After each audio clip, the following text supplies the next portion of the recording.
And welcome back again to another episode of Thought Riot Podcast, your favorite true crime and criminal culture podcast. Yeah. Brought to you by the Hot Dog of the Year and The Black Cat. and the Black Cat. So for all you audio listeners, we are in costume again. Mm-hmm. I'm having a good time doing it. And I wore this costume especially for all the people that have a problem with us wearing costumes talking about true crime. This is for you. That's why I got it.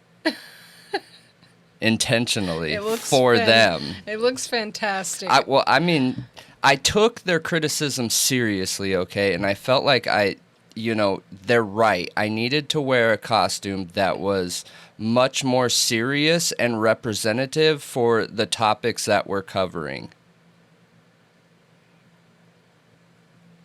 Yeah, I think you hit the nail on the head. Yeah.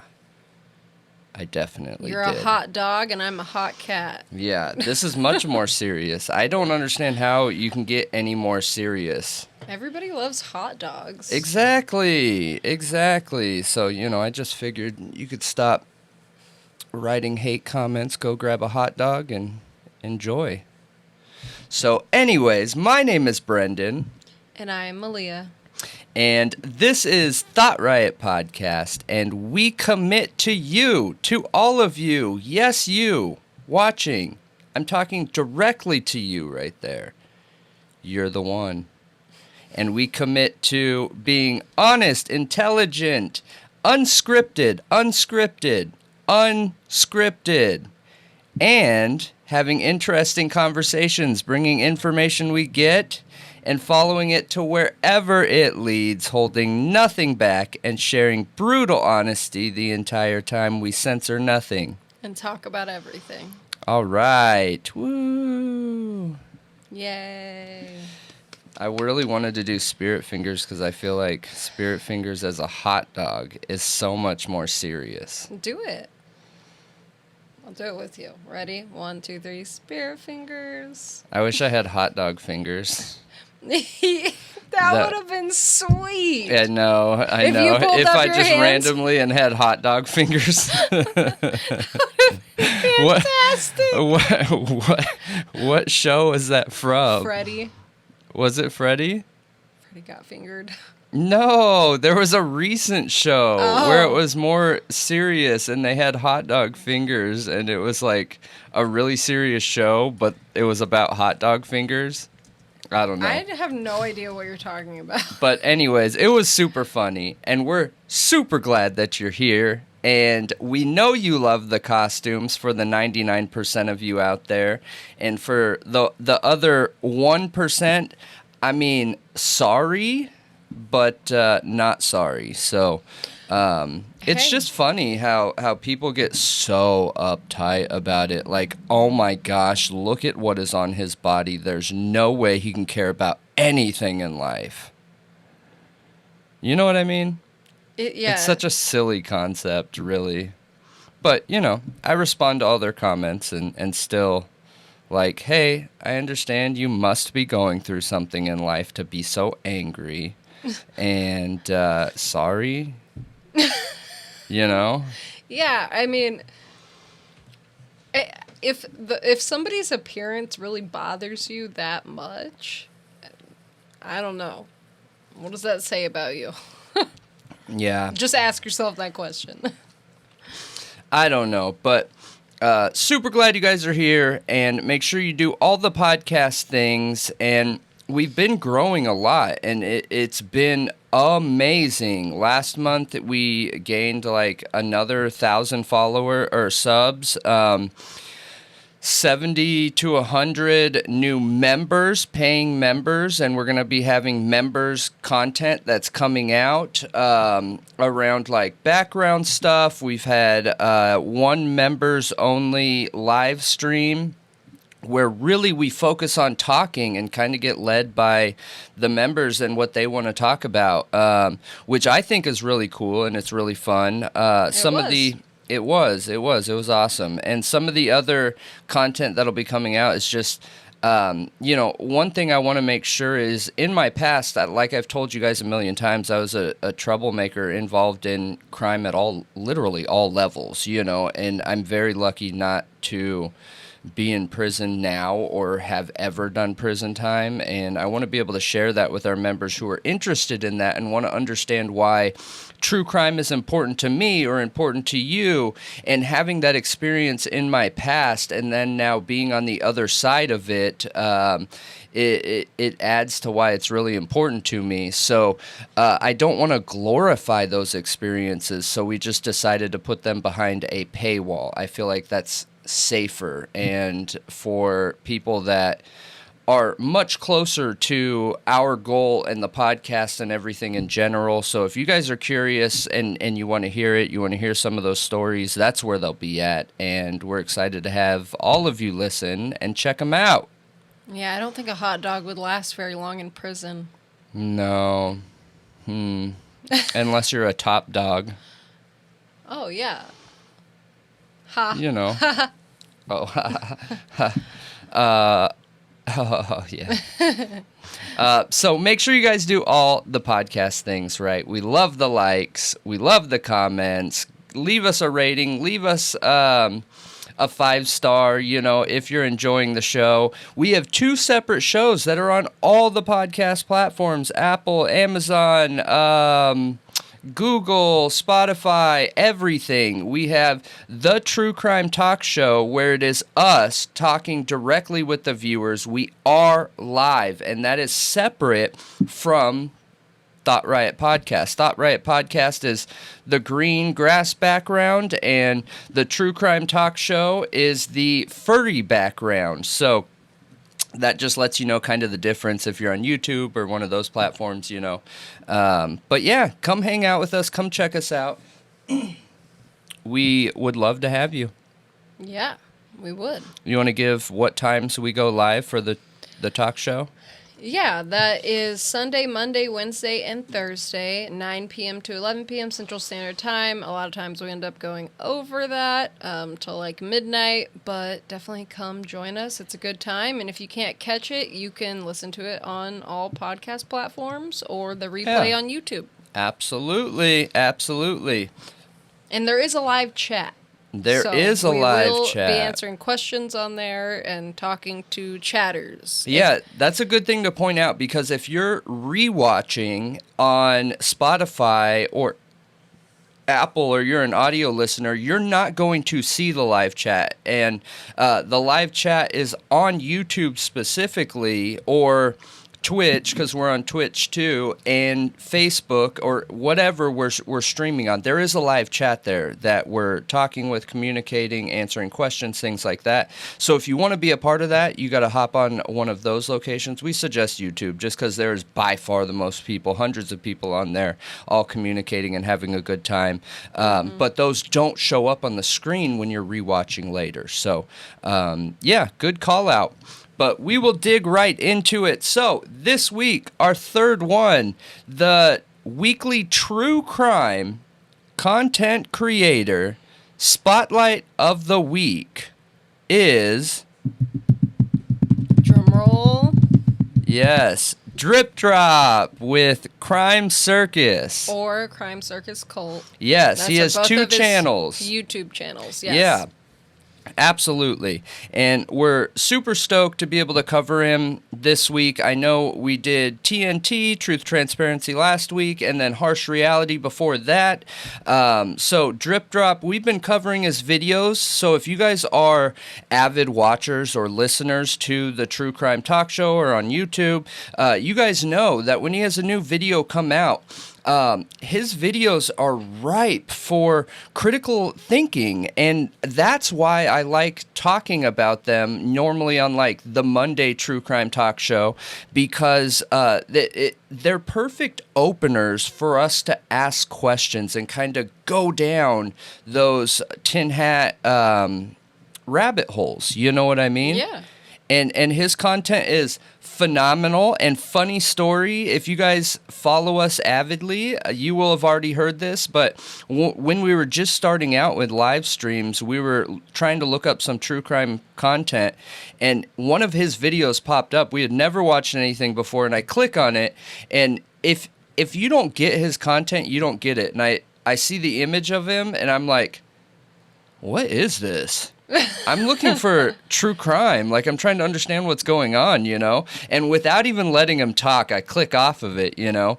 And then I'm looking back through the content, and I'm like, wait, that has way more views. There's got to be something to this, you know what I mean? And I think I checked another couple videos, and then I went back to it, and I was like, oh, whoa, this is awesome, you know? And then I just obsessively watched all of his content, and I get it. It's phenomenal. And for you audio listeners out there, if you're not sitting here seeing a picture of him, of Drip Drop, he just presents true crime. I mean, similar to like what we're doing. He has a character that he presents it with, and it's more abstract, it's more artistic. It is in a way that he believes is best to represent his form of art and video creation, and I love it. For me, I couldn't care less what somebody looks like. If you're bringing good ideas, the good ideas are what matter. And, you know, his ideas and his openers to the content is phenomenal. Yeah. He's definitely got a whole character, yeah, a whole creation of its own. It's creative, it's different. It makes you think, even if, you know, some of it isn't true, or, you know, you find out that it's not factual. It's about thinking. It's about questioning. It is. That is the point. Yeah. So...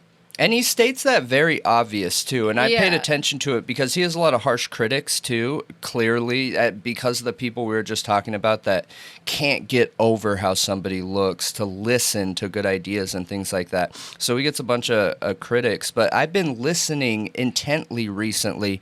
Every time he brings up a theory, he very clearly says, like, hey, guys, I have no idea if this is true, but check this out. You know what I mean? It's pretty obvious. He clearly defines fact from theory, for sure. Yep. So, you know, I really, really don't like hot dogs. And I can't stand to look at them. Oh. Just wanted to say that. Well, I wore this for you. But I love Drip Drop. So. Yeah. Drip Drop is amazing. That is like our... Wait, what's it called? Parasocial? Crush? Parasocial? Crush? Yeah. Okay. Just making sure I said that right. Oh, you have a crush on Drip Drop? Yeah, ThoughtRiot does. Absolutely. Oh, okay. In hot dog form. Okay. Yeah. In hot dog form. I can dig it. Okay. So, and, you know, he said he might be the Hamburglar this year. That would be great. Imagine how cool that would be, like, Drip Drop as the Hamburglar chasing a hot dog. You know? Just that like would be pretty great. Angry because he's a hot dog. And not a hamburger. Yeah. But yeah, do you have anything else to add?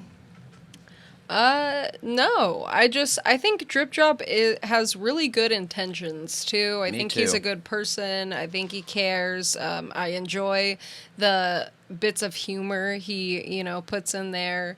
There's just a lot of great things about his channel. And I suggest anybody go check it out. And if it's not your vibe, don't send hate. Yeah. Just go click something else.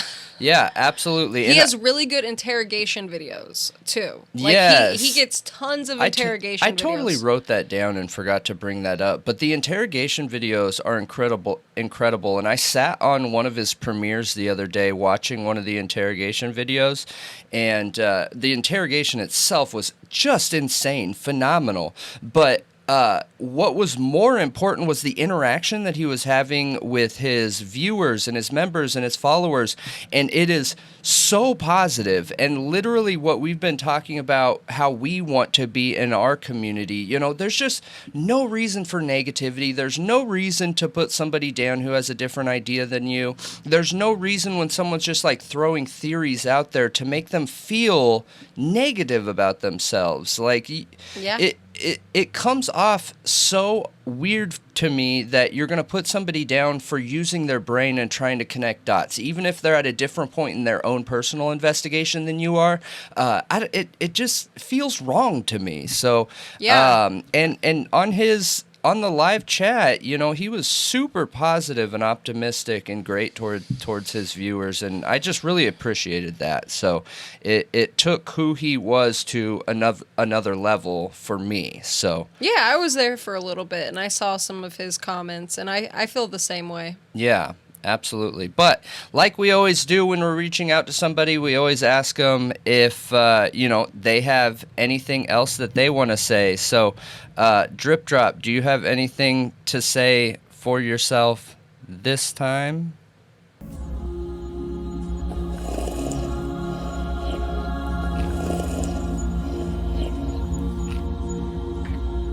Awesome. Boom, ladies Boom. and gentlemen. There you go. So we appreciate you, Drip Drop. Keep doing what you're doing. Keep creating the content. Keep bringing up questions and ideas and theories. And if you're curious about them, go check them out. The link has been on the screen. And for you audio listeners, you can find, I guess I'll just give you his main channel, and you can find the secondary from there to keep it simple. But it's at Crime Circus, spelled exactly how it sounds. CRIMECIRCUS. We can put it in our description of our podcast. We can. I always say I'm going to put things in the description, and then I always forget. So if I can say it verbally, I'm going to say it. Yeah. So you know what I mean? Yeah. But sure. But yeah, so awesome spotlight this week, and we will get right into it. This week's breaking news, true crime updates. Yay. Brought to you by the hot dog of the year. You are the hot dog of the year. I know it. I know it. So, I just saw the Natty Holloway case going crazy on the internet, and especially Nancy Grace. Apparently, Nancy Grace was incredibly invested in this case. Literally went to Aruba with the mom of the victim. They had some kind of experiences and, cried together. I'm not She was- laughing at that. Somebody left a Yeah. comment about Nancy Grace, and they called her. What? They called her Nancy Wayne Gracie. You are truly tickled by that. Huh? You are very tickled by that. It's so funny. Nancy Wayne Gracie. So I forget who it was right now. I wasn't expecting to bring it up, but that's made me cry. hilarious. Oh, it's so And thank you for stupid. saying that, because it's so stupid that it's just funny, because I have of just no how tissue. bad she is. Okay. Yeah. Her coverage was kind of ridiculous of the case. I felt like it took away from the actual justice that was just served. What, her statement? Nancy Grace's statement talking Yeah. about how he had really thick arms or I really know. fat arms, Yeah. and talking about his appearance. Like, dude, I get it. He's a piece of crap. Like, he's a monster. But that stuff doesn't matter. Sitting there picking his body apart. Yeah. Like, did anybody do that to Keegan Kline on the news when, all that was going on with Delphi? No. Maybe Yeah. Nancy Grace. Yeah. She's the only one sitting there being like, he's so fat. Yeah, that's just such a big problem, dude. And what's funny is because It takes away from it. Like, I don't care what he looks like. I care about justice. Yeah, exactly. And what I was going to say is what's funny when you look at that situation is, because she has a spot on mainstream media, even though if you look at her actual followers, there are mid-level content creators out there that have more support than Nancy Grace does. They give her a spot that I think is undeserving, and she is literally a troll. Like, that is what she's doing, is she is trolling on a in front of a camera. Yeah. Not behind a keyboard. And it is so insane because nothing positive comes out of that woman's mouth. Like, society is trying to move into the intelligent realm, and I think true crime is like the place for that, and where it should be, right, is look at these situations intelligently, search and seek and expect justice on a good faith basis, and that builds trust in the justice system. And then you have Nancy Grace on TV talking about these crimes, like, yeah, I don't want to focus too dude. much on Nancy Grace. The only positive thing I can say is I'm glad that she was there for Natalie's mother and that she could do something good with her time and, you know, assist her in getting justice, help her through it emotionally, because it sounds like she did. But if you don't know what the Natalie Holloway case is, let me just give you a quick, like, what happened in the beginning, like when she went missing. So she went on a trip to Aruba in 2005. So it was May 30th, 2005. And this was a class senior trip. Okay. She goes down there and doesn't come back. On May 29th, they went to a nightclub, her and some of her friends. She was seen with Jorn Vandersloot, and then she doesn't come back to the hotel. And gone, yeah. Just gone. Horrible she's situation. with him and then gone. Right when her life is starting. That's I know. So crazy. Yes. And sad. It's super sad. And her mother has fought 18 years. Has tried to find answers. Has literally went down to Aruba searching for her daughter. And no help from the justice system down there. Yeah. No help. He was the son of a judge. Yeah. And they wouldn't do anything. It's really, really, really horrible.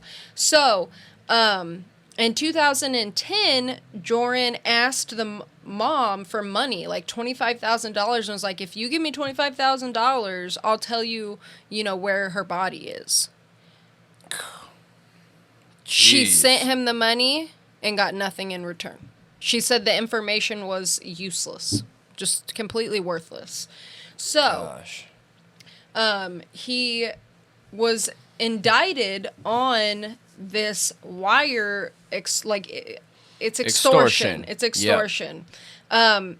In 2010, but was just extradited to the U.S. this June, and then he made this confession, like literally just a couple days ago.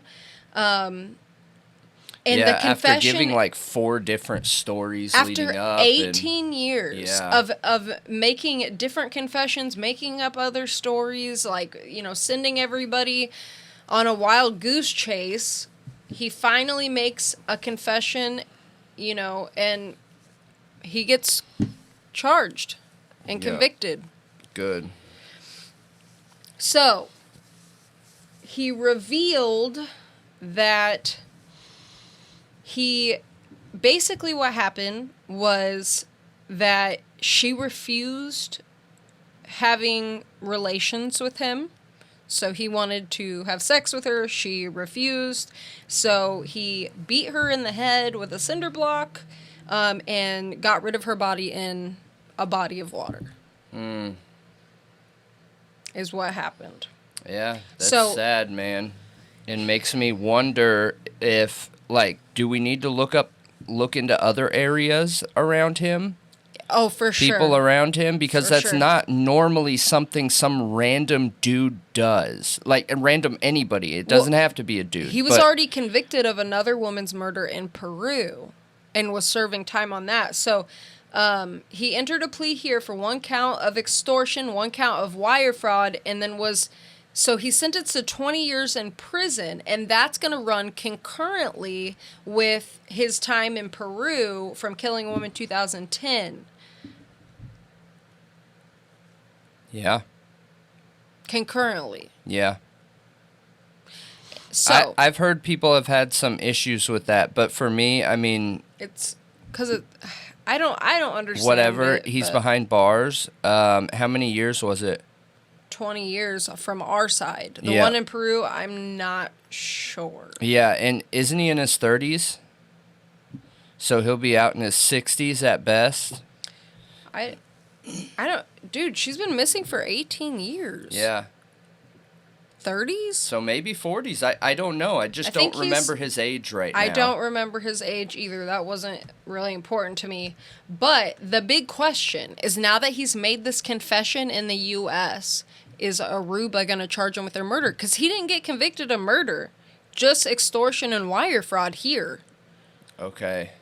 He pled guilty to those and made the confession of murder. But Aruba has not done anything, really, with anything relating to him thus far.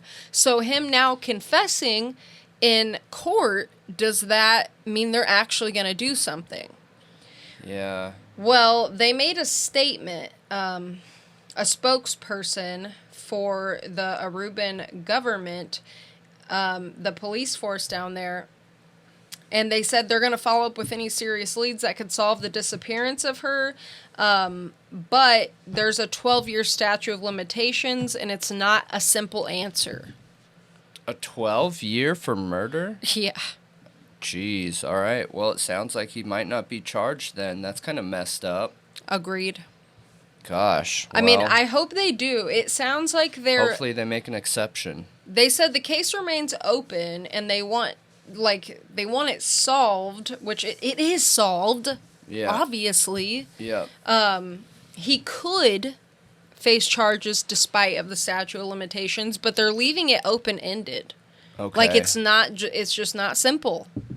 And I don't know what that means for that government. I don't know how their justice system works, but okay, he has two sentences running concurrently. This dude should never be back on the streets. Yeah. So I really, really hope that they do something. Yep, I agree with you. It sounds like a super sketchy situation with multiple victims and somebody that you don't want out in the streets. So I sure hope so. I almost guarantee he has more than Natalie and the other girl. I probably guarantee it. He was 17 at the time, apparently. History shows a lot, so yeah. So 18 plus 17. Mm-hmm. But, I mean, I think this is great for the mother to know, and apparently he apologized in court and said that he hoped it would bring closure, and she rejected it. But she stood strong in there. She said what she needed to say to his face. And I just really hope she can get some closure now, because I feel really bad for this woman having to hunt for her daughter overseas with a government who doesn't want to help her at all, getting, extorted out of money. And she would have done anything for her daughter. Yeah. She had hope. She literally carried her daughter's passport in her purse everywhere she went for the past 18 years in hopes that she would get that call. Wild. Yeah, that's sad. That's just disgusting he did that. It is. And I'm really, really glad, finally, he's behind bars for it, and she can hopefully get some closure. Yeah, absolutely.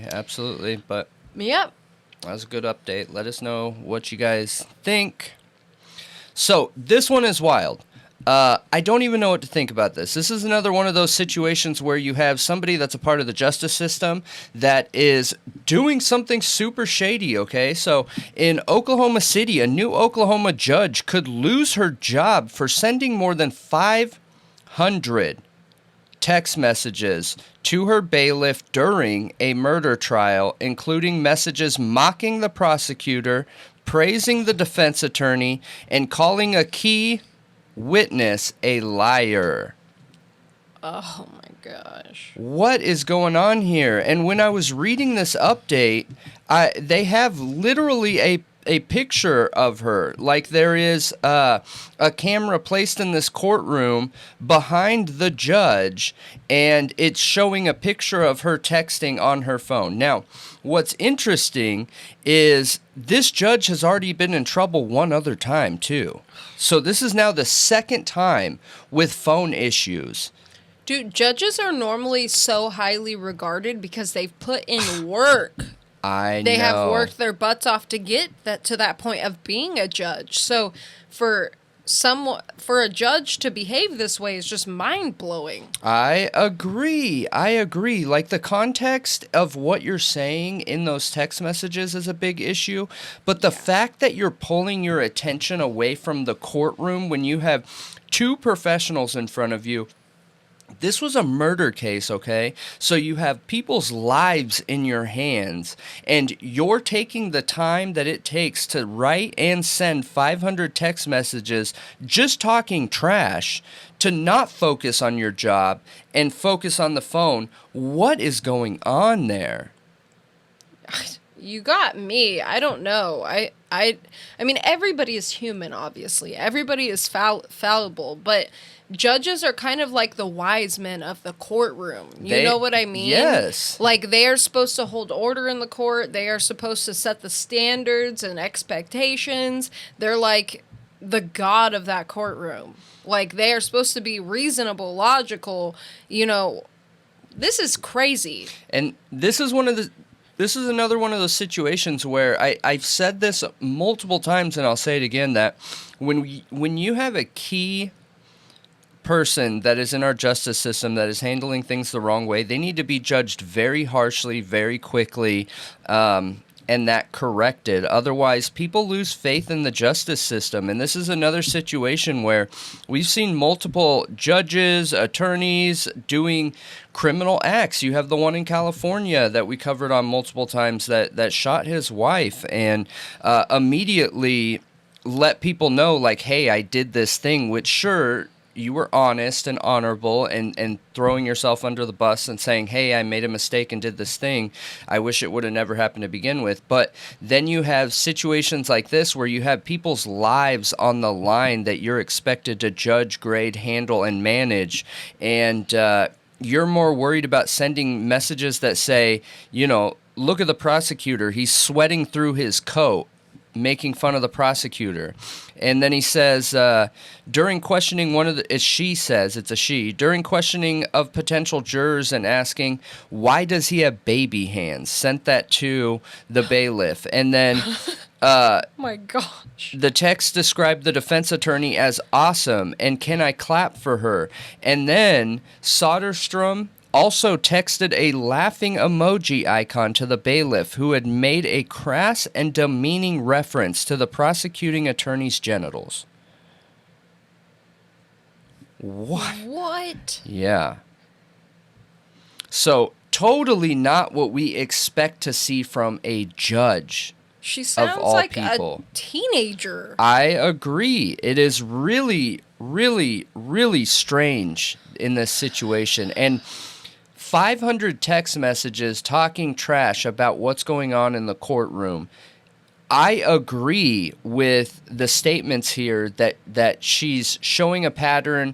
They said that the pattern of conduct demonstrates respondent Soderstrom's gross neglect of duty, gross partiality and oppression, Chief Justice John Kane wrote. Yeah, I agree. Yeah, so does it say anywhere in there that she had some kind of personal relationship with the bailiff? I don't know, but to me that doesn't matter. Yeah, but I understand like why they could be talking it so personally more if there was some kind of relationship there, but for me that doesn't matter in this, whether you have some kind of relationship with them or not. It just should have never happened, period, regardless what the circumstances are around it. Is that okay for a judge to have a relationship with a bailiff? I don't know. They aren't judging her on that, so I have no idea. But I do know that it's not okay for you to not be able to be present in the courtroom when there are people's lives on the line. Yeah. That's not okay. Yeah. But I'm curious what you guys think, because there have been people that have responded to this saying, it's whatever. The judge could and should do whatever they want as long as they're able to do their job. And I personally don't agree with that. I think that the judge needs to be present and have a singular focus of the courtroom and what's going on in the court. But, that could be my hot dog brain. I don't know. Let me know what you guys think. Yeah. Yeah, I don't agree. It's just horrible. But we want to know what you think. Yes. So, there was a boy reported missing. I'm talking about the South, so. Missing. I guess it fits. In Clayton County, Georgia, by his mother in 2017, December 2017. His father took him to the park and never returned him. She told the police that her son suffered from seizures and cognitive developmental delays and couldn't even walk. Okay. So, the father is Siraj. Whoa, I think there's a typo here. Siraj Wahaj. He and his brother were just convicted of conspiracy to provide material support to terrorists, providing material support to terrorists. Okay, conspiracy and actually doing it. Conspiracy to murder of an officer or employee of the U.S. What? Yep. So, and this is the District of New Mexico. They just issued a press release stating this, and also his sisters were convicted of conspiracy to commit kidnapping, resulting in death, and then kidnapping resulting in death. Whoa. And then also, the brother-in-law, Lucas Morton, was also convicted of all of that. All of it, okay? And then there was another person whose name is Janie LaVille, who pleaded guilty to conspiracy to provide material support to terrorists and being in possession of a firearm unlawfully in the U.S. So, what these people did, okay, was take that little boy down to a compound in New Mexico and literally, torture him with exorcisms. Why? Spiritual exorcisms, because they believed that this 3-year-old little boy, would return as Jesus Christ to pass judgment on the U.S. government and institutions. What? And they denied Does it say him what his religion they were? They were Muslim. Okay. They decided to not give him anti-seizure medications, and he was being starved, lack of water. So the FBI were watching this place, okay? They go raid this compound because they get a message from somebody inside saying they're starving and need food and water. They go in there and find 11 kids without food and water and guns in reach of children. Just tons of guns. It sounds like a cult setup. Well, yeah, it does. So they find the boy passed away in a chamber in the back of a tunnel with some kind of ritual, some ritual burial. Okay. And later find out that every single day they were performing these spiritual exercises on him, saying that he was possessed by demons. Oh, man. So one thing I do know, not to side with this, obviously this is a problem, and I think there's a reason why places that do exorcisms like the Catholic Church, 1, they're very hard to get approved, 2, they go through multiple levels of approval processes, and 3, I think they have to have a medical doctor present as they're doing them for safety things, so situations like this don't happen. But the Muslim religion, I believe,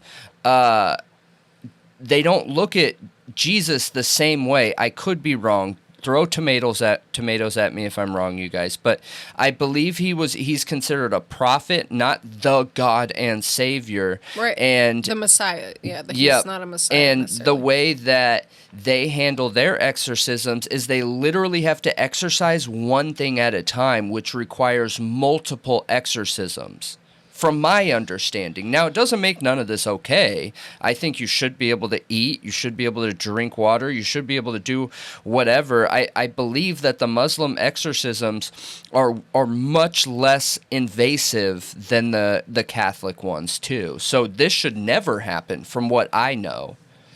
Yeah. Sounds awful. It's really tragic. Did they even believe this, or was this an excuse to just abuse children? I mean, they were trying to form an army. They had the children training with guns. They were on a mission for jihad, a holy war, and wanted to become martyrs. They wanted to take down some institutions in the United States that they thought were corrupt. And they were training these kids, because remember, they found 11 kids, plus this little boy deceased, which was this guy's own son. Yeah. It doesn't make sense to me. I mean, why do people Sounds very terrorist cult. Yeah, it is. It feels like both. But is this like, when they talk about those terrorist organizations, like, overseas, like, does this happen? You got me. I guess I need to up my knowledge on situations like this, because I don't really know. But with this being in our own backyard, it's terrifying. It makes me want to know more, because this sounds awful and not productive and not conducive to a good religious belief system.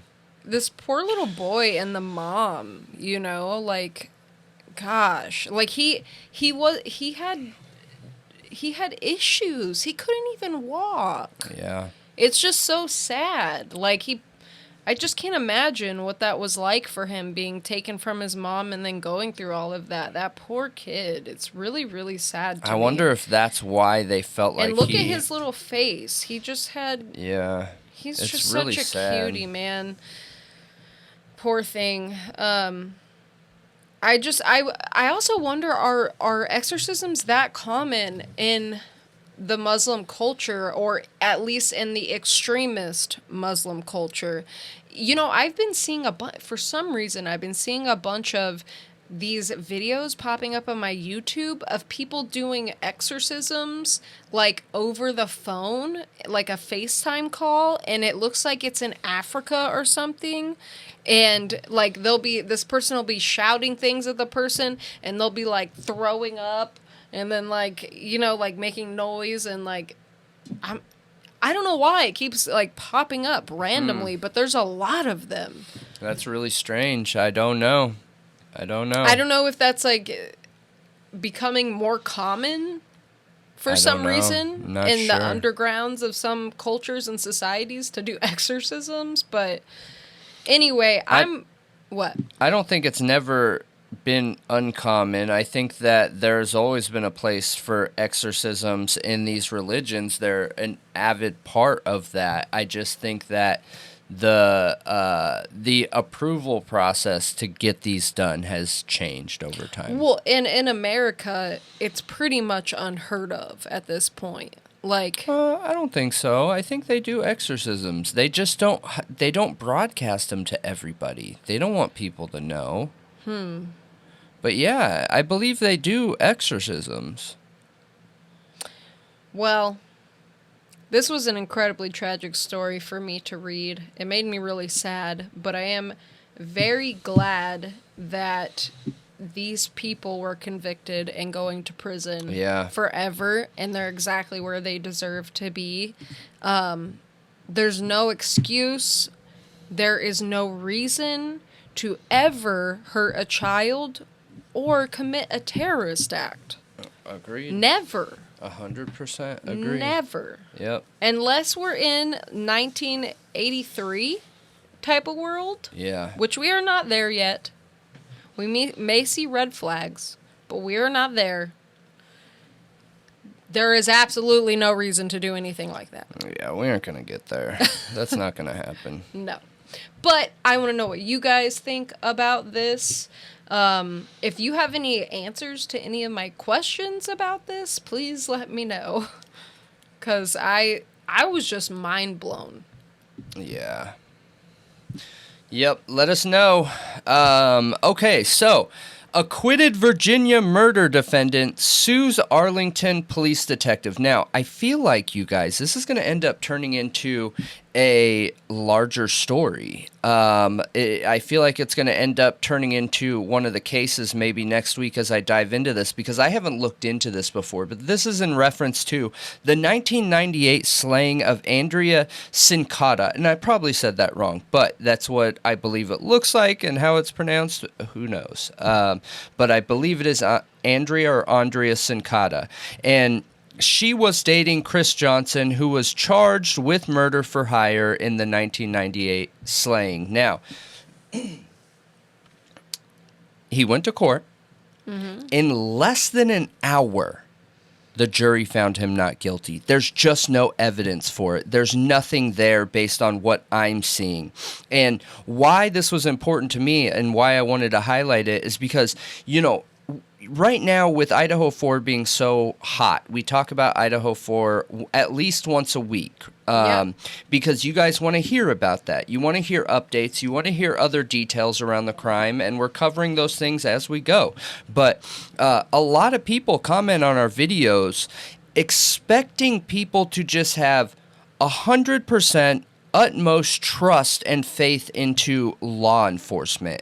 And one thing that we always say with any case in all case is law enforcement has an equal amount of percentage of bad guys or people making bad decisions as your general society does out there. So it's not smart to put 100% faith into anybody or anything that is human. You know, the saying goes, trust but verify, right? I'm going to give you the respect of trusting you, but I am still going to verify. Yeah. Now, cases like this come into mind when I'm thinking about things like the Idaho 4 or Delphi or things like that.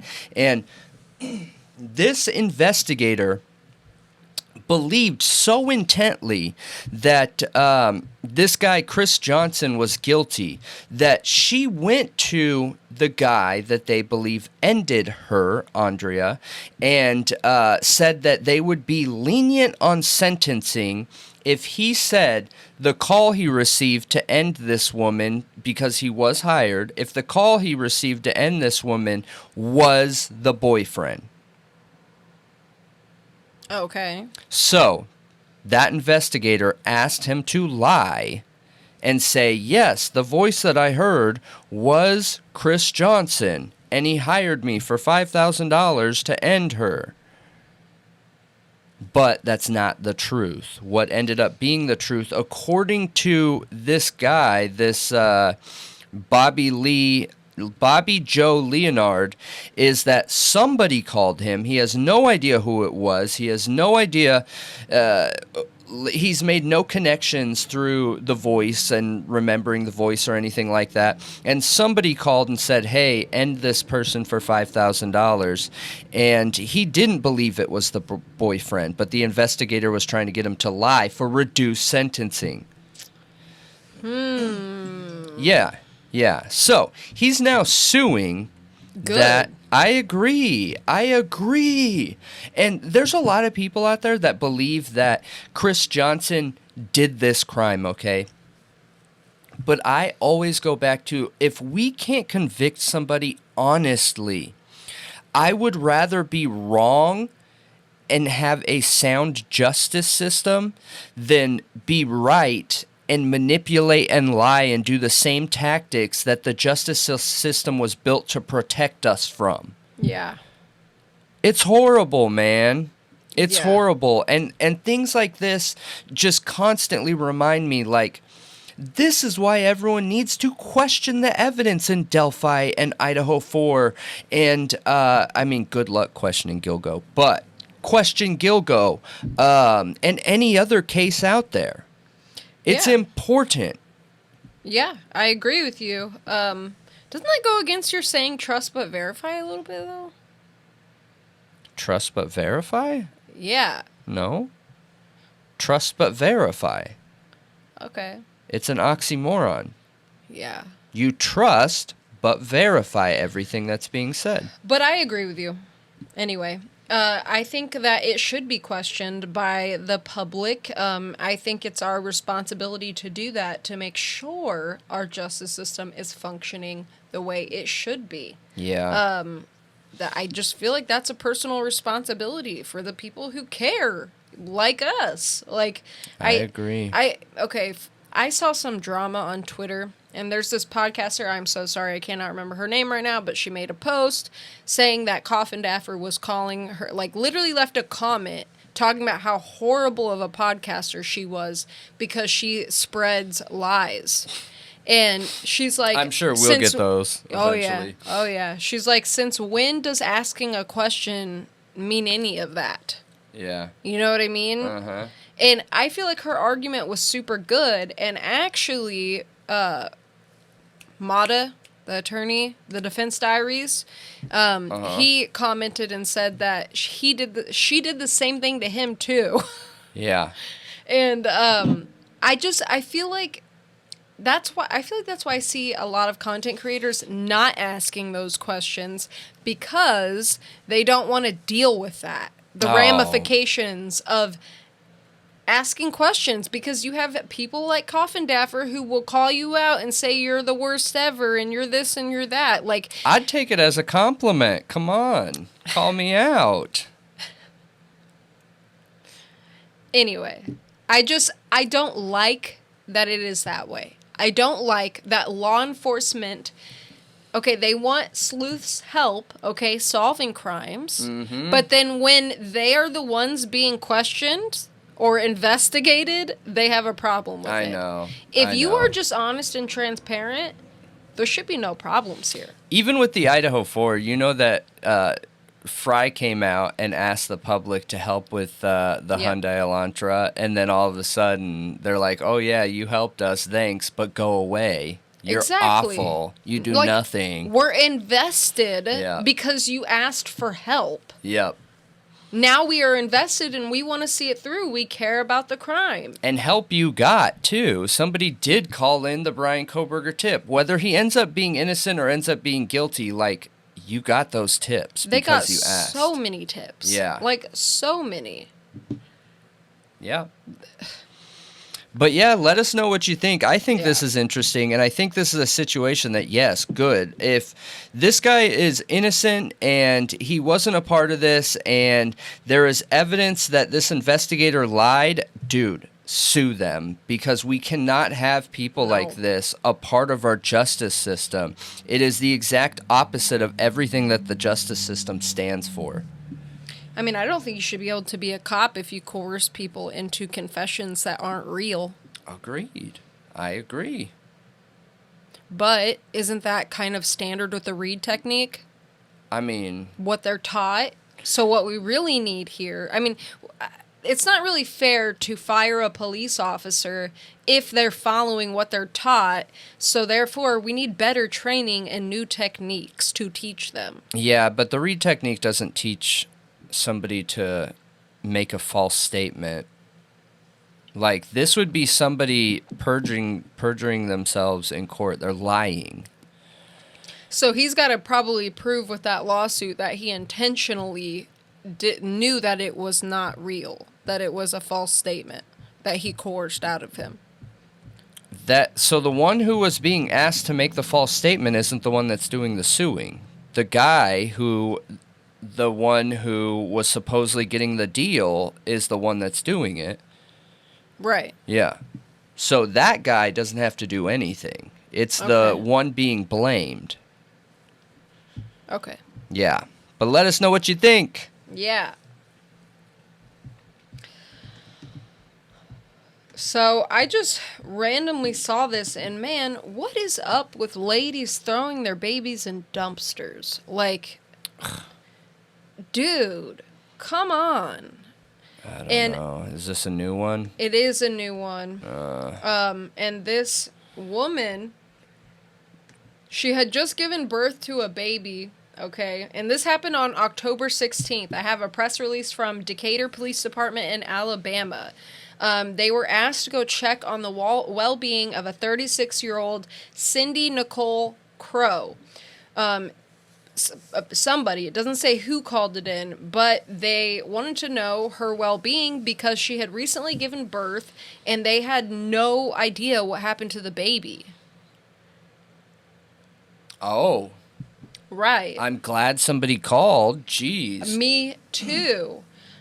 So they started doing their investigation, and they confirmed that she was pregnant as early as February 2023, and the baby's unaccounted for, and then they get some kind of information that tells them they need to go search a dumpster on a dumpster on the property of Wally World Mini Mart. Everybody calls Walmart Wally World, so yeah. I don't know if that's what they mean or not, or if there's legit in Alabama a Wally World Mini Mart. You Alabamans, you let me know. Yeah, Wally World or Walmart. So they go search, and inside they find a baby girl who has passed away, stuffed in the bottom of the dumpster under several large trash bags. They are conducting an autopsy.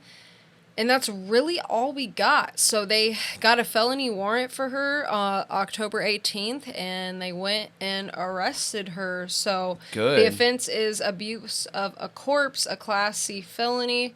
And I don't really understand why that's the only... I guess they have to prove... I guess they need probably more evidence to actually convict her of murder. Maybe it was a stillborn if it's abuse of a corpse. I don't know. Well, there's no more information, right, so right. They're probably still investigating, and they just knew they could get her on that for now, and then they're gonna look more into it and see if she actually, made the baby pass away, or if it was a stillbirth. Like the autopsy's gonna tell us a lot, I assume. But it said that additional criminal charges are likely. Yeah, and I think they should be, absolutely. And I think what's her name? The New Mexico girl. The newest one. Alexi Trevio. Yeah, Alexi Trevio. I think that charges like that are realistic if you can prove a history of knowing and intent to do this to a baby. I'm not a person that advocates for false charges just because whatever the case is of the crime brings out an emotional reaction to me. I think we should charge what is actually being done, Mm-hmm. But I think murder one are realistic charges if they can prove that she knew she was pregnant. She had the opportunity and options to her to take this baby somewhere. And I even think of places like, if you live in a state like Alabama where you can drive out of the state within 4 hours or whatever, there's no reason why you can't have a baby and take it to a nearby state. Even if you live in a state that you can't just drop off a child at the hospital, then drive to the next state. Like, there are tons of options out there. Well, I don't know about in Alabama, because on one side is... I don't think either. Well, I mean, you have Florida. Yeah, you have Florida. You have I options. Guess. You have Florida. There's nowhere in the country where you're just not going to have options. Sorry. Well, somebody clearly cared enough to call this in, so give the baby to that person. Yeah, you know what I mean? That's asking a lot. Realistically, I feel like there should be a drop off somewhere. Yeah. Well, when I started looking at the comments under this, police department press release on Facebook, there's a ton of comments, and does it look like she's an amputee? I don't think she has arms. I don't know. It could be her arms are behind her. Yeah, it could be, but it looks have no a little clue. different. So, people are saying that they need safe haven boxes, that they don't have it, but apparently I did see some people saying they're coming. Well, good. I hope so. Yeah. Considering that a lot of states have banned abortion, safe haven boxes are needed. Yeah. Or else those babies are going to end up passed away anyway. Absolutely. After they've been born. Yep. Which is, in my opinion, way worse. Absolutely. But, yeah, they need to absolutely put them everywhere. Fire departments, hospitals, And I don't think... I mean, hospitals. I don't know about fire departments. Oh, fire departments are like a known thing. Yes, they have EMTs there. Okay. They have medical professionals that are trained. My only concern is there are not always people at fire departments. There are a lot of times when nobody is going to be there, and I don't think it's okay to put a baby in a box and have them sit there for hours and hours. Yeah. So that's why I'm saying that just hospitals. It's not like they need to be on every corner. If you have a baby, you can drive 45 minutes to a hospital. Like, come on. That's insane. No one out there could argue the point, like, I just had a baby and I didn't want to drive 30 minutes to the nearest hospital. Come on, get over yourself, Well, bro. I think there's also fear because even some places, like, if you drop off a baby, they're going to criminally pursue you. What? Yeah. Yeah, if that is the case, then go to a different state. Yeah. You have options. I will never listen to anybody say, well, I didn't have option. My only option was to, do this and put the baby's life at risk, or do this and put the baby's life at risk. No, I have driven across the country. You have options. You have options. Also, like, if you went and gave birth and people, like, I just don't know why you think people aren't going to find out. Like, people are going to find out. Yeah. It's Do I think happen. we should have more options? Yes, I think we should have more options. I'm not saying that our system isn't flawed.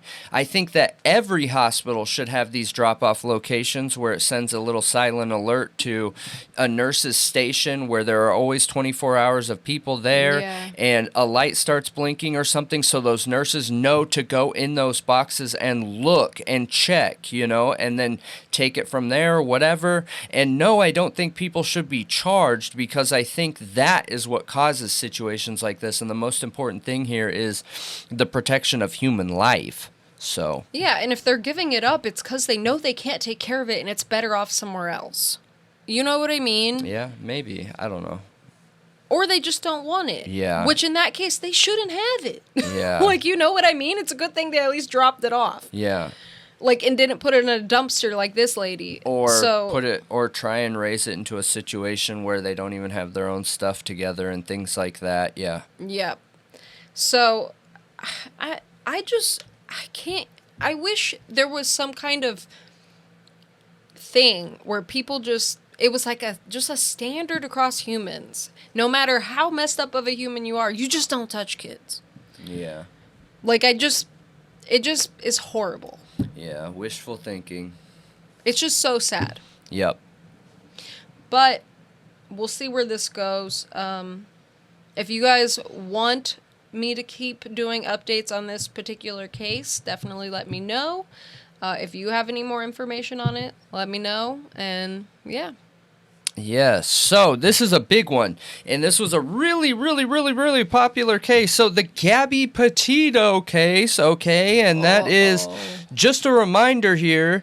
That was Brian Laundrie and Gabby Petito, and they were traveling cross country. Everyone thought they were amazing. They had great social media stuff, and tons of people were following them, and this, that, and the other. And she went missing. And everyone thought that it was him. And because he just showed up back in Florida in the camper like nothing ever happened. Yep. Like, hey, what's up, everybody? He did. And what ended up happening, fast forward here, we'll need to cover this as a case file. Yeah. But what ended up happening is he ended up ending himself and admitting to ending her, right? Well, it was a big deal. There was a lot of speculation that Brian Laundrie's parents knew and had some sort of involvement in not bringing this information forward. So there was a civil lawsuit brought against them by Gabby's parents, and for the first time since all that went down, they met in court, and Gabby Petito's parents had quite a bit to say about Laundrie's parents, saying things like They showed absolutely no emotion about the whole situation. It was very unsettling just seeing the disconnect between them there, not admitting that they knew anything. I mean, the Laundrie's parents lawyered up immediately, right away, which, just to clarify, I am not somebody who blames people for lawyering up. I think that everyone should lawyer up. Everyone, whether you're innocent, whether you're guilty, whether you're anything. But I also think there's a way to lawyer up and still be caring to other people and give a statement and not cooperate. You don't need to. You do what your lawyer says. Do what your lawyer says. Not cooperate with police. Do what your lawyer says. You can support everybody. But you can come out with no. Police want you to think that. Police want you to think that cooperating means you're like supporting the victim's family. Not true. Police have their own agenda, and it is separate from the agenda of the victims' families. But I do feel like in this situation, what they could have done is came out with a statement to let Gabby's parents know. At least say, hey, we had no knowledge of this. Or, you know, give the rundown off the record type thing. I would have reached out to them and been like, hey, I would like to tell you, and I feel for you, and I'm sorry you're going through this. Unfortunately, we're going through losing our son too. Like, there's ways to do it where you're not putting yourself legally at risk, and you're still having, you're still safeguarded legally through your attorney. And I just feel like there were better ways to do it. The way that they did it made them totally feel disconnected and non-human-like around the Gabby Petito's parents' loss in this. I mean, they just seemed like they didn't care at all. Yeah. Is what it seemed like. They were trying to help their son evade responsibility for murdering her. And ultimately, it kind of seems like they did. Their son cared more about what he did than they did, to the point where he ended himself. Right. Which is insane. It is insane. It is super insane. That case just really disturbs me. It is extremely disturbing. And it makes me wonder if it was a crime of passion where he regretted doing it and that's why he ended himself. I don't know. It doesn't make any of it okay. If anything, it makes the parents... they're just in a really bad situation. I just wish they would have came out and made some kind of statement. I mean, okay, so this is an example where I could see something like this happening. I could see that he has some anger issues, okay? They start getting in fights, but ordinarily they are a pretty good couple. They're going through the stress of traveling. Maybe they have never spent this much time traveling together. They're getting in fights, and he loses his temper, and it just happens. Like, it's a crime of passion, and then he realizes, like, oh, crap, what did I just do? Yeah. What did I just do? Yeah. Like, I can see this happening to some people, okay? It's gross. It's terrible. He should be held accountable, but I do think he... tries to hide it, obviously. He did try to hide it. He goes to his parents and says, I regret this so much. I loved her so much. I didn't mean to do this. I don't know what's wrong with me. Gives them the whole sob story, and they're codependent parents who want to make everything go away for their child. Yeah, Dude, codependent parents are a problem in America. Scary. That's part of the reason we have so many addicts. It is. Yeah, absolutely. I have personal experience with it throughout generations of my family. So, and other extended family. Like, it's a problem. It is a problem, and I do see that point, and I think that is a realistic possibility. There's just a lot of media out there that make him out to be totally evil, and I do think that's a real theory. I think there are other possible theories too. Yeah, I'm not saying that 100% that's definitely what it is. Oh, me either. But I think that his parents could have handled it better with protecting themselves and being victim focused. And I understand they're victims of loss in this situation too, but it doesn't change what happened when he first got home to when he ended himself, you know, and I think that needs to be recognized and explained personally. But, you know, I guess we'll see what happens here. It sucks that the Petito family has to go through this reminder of this situation over and over and over and over just to find out some information about, you know, how the Bryan laundry was managed. Did his parents know? You know, his mom sent a text message saying things like, you know, if that happens, I'll send a cake with a shiv in it to the jail. Like, you know what I mean? It just seemed like a major emotional disconnection. So, yeah. But, like major. Like they didn't care. Yeah, we'll keep up on this. This was such a big story, and, you know, we'll cover it for a case file one of these days. But let us know what you think, and we appreciate you. Yeah, and if you guys, like, really want us to cover it, like, and go over it, let us know. Yeah, like, soon. absolutely. Like, if you want us to do it soon. Absolutely. And that is it for our breaking news true crime updates, brought to you by the Hot Dog of the Year. Yes. I want a special name. Rude. Didn't make one. Calling yourself the Hot Dog of the Year. Just to know what to expect, we're going to be covering, on my side, Gilgo Beach, Delphi, and a really spooky story that is the true story based off of the horror movie Veronica.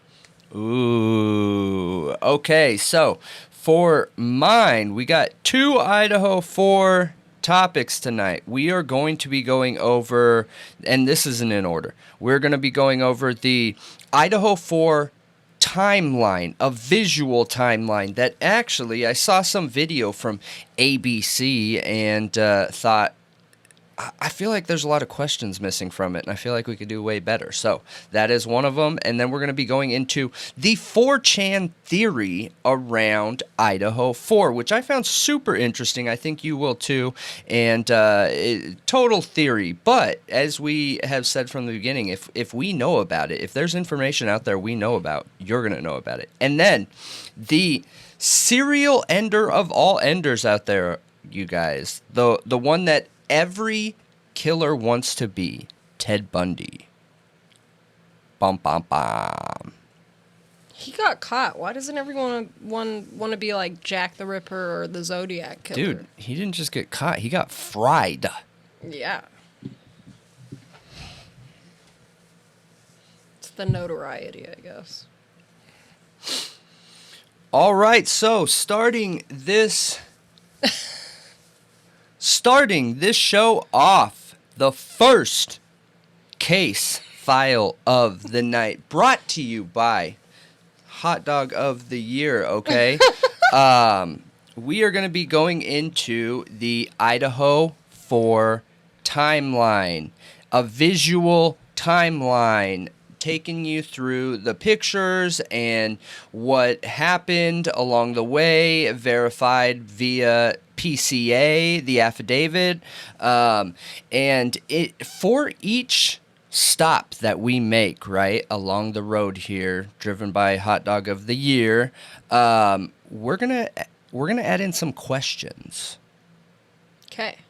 Some concerns with those timelines, all right? Mm-hmm. So here's a couple interesting things. So from the very, very, very, very, very beginning, police have always made the claim and statement, and I think from every Fry statement that's been made, he's come out and said how complex this case is, how there are so many layers to it. And while I don't disagree, I do feel like in a lot of the circumstances surrounding this case, there are a lot of layers that could make a lot of sense to the general public if they were more open with this. Idaho is really strange around these things. Yeah. You know, you have a lot of cases out there where they straight up just let the public in, and it doesn't have to be like OJ.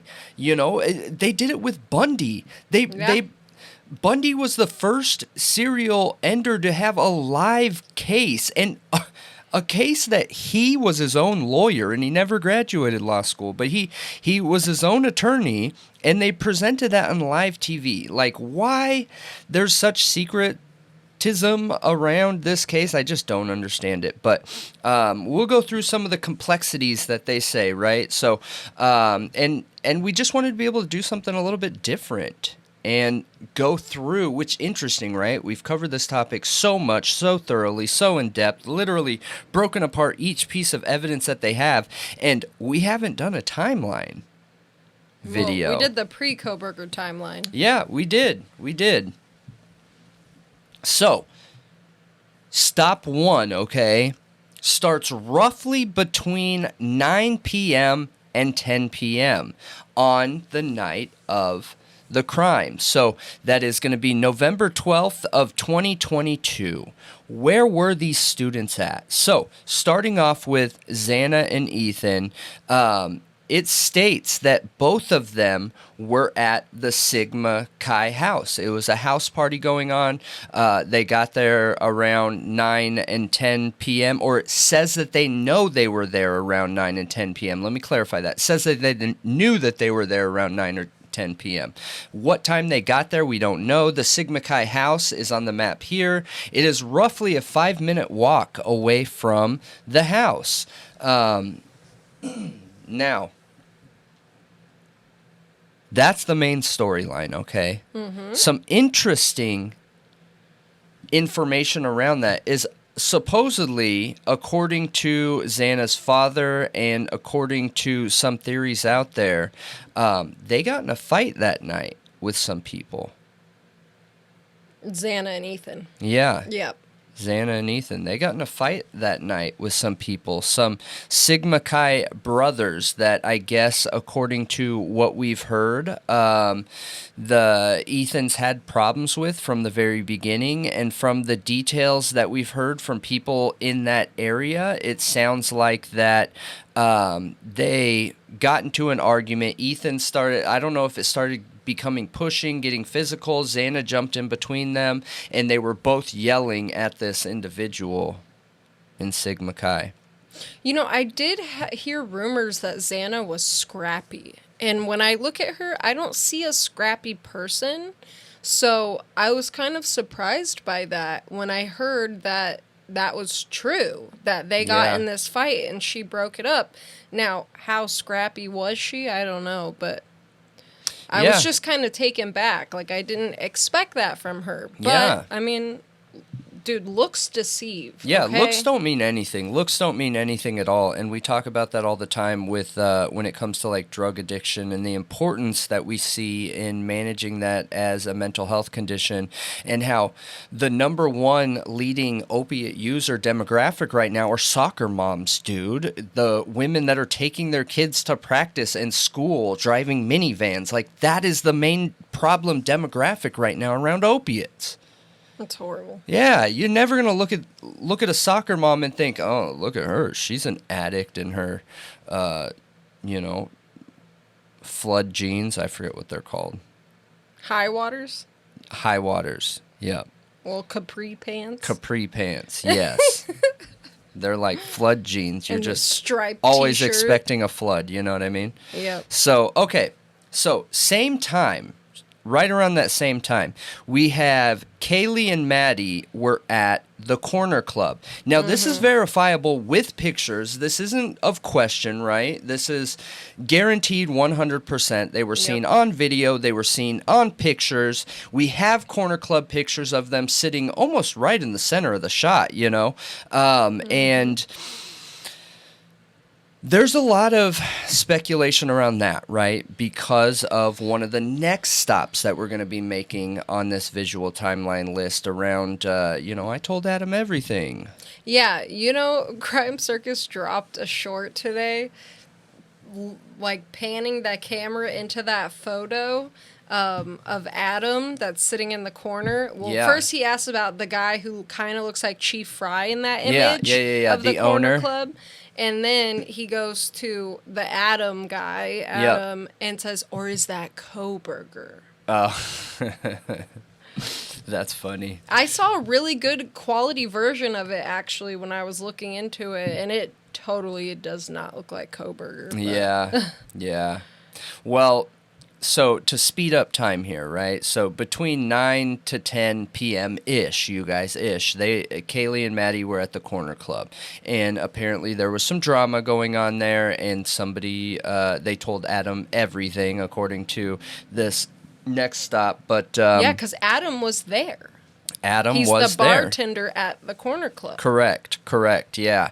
And what that was, we still don't know. Do police know? I don't know. It's not stated anywhere in the affidavit, but we can just continue on here. You didn't mention what Maddie said back to her when she said, I told... We're not there yet. Okay. So...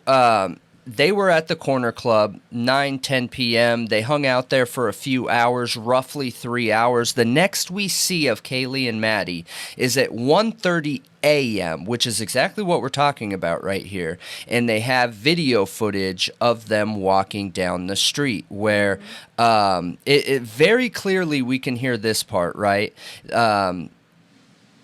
Kaylee says, Maddie, what did you tell Adam? And she responds with, I told Adam everything. Now, the next part of this video is in question. A lot of people believe that Jack says, well, they're going to get you for that. And then at that last little bit is really hard to hear. And I know I got a ton of tomatoes thrown at me for this, but I believe after he says they're going to get you for that, I swear I hear they're going to kill you. But not, like, it can be said in a joking way, like, I can't believe you did that. He's going to kill you for that. You know what I mean? Yeah. And I feel like that's what the response is like, oh my gosh, they're going to get you for that. They're going to kill you, you know? Like, yeah, that is a totally normal thing to say, especially among college kids. Yes. It's super normal to say something like that and you not mean it literal. Yeah, but that's speculation. Right, and it's not out of the realm of possibilities whatsoever. No, and that's total speculation. We don't know for sure. That was me just taking that audio and trying to clean it up and turn down the white noise and heighten the tones in there to hear what is said, and it's still not super clear, and it's not even a full sentence. It cuts off like right at the last word. So I just believe that it could say that again, not in a threatening tone, but in a like, oh my gosh, I can't believe you told me and we're that. gonna play it here.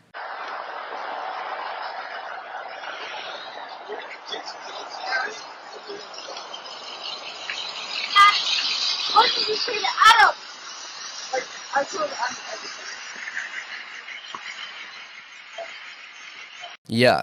Yep. Absolutely. So. And that was at 1:30 a.m. Isn't that some strange foreshadowing, though? Like, if that's what was said. Even if that last part wasn't said, saying I told him everything. Like, you know what I mean? Mm-hmm. It's just some weird, strangeness. Some eeriness. I really hope law enforcement specifically asked a line of questioning that has to do with that statement there. I hope so, too.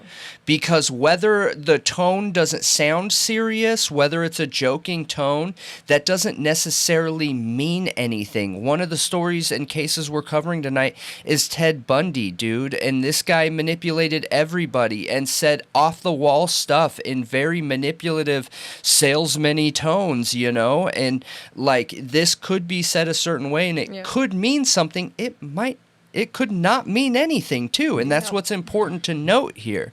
But from that walk, from the Corner Club to the grub truck, they are seen on the grub truck, and the grub truck, you guys, is they stream live. They stream from 4 different cameras here, live, as they're helping customers and things like that, and all 3 of them is Kaylee, Maddie, and Jack, who we saw on the the video, they all walk into the frame right at about 1:40, 1:41 a.m.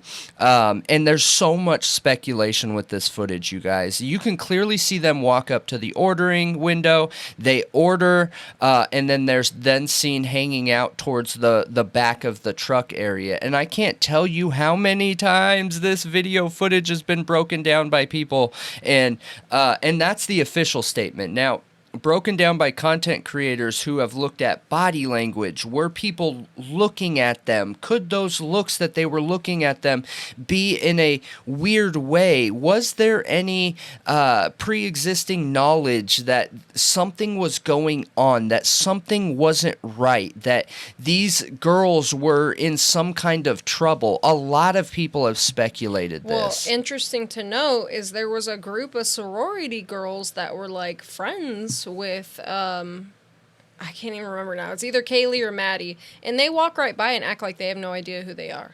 Yeah, And you're talking about, I think it's Kaylee, don't hate me because I didn't write this down, but I think it's Kaylee's sorority mom, I guess is what you could call it. So when you join a sorority or a fraternity, somebody has to vouch for you. Otherwise, you don't even get added as consideration. And that was her sorority mom who vouched for her to get in the sorority. Yeah, and I have seen people breaking down this video, literally identifying almost every single person there, and showing who they are. And that was interesting, that there were people there that they knew pretty well who acted like they weren't there. Yeah. I don't, so... It could mean something, it could mean nothing. Yeah, we try really hard to find that right area of tiptoeing between our tin hat theories, because I'm a firm believer, we both are a firm believer, that everything should be able to be talked about. Literally everything. There should be nothing off topic. That is absolutely absurd when there are things that people believe should be untouchable for talking. Get out of here. No way, dude. It's all how you handle yourself, right? Mm-hmm. So when I look at this video, I see two very, very intoxicated girls, okay? Yeah. And now everyone knows that intoxicated people can be annoying. Could you have been walking up there and you're like, oh man, they are like super wasted. I'm not going to deal with that right now. I want my food and I want to get out of here. Yeah. Could it be something honest and just normal and not weird like that? Absolutely. Could there be something more? Could there have been somebody, Brian Koberger, somebody else, standing in the background shadow area like you can see in the video, watching these girls because maybe they were the target? I think any of those things are possible. I really do. We don't even know what's being seen off camera. Yeah, and originally people were really suspicious of Hoodie Guy, which is Jack Showalter. Yep. And honestly, at the end of that footage, the way he walks away is super strange. Like, he literally goes there with the girls. He was at the bar, I believe, with them. Walks with them all the way to the grub truck, and then they call a ride and ski off. They ditch him. And they ditch him straight up. And he's like, what? And then just like takes off the other direction down the sidewalk.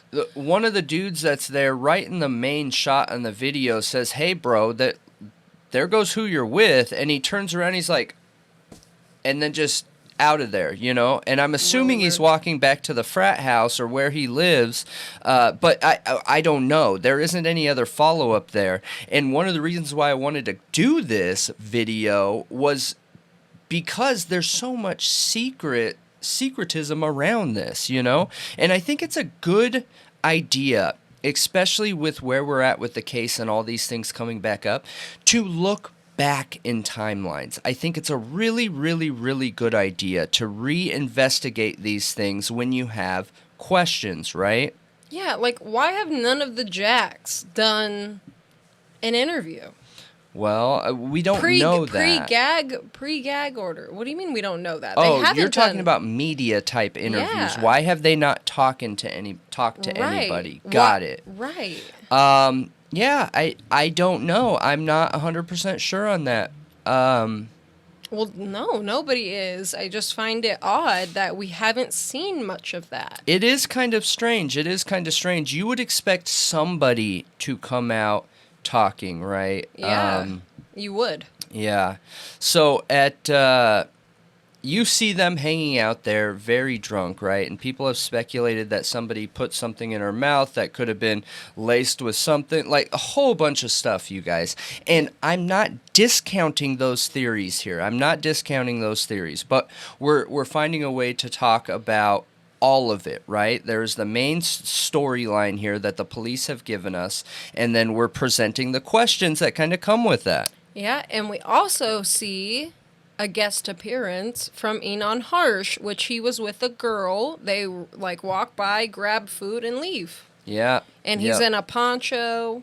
Yeah. But I thought that was interesting because a lot of people have speculations about him, but he very much so was with a girl, and they were like laughing and talking. Yeah. Could it just be a friend? Sure. Yeah. But like he was clearly with somebody that night. So and I just we haven't covered Enon, so if you watch us and you're not sure who that is, we'll cover him eventually, I'm sure. He's just somebody that is a hot topic around this for the people who don't believe that the affidavit is what did happen. If you want to catch up on who he is though, like just like go watch his interview with Hidden True Crime. It's a great channel. They do an interview with him, and that'll give you an idea. Yeah, so back to our storyline here. Now, from 141 to 151, the girls ditch their guy, ditch Jack. Their ride shows up, and it is not an official ride. It's somebody that does like ride sharing that is off of an app like Uber or whatever. They're not using an app. They're using something local where they pay them. That ride shows up, and the next we see of them is at 156. So they get home at 156. They arrive. Kaylee and Maddie, okay, the two girls, get there at 156. And from what we know, entered the house and everything was fine. And they go up to the third floor. Now, at this time, we have no understanding of what happened between the confirmation of Xana and Ethan being at the Sigma Chi house up until 2 a.m. At 2 a.m. is the first time that we hear of Xana and Ethan again in the PCA or local statements that we could find. So the official story from Dylan is that she knew that all of them were there. All 6 people were there, according to what we know. Bethany was there, Bethany Funk. Dylan Mortensen was there, and we have confirmation that Xana and Ethan were already there, and then Kaylee and Maddie show up at 156. So by 2 a.m., everybody that is part of this story in the house is in the house. At that 156 time frame, everyone is alive and well, and things are fine, according to the PCA and everything that we know, right? That's official storyline. So, and they're all in their bedrooms, apparently. Yeah, they are all in their bedrooms, and you have Kaylee and Maddie upstairs, because remember, Maddie was just visiting for the weekend, so Kaylee was just visiting for the weekend, and they wanted to spend as much time together, I'm sure, as they could, you know, because Kaylee they were like was sisters. And Kaylee was about to move to Texas for a new job. From what a lot of people say, she was already moved out. Yeah, she was living with her family. Yeah. She just bought a new car and wanted to come hang out with her friend and show her her new car. Correct. Before she was about to move to Texas. Yep. Absolutely. Now with the Xana and Ethan stuff, I see how there is a ton of speculation there, you guys. So I'll just take a couple minutes here to go over what some of the theories are, some of the tin hat theories. And if you're one of those people that believe in these theories, don't take me saying tin hat as offensive, because I don't mean it offensive. That's just like the socially acceptable idea of what these non-mainstream storylines are, right? You have the mainstream story storyline, and then you have more tin hat theories, and I don't think tin hat theories are offensive whatsoever. But according to some of these theories out there, you guys, this is off the mainstream script, is there is some kind of fight club in the Moscow area, and Xana and Ethan went with Sigma Chi guys to this fight club from the 9-10 p.m. area up until the 2 a.m. area, and that's where more drama happened and things occurred. I personally have found no evidence of this. Zero. Zip.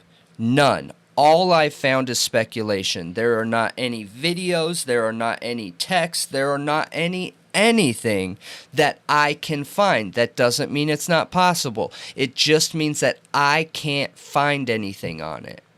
So I heard that Bethany was at that party with Ethan and Xana. That she saw them there. That's how we have confirmation they were there.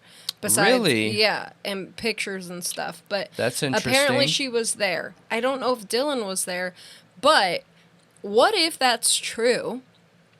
And say all of them were at this fight club.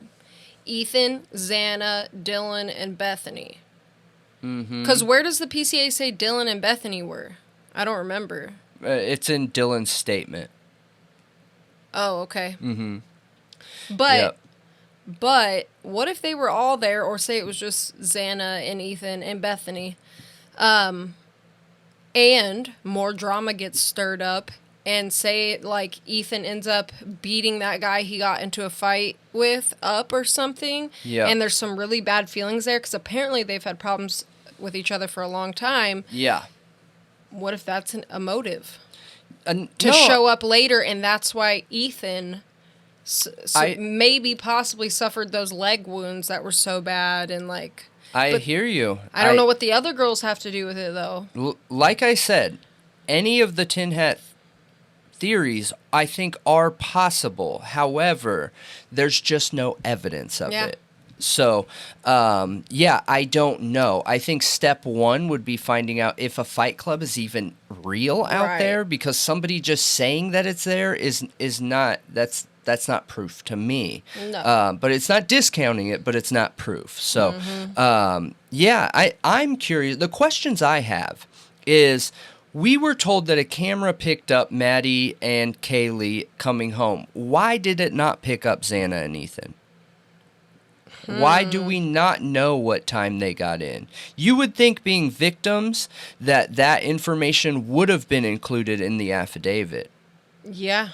Because we don't know what time they got home. We have no idea. They could have been home by 10 p.m., 10:30 p.m. Oh, that's really strange. Yeah. Like, they could have left and came back home right after the fight. Right after whatever the argument was that they got in. So with one of the other members. So yeah, well, why did they exclude that? I'm not sure. Do they exclude that because if they included what Ethan and Xana were doing, if they included that, would it have a bad image? Points away from Kohberger, because you got to understand, a PCA is all the evidence they have leading to that person. It does not include exculpatory evidence. It does not include anything that points to anybody else. Yeah, only that person. Yeah, I don't know. I don't know. Like, some things are very intentionally left out, which makes me wonder. Yeah. So, coming up to 2:47 a.m., okay? This is going away from the victims and going over to the suspect. So, 2:47 a.m., Brian Kohberger is in Pullman, Washington, and his phone disconnects with the cell phone towers. What people believe was being turned off. There's no way to know that. It's not like when you hit that power button, it sends a signal. It says, hey, this phone's being turned off, you know? We just know it disconnected from the cell phone tower. And obviously, who is Brian Kohberger? Is the PhD student that went to Washington State University, was a criminology student, and lived in Pullman, Washington, 10 miles away from Moscow. So now moving up to 2:53 a.m., PCA claims Brian is visually spotted on cameras traveling to Moscow from Pullman. This is a 8-mile long east to west corridor in Whitman County is known as the Pullman-Moscow Highway. The corridor runs between the state Route 270 junction. So this is where they have video footage, and it makes me wonder, do they have video of the highway? You know what I mean? Yeah. A lot of bridges, like the Carly and, Russell case. Yeah, similar to that, or even like when you're going over bridges, they will have cameras up there for traffic management and things like that to know if things are okay. You know, you have people that kind of watch that stuff. So, but they say that they see him or a white sedan driving from there to Moscow. Okay, now. Moscow. 3:29 a.m. Police say Brian Kohberger is seen driving literally right by 1122. So right by the 1122 house. Then makes two more identical passes. Well, like the side of the house. For those of you watching, you will see the picture up here. But and then within the next 30 minutes, right? So that was at 3:29 a.m. He makes two more identical passes. So by 4 a.m., according to the PCA, Kohberger will have made 3 passes by 1122. So at 4 a.m. here, the order,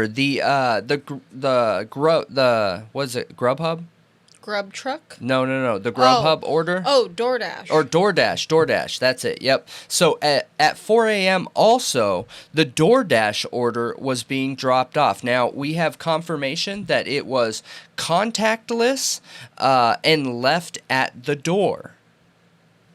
All right. So the DoorDash order was just dropped off at 4 a.m., contactless, and left at the door. And there's been a ton of speculation with that as well. I don't feel like that's something we really need to get into without knowing more. But, just for you guys, I know there's been speculation. Did that DoorDash driver see Kohberger's car? Could he identify Kohberger? Could this be one of the eyewitnesses that supposedly we hear out there? I think all of those could be real and possible. We just don't know enough right now. We just know that DoorDash driver has been cleared. Now, what was also going on at 4 a.m., Dylan Mortensen says, per PCA, she was awoken at 4 a.m., and if you're just woken up, obviously, I think it's important that certain statements in here are taken roughly, right? So 4 a.m., Dylan Mortensen says she was awoken at 4 a.m.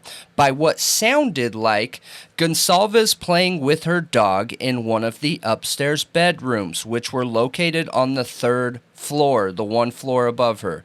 A short time later, Dylan said she heard who she thought was Gonsalves say something to the effect of, "There's someone here." Now, this is all filed under 4 a.m. I would assume there's some difference in time between those things, though. You're awoken, what you hear, there's a dog, and then after it sounds like she's playing with the dog. Then after that, you hear there's someone here. Could that hearing playing with the dog not be Kaylee? Could it be somebody else putting the dog away in the room, and that's what she's hearing? And then Kaylee hears, "Wait, where'd my dog go? What? Someone's here." You know what I mean? Could that have been the start of it? Because the dog was in another room, you guys. Yeah. Was in another room from what seemed intentional. It was locked. It was like shut in her old bedroom. Correct. Yeah. So, interesting, right? Or was someone waiting in Kaylee's room and Kaylee was the target this whole time? Not Maddie. Not Xana. Yeah. Kaylee is, isn't Kaylee the one that had the severely damaged face? Yeah. Okay. From rumor, that's what rumor Speculation. and speculation says Yep. is that, which it's a little less than speculative because her own father made statements saying that she got the worst of it. Yeah.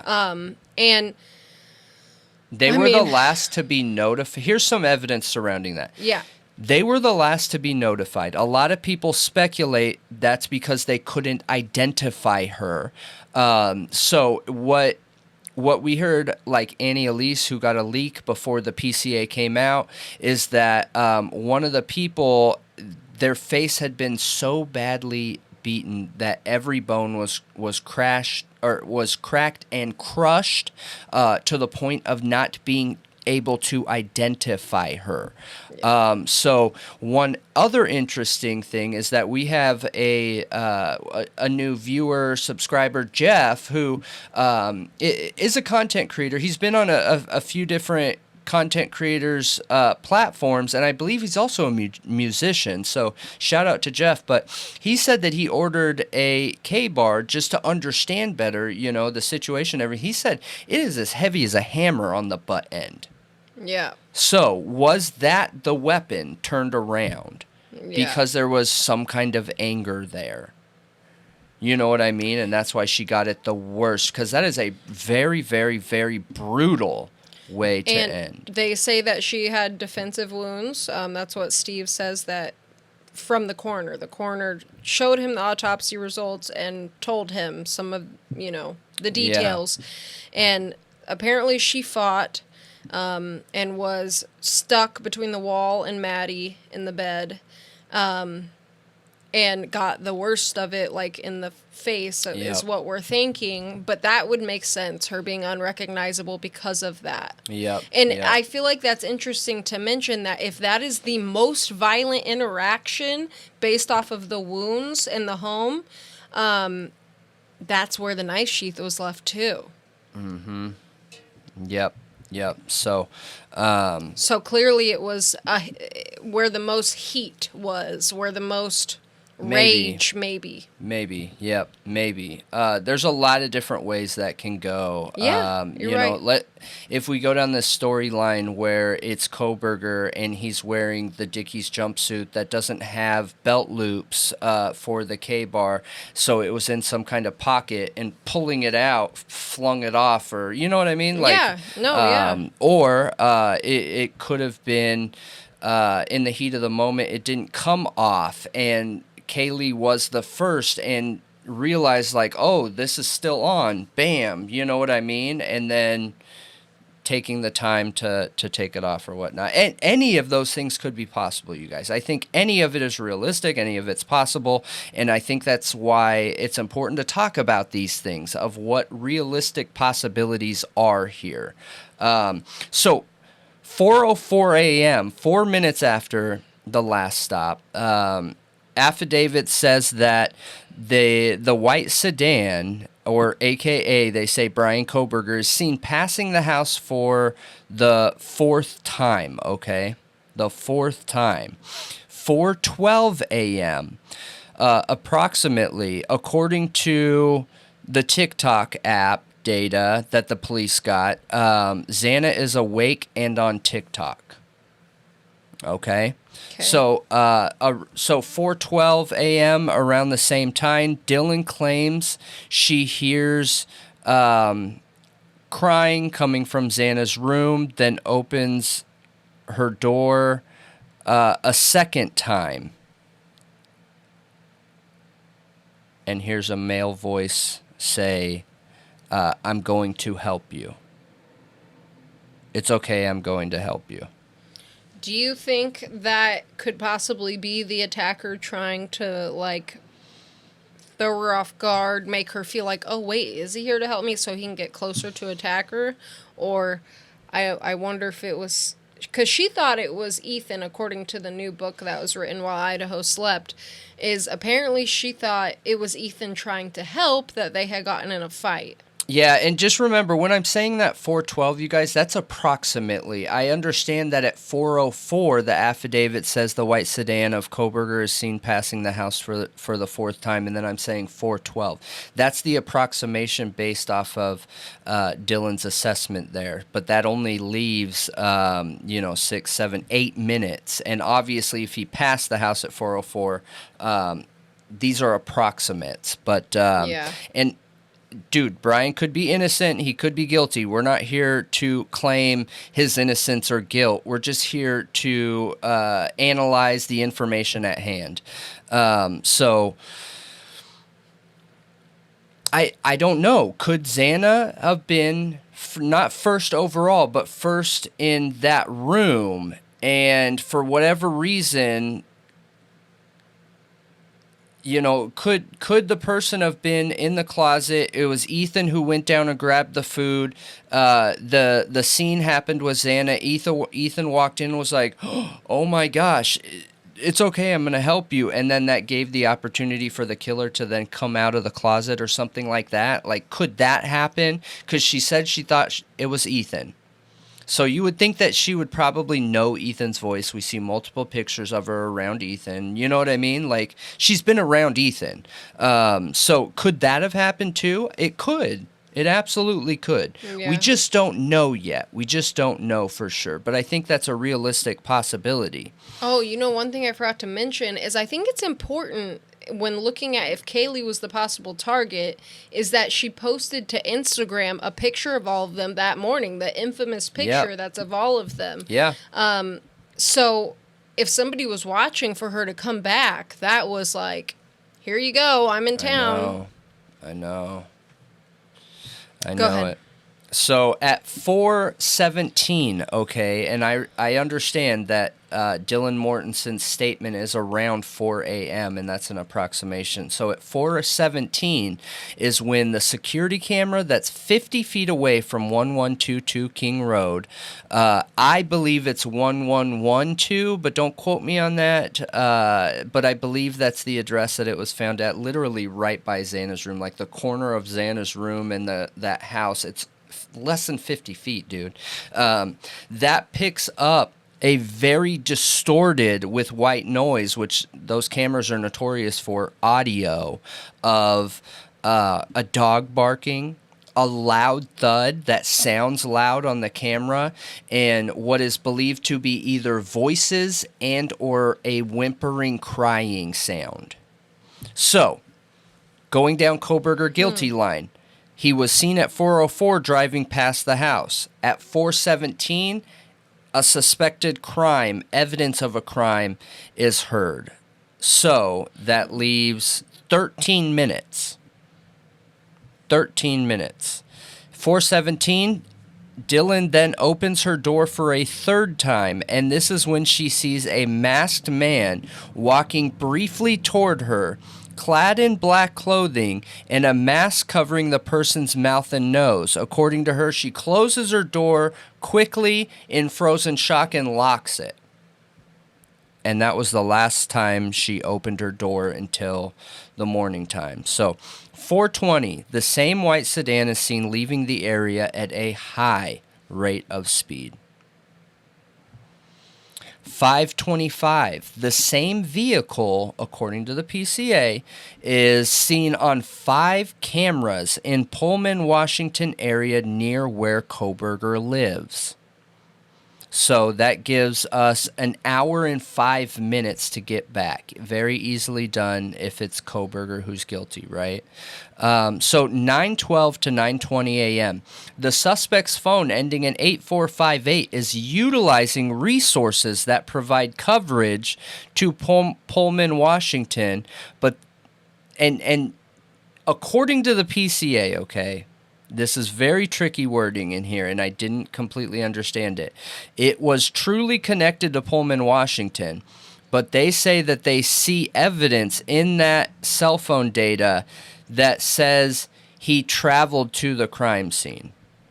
I don't know what that means, but I'm assuming since they're saying that his phone was connected to Pullman, he never connected to a Moscow tower, which that, as cell phone expertise here, right, after 15 years, makes me, that's questionable. Isn't that the one that they later said they didn't think was reliable, though? It could be. It could be. I think I can't find anything but speculation around that statement. Okay. I don't know. It's in the PCA. I think it's maybe in court documents was said in court. that they thought one of them wasn't reliable. But I don't know. We'll have to dig and find it. Yeah. So,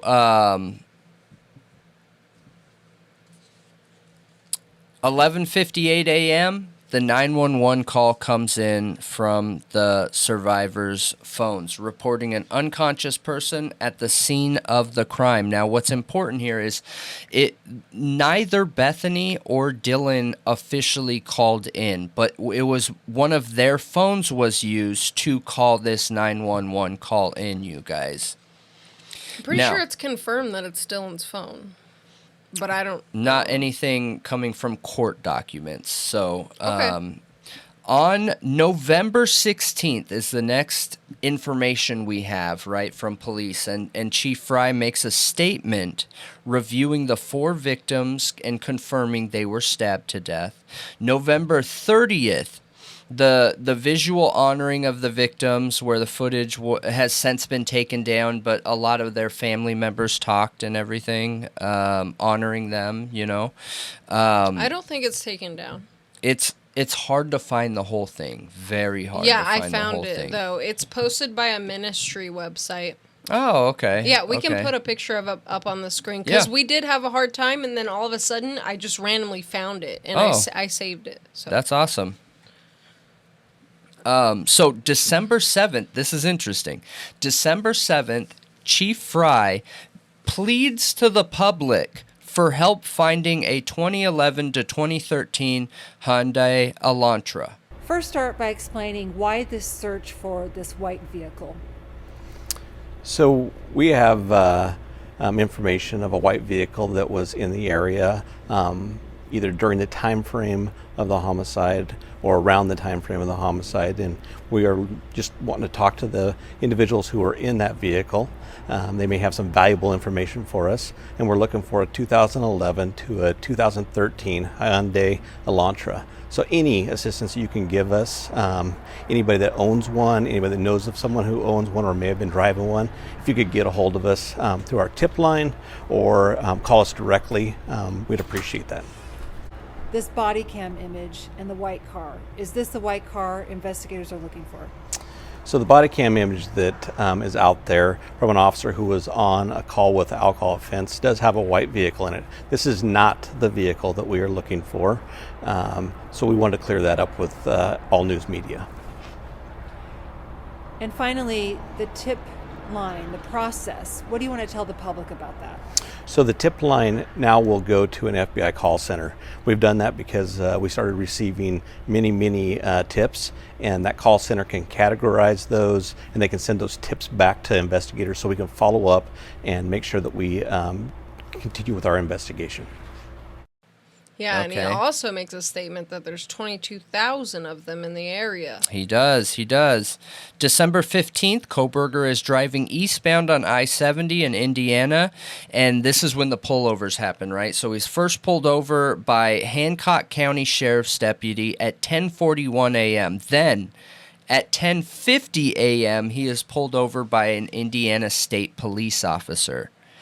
And so weird. We're told that they were not directed to pull him over. I'm sure you guys will see pictures as I'm talking through this, but the second time he's pulled over by the Indiana State Police, they had their dash cam on, and he clearly wasn't doing what they said that he was doing. So I'm wondering if he was already a suspect at this point, and they were following him, and these police officers following him lost him somehow, needed a bathroom break, needed something, right? They blew a tire, I don't know. They needed something.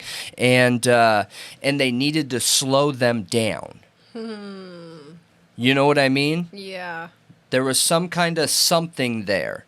So December 27th, the DNA profile recovered from the garbage at Kohberger's house in Monroe County, Pennsylvania matched that of the knife sheath left at the crime scene according to police's affidavit, okay? Now, that was pulled by officers pretending to be trash guys, going to pick up the trash. They were able to get this DNA evidence. They say on December 28th, the DNA was analyzed. So from the 27th of gathering it, they must have took off, went back to Moscow, and Idaho State Police analyzed this and confirmed with 99% certainty that it was Kohberger's father. So 2 days later, Brian Kohberger is arrested in Pennsylvania, and on January 3rd, he's extradited back to Idaho and charged with felony burglary and 4 counts of first-degree murder.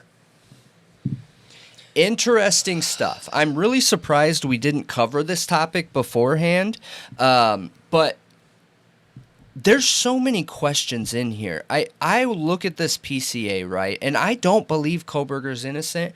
I don't believe he's guilty. I don't know what to believe yet because I'm evidence-driven. All I know is when I read the PCA, and with the expertise areas that I have and with the areas that we have researched now and looked into, I have so many questions, you guys. And then I go back and reread the PCA getting ready to do this video here, and I feel like this wording is so strange. Everything from Officer Payne saying he was involved in the DNA process to Officer Payne saying he was involved in the cell phone data creation. Yeah, that's weird. It is, dude. So that's weird. That's not possible. No, he said that he was on the phone with a cast member from the FBI that helped him confirm that what he did and said was true. Dude, that industry took years to even start to understand. That's not something you can just call somebody up and be like, hey, run me through this real quick. Like, just real quick, give me the Cliff Notes version and run me through how to do this. That's not how it works. Nope. I don't even think I felt like I could talk on the topic until 18 months after being hired in that industry. It's so much information, and it evolves so quick. Yeah, and I feel like you explain it really well, and then, like, still some aspects of it don't make total sense, Yeah. There's a lot of things to it that, you end up learning, like, what's the important stuff, because there's a ton more even from what I talked about. That's not, like, everything, Yeah. But it's interesting seeing somebody like Officer Payne, who has no experience in that and is a police officer, making an expert report? Yeah.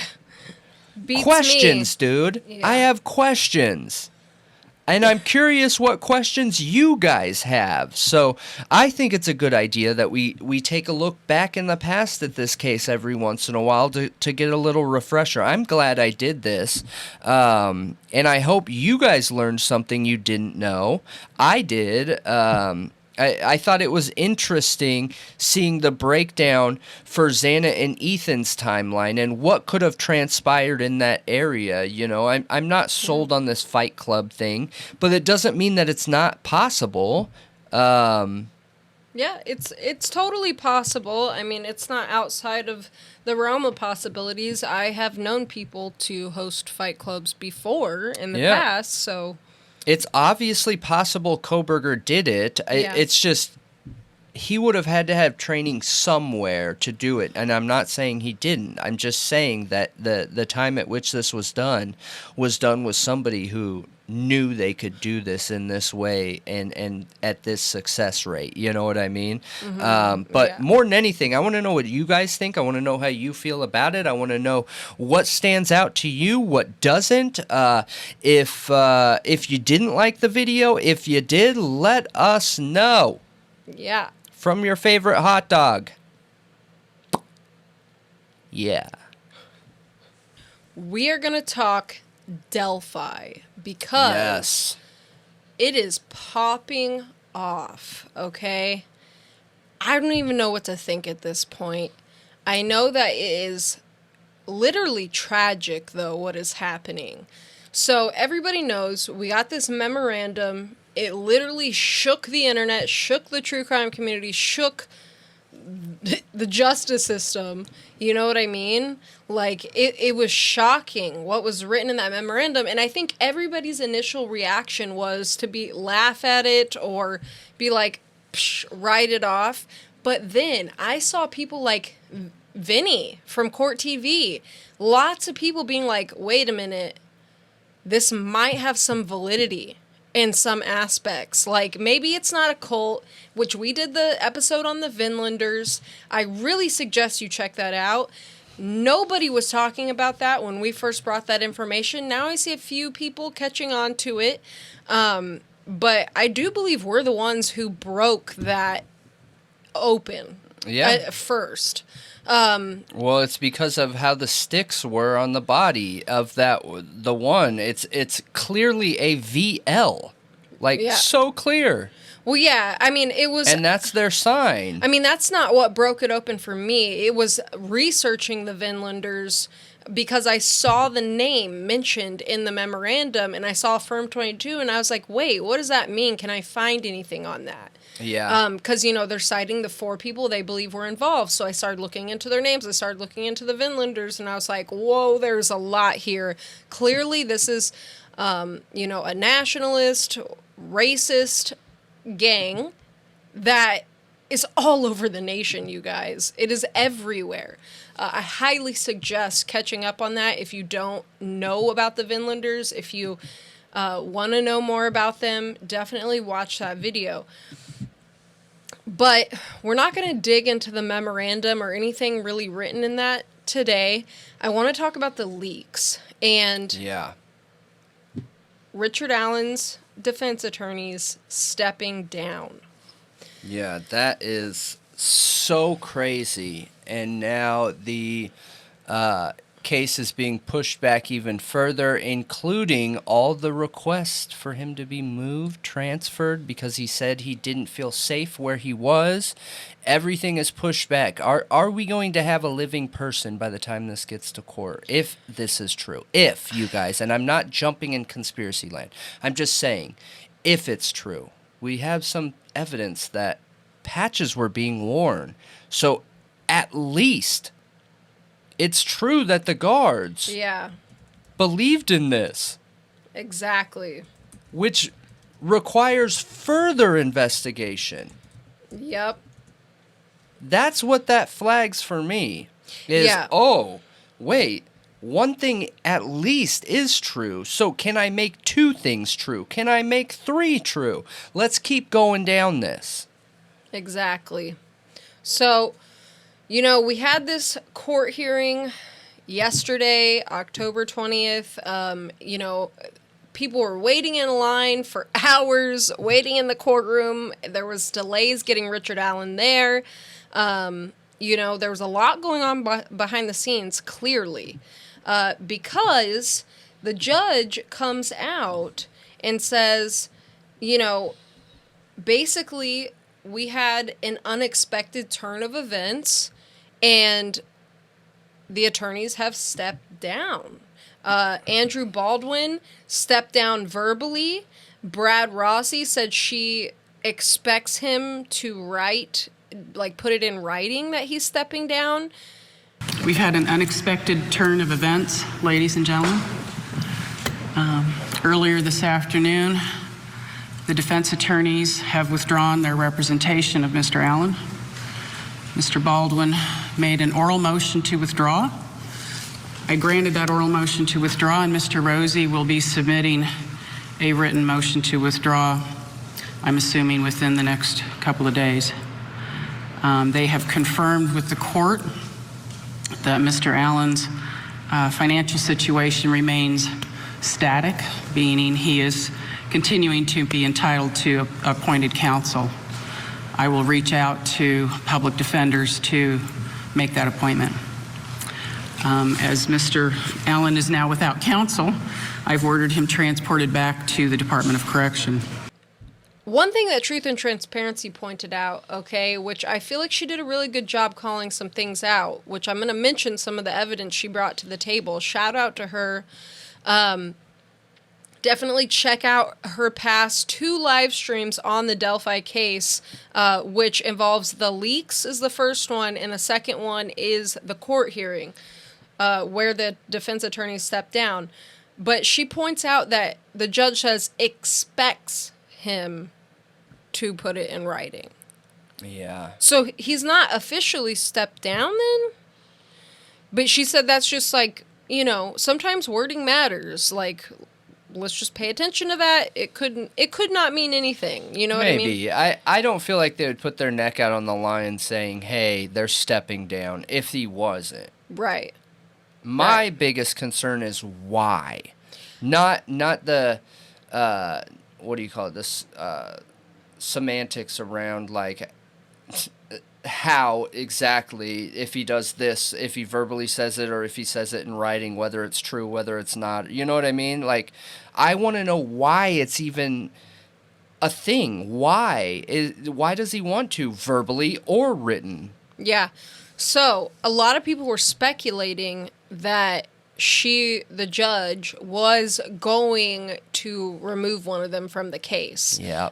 Specifically being Andrew Baldwin, because it is from his office that these photos and the discovery were stolen from by somebody on his team, and then leaked. And he would have to accept some form of responsibility. I saw a lot of people, like on Court TV and stuff, saying that it was wrong to remove a defense lawyer, from a case where there's trust built, where they've been working hard on this case, you know, and there is apparently a lot of trust between Richard and those lawyers, like a lot. And, you know, his wife was in the courtroom crying, like, the whole time until they pulled her out. So I'm sure it was hard for her. I saw Bob Motta, because he had a live about this, and I just randomly saw it and clicked on it, and he was sitting right behind her, and he said he really got the feeling that even if Richard did do this, which he doesn't seem convinced, he thinks the PCA is absolutely horrible and there's nothing there, that she has no idea. Like, and she really, truly believes he's innocent. Yeah. And honestly, I kind of think he could be innocent. Like, I do not feel like the evidence is good. And I think the memorandum definitely causes a ton of reasonable doubt. And these lawyers were really going to bat. And I think that a lot of good points were made today that you do not get this. They are public defenders, which technically they're private attorneys that were put in that position of defending him that way because he doesn't have the money to pay for lawyers. So them doing this for free and representing him and going to bat like this and digging into this much information, you don't get this normally. So this is really, really extremely unfortunate. So the judge said that they stepped down, and this is going to set everything back. They're going to have to reschedule a trial. The next court date, she's going to be looking for an attorney, and that's when his new attorney will be presented to him. Now, I did see somebody ask a question. I believe it was on Court TV. If I was the wife, I would get to work calling people and asking people to defend him. However, Pro bono. I think that a smart attorney would call his previous defense and find out what the heck, man, what was going on. So that's another thing the judge mentioned, is that she asked his old attorneys, to work with the new ones. Okay. Like, not necessarily give over what they've done, their work product or whatever they call it. I mean, they should, but... Right, she said that they aren't required to. Yeah. But they can, and to, like, kind of give them the rundown and everything. Yeah. She thinks that they will, because it's in his best interest, and they clearly cared about this case, which makes me question why. Why did they step down? Was it to save themselves from, messing up their career, like the potential of being disbarred or anything like that? I even go to, were they being threatened? Because we have information here, that makes me question if they even should have gotten in trouble at all. Yeah. So, Truth and Transparency showed a interview that Drunk Turkey did in the spring, okay, of this guy, Rick Snay from Delphi After Dark. He has a channel called Delphi After Dark, who was receiving emails for 6 months. These pictures, real crime scene photos, is what it sounds like. Because if you go listen to this Drunk Turkey episode, this interview with Rick Snay, what he's saying here confirms to me, from what we know from this recent leak, that these were real crime scene photographs. Like, when they show the dotted F on the tree, he's like, that is not what it looked like. And now we know that isn't what it looked like. Yeah. It did look painted on. Yeah. It was a perfect F, not splatter. Yeah. Yeah, I wouldn't say perfect. I mean, you can tell that it was done, but to me, it looks like it was wiped. Like, Yeah. yeah. Right, exactly. Which the picture that was going around before that was just like the black spots. It looks That- like, That and then, and splatter. Yeah. It looks like splatter. It does not look like somebody literally wiped it on there. Yeah. This Yeah. looks like somebody literally wiped and painted it to the tree. it does. It does. It looks intentional. It looks like it is that F letter, like, and there's no ifs, ands, or buts about it. Yep. It because the F from that alphabet almost looks like a Y with an extra mark on the underside. So, yeah, and that's what it looked like to me when I saw it. Mm-hmm. And is that the leak claim now, though? What? That it's the wiped F? Yeah, Yeah. but it was already out back then? Yeah. Okay. It was already Interesting. being leaked spring of 2022. And he had been receiving them for 6 months. Then I wonder why. Because maybe he wouldn't have been taken off. Right, it's 2022, right? Yeah. Look, hey, will you search this on YouTube? Delphi Richard Allen discussion with Rick Snay on Drunk Turkey, just to confirm that was 2022. Because I didn't write down a year in my notes. I just want to make double sure that that's what it was. But regardless, How do you spell snay? SNAY.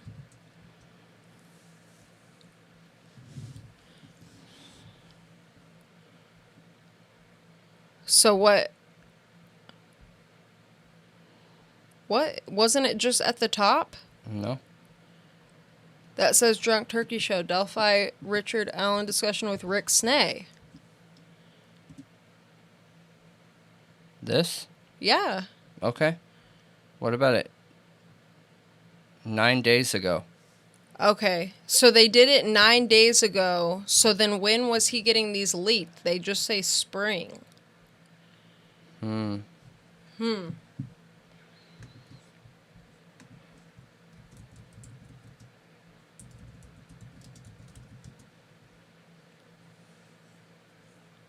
This past spring. So maybe it was 2023, guys.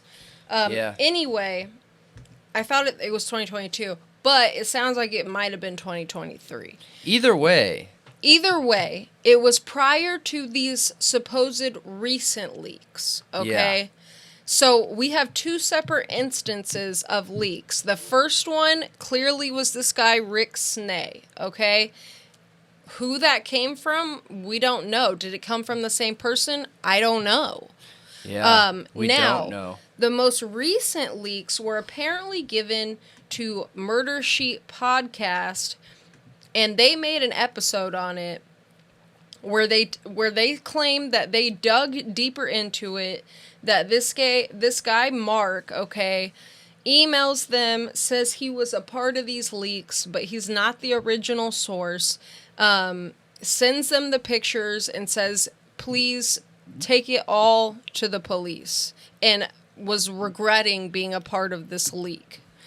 Now, Is it a leak? Because these crime scene photos, which Murder Sheet Podcast refuses, like even Ashley Banfield tried to push them and was like, she's like, I'm only going to push a little, but can you at least tell us if you actually saw, like, was it the girls, were the children in the pictures? And they were like, yeah, we're going to decline to comment. She said, I wish I never saw these. Nobody should be seeing them. And they were definitely real. Yeah. And they're horrible. So I don't know. Like, I don't know. But yes, I think to start off with, we definitely think what happened today occurred due to the leak, and that these were some of the repercussions or aftershocks of said leak. And as for whether we were surprised, I think we both thought that there was a pretty decent likelihood that the defense attorneys might be removed from the case, that could be a consequence of the leak. But I don't think either of us expected that they would be withdrawing themselves. The pictures came into your possession, you and Anya's possession. How did that happen? We were contacted by a source that we talked to before, and he sent us these images. And after we talked about it with him, he was pretty shaken about it. He was a little bit stunned that he had these. This is a father. He didn't know what to do. And as we talked about it and the gravity of the situation hit him, he said that we really should do the right thing, which to his mind was to go to law enforcement and give them full information about exactly where he got these images. And then were you able to tell law enforcement where your source got his or her hands on the photos? Yes, our source provided us with screenshots of his interactions with the person who had given him the photos, and that revealed quite a lot. We reviewed it, and he basically gave that to us on the condition that we would take it to law enforcement. So when we reviewed it, looking through it ourselves, we realized that there was essentially a middleman between our source and the original leaker, and that the original leaker was a member, a former employee of attorney Andy Baldwin's law firm, and a close personal friend of Andy Baldwin. So that was where we sort of pieced together what had happened. What can you tell us about those pictures that you saw that were leaked from the case? I think they were crime scene photos, and they were graphic. They were disturbing, and just looking at them, it was obvious that they were authentic. And beyond that, I say just leave it to the imagination. They were very disturbing images. Do you think it may have been an effort on behalf of the defense or someone who supports the defense, might not have been the law office, do you think it might have been an effort to promulgate this theory that, arose fairly recently, that this was the Odinistic cult, ritualistic sacrifice of children, et cetera, et cetera? Do you think this was an effort to poison the jury, that in fact was their theory? I'll certainly answer that. Before I do, I want to stress that we have not seen nor are we aware of any evidence that directly ties attorney Andrew Baldwin to this leak. As far as we know, it was just his friend who was responsible for this. But certainly from the text communications and the screenshots we saw of the communication of the middleman with our source, it seems pretty clear that his motivation for sharing these images was he thought it would be helpful to the defense, that he believed that what was in these images would somehow support their theory of the case. Clearly this isn't a full-blown leak, because the only picture that has full-blown leaked, which I could only find a few, was clothing in the river and the F on the tree. Yeah. That's all I can find, and apparently the clothing on the river is pretty old. So, like, all the other pictures clearly weren't full-blown leaked, so can we... Like, it's not really a full-blown leak, in my opinion. I mean, maybe not, but... normally when things are leaked to the internet, you can find them. Yeah, that would still count as a leak. If they're in the hands of somebody that they're not supposed to have, whether that person denied to put them out on the internet or not, it's still considered a leak, and I get it. So the big question of concern then would be was that leak recent or was it not? And this was sent out, months and months and months ago. And if it's not recent, then why the concern with the defense attorneys stepping down now? That doesn't make sense. And then that would make me feel like it's not about the leak. It's about something different than at that point.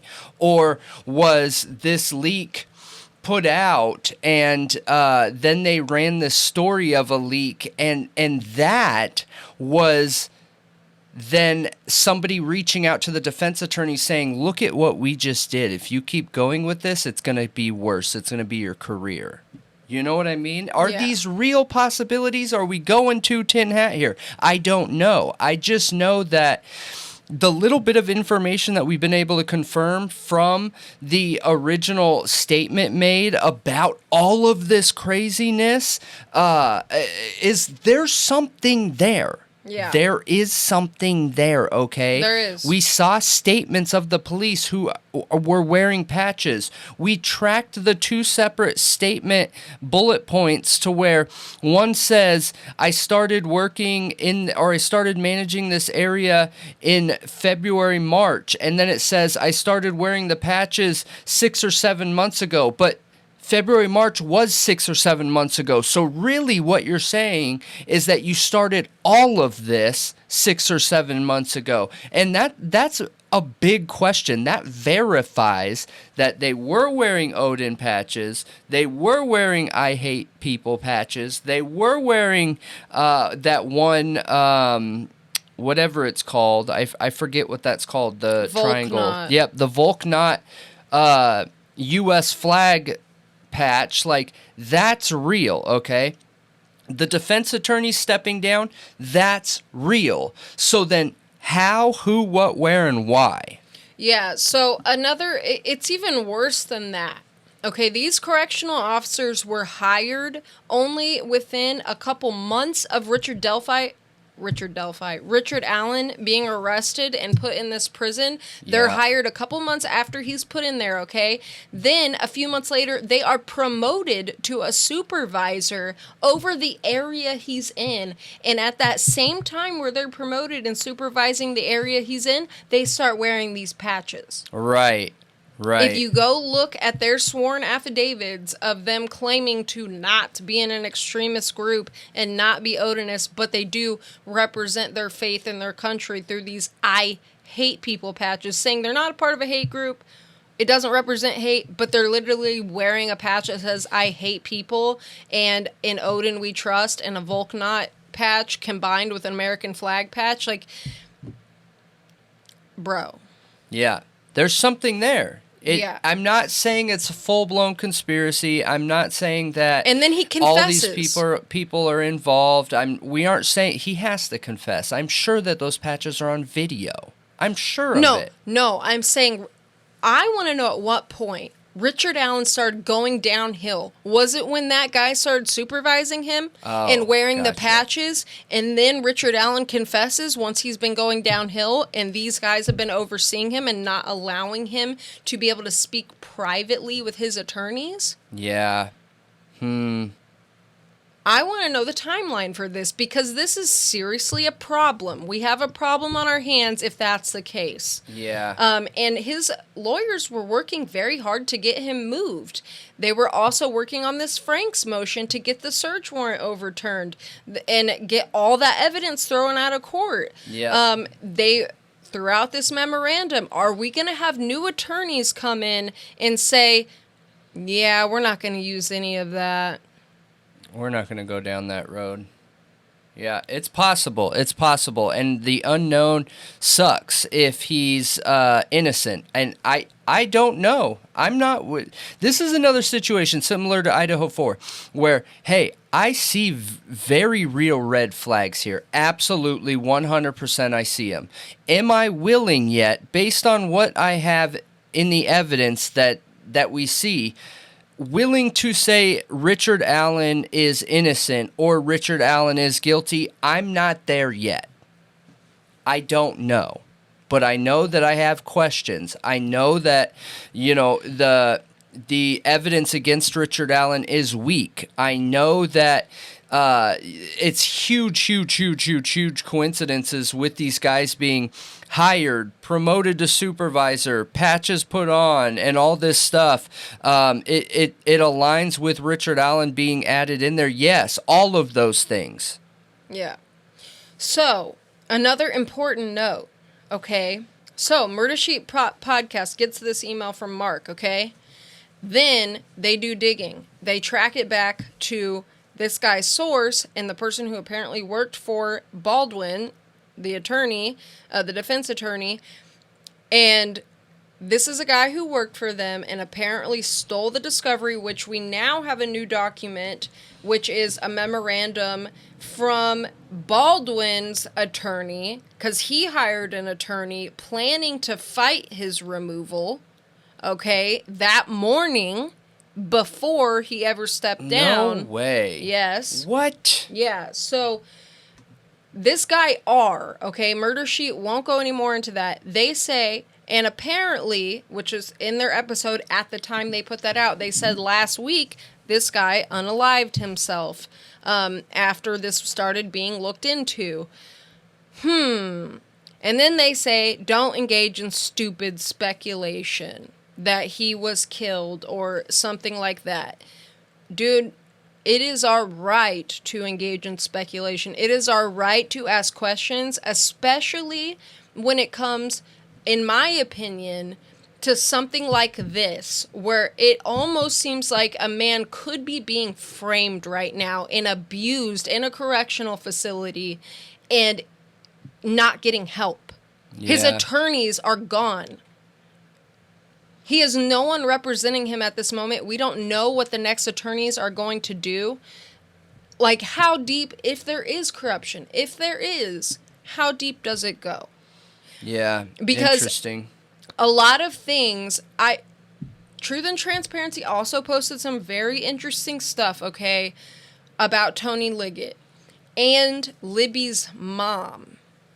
Libby's mom, I found out, is a single mother, which, okay, apparently the motive could have been that her mother was dating a guy that wasn't part of the race. I found that out because I watched some videos that I had never seen before, and I did not follow the Delphi case closely. So I see these videos on her recent live stream where the mom is talking about how she got zero communication from the police. Like, they were supposed to have this family meeting or something. She was not informed about it at all. Really? Tony Liggett said really horrible things about this mother. Really? Horrible things. Wow. We need to go watch that video on live stream. Yeah. Because it's incredibly important, because he is mentioned in the memorandum a lot about him lying. And he and a few other police officers came in and sat in the jury pool right before the judge started talking. Apparently they were going to testify or something and be witnesses at that hearing. But obviously it didn't happen because he didn't have attorney. You know, Richard Allen didn't have attorneys anymore. He had no representation. Yeah. So I think it's really important to look at who was overseeing this case, because clearly they ignored a lot.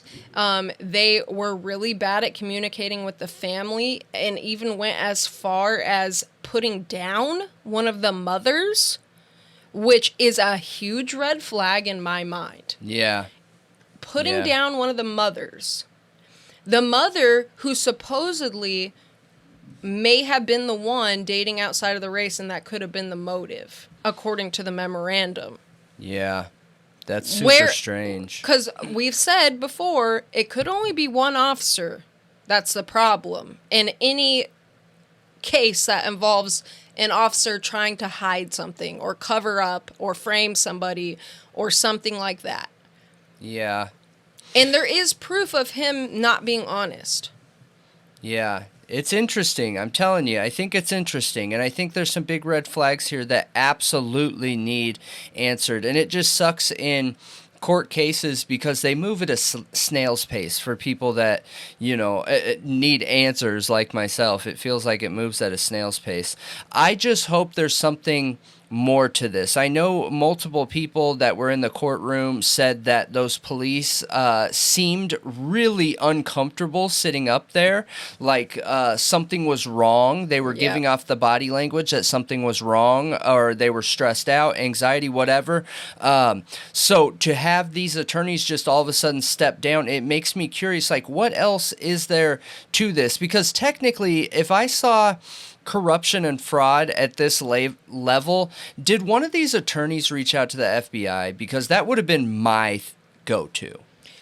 Who do you turn to when your law enforcement is corrupt? The FBI removed themselves from this case, so I mean, I think that's what this case needs. I think the investigation needs to be reopened. I really hope they are investigating now. I do know that apparently at least 3 of those guys from the memorandum were pulled back in and re-interviewed recently, since all of this happened. Mm-hmm. What that means, what's going to come of that, we have literally zero idea. But if Elvis, one of the guys from Memorandum who supposedly spit on the bodies and said he was there and confessed, if he has intimate knowledge of the crime scene that could not be possible, what are we doing here? Yeah. What are we doing here? Why was that ignored? Yeah. Why? So yes, last thing I want to mention here is this document where Mr. Baldwin says he's developed a strong and trusting bond with Richard Allen, and that disqualification of either of his court-appointed attorneys would greatly prejudice his right to counsel in a timely trial and violate his Sixth Amendment right. He was planning on fighting this. Disqualification of counsel is an extreme remedy for any alleged or perceived violation of a court's order. Most, if not all, concerning disqualification of counsel involve conflicts of interest. And they're basically saying that's not what's going on here. And that he didn't do anything wrong. He was snookered and abused.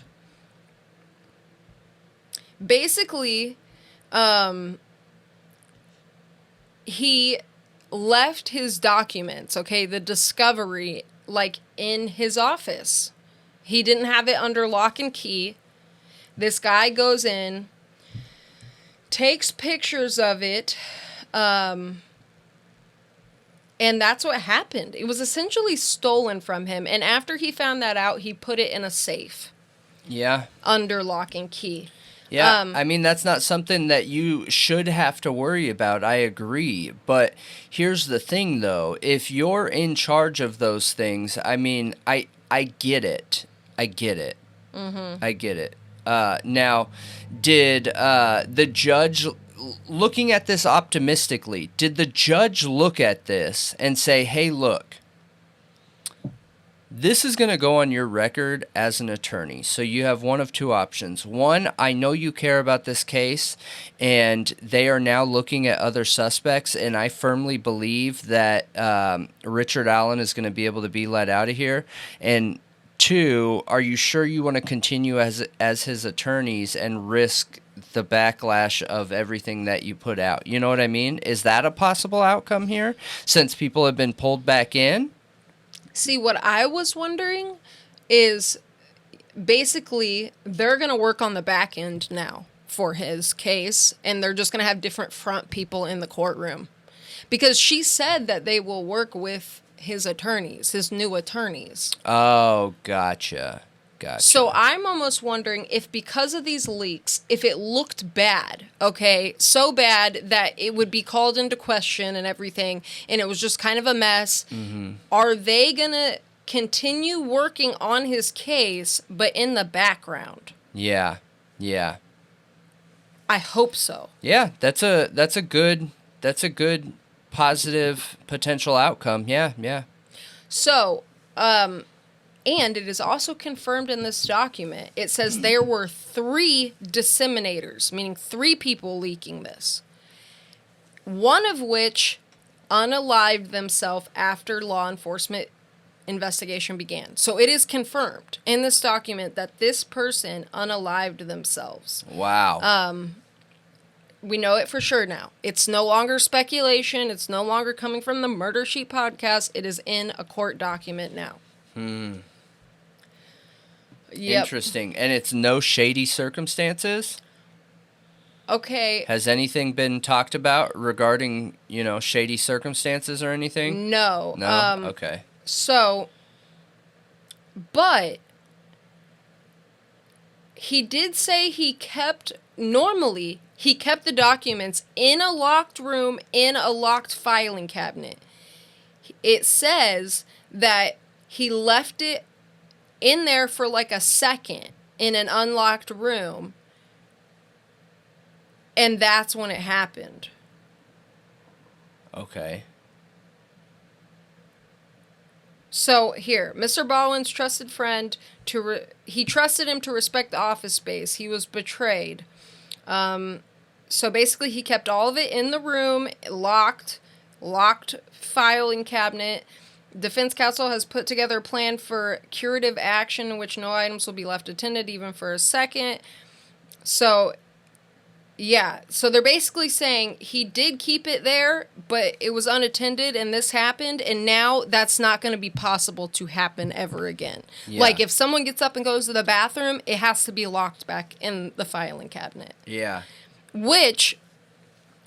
So, from what I'm hearing, it sounded like whoever leaked this thought genuinely it would help the defense. I'm curious what position they were in within this office. Because that does not help. You literally just, did so much damage. Yeah, absolutely. I agree. I didn't really understand it at all at first either because, if somebody on the defensive side leaked this, they're essentially saying that they care more about the public knowing about this than the actual case they're hired to do, because all this does is discredit them.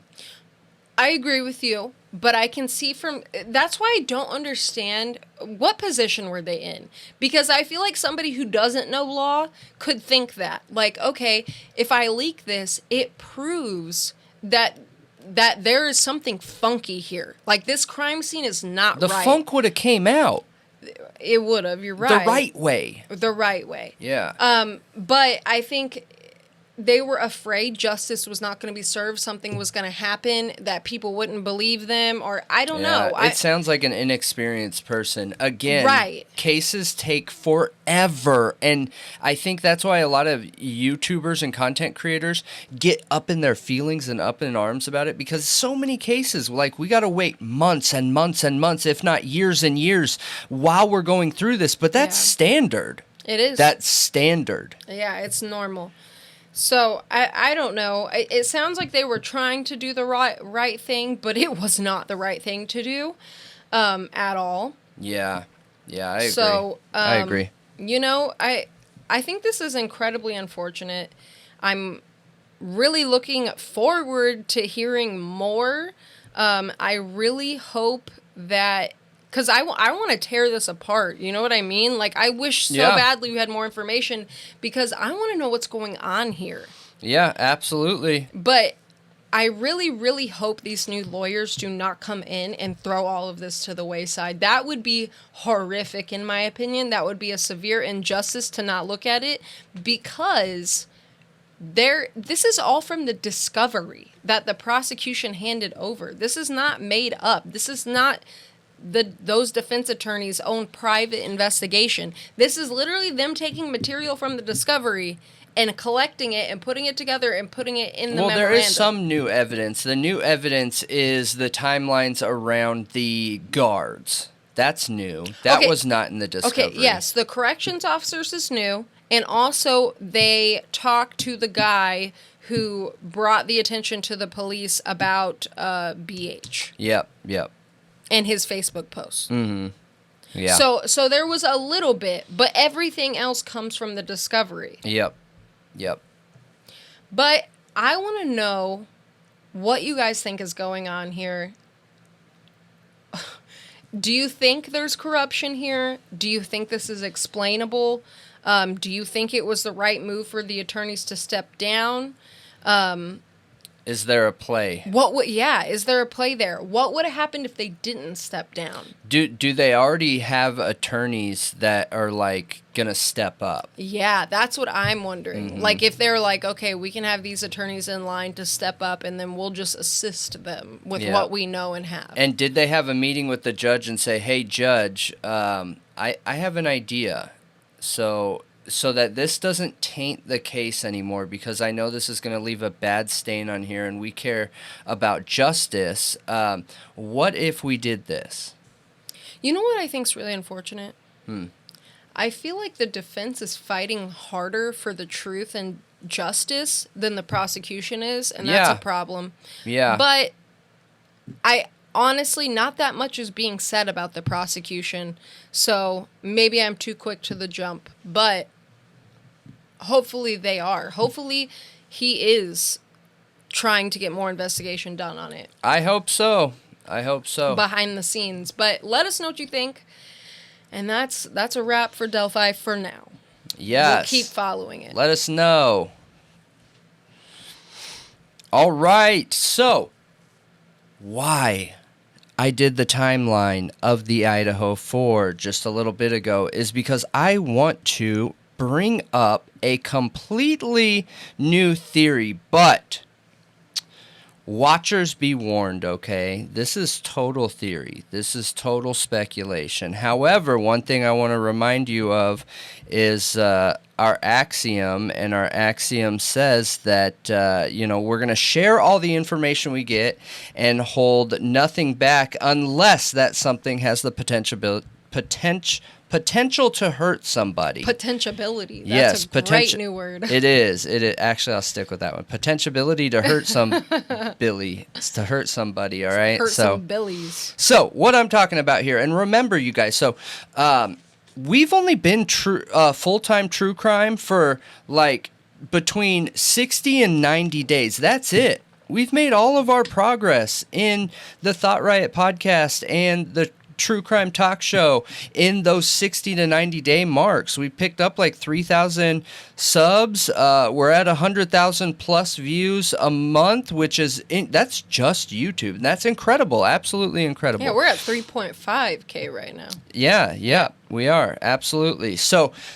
This theory actually started a while ago. Let me see what the exact date is on one of these. Okay, so this is Sunday, November 20th of 2022. So literally right after the crime. So what am I talking about? I'm sure you guys want to know exactly what I'm talking about. There is a theory out there, okay? And that theory is the 4chan theory. Now, give you some background here, okay?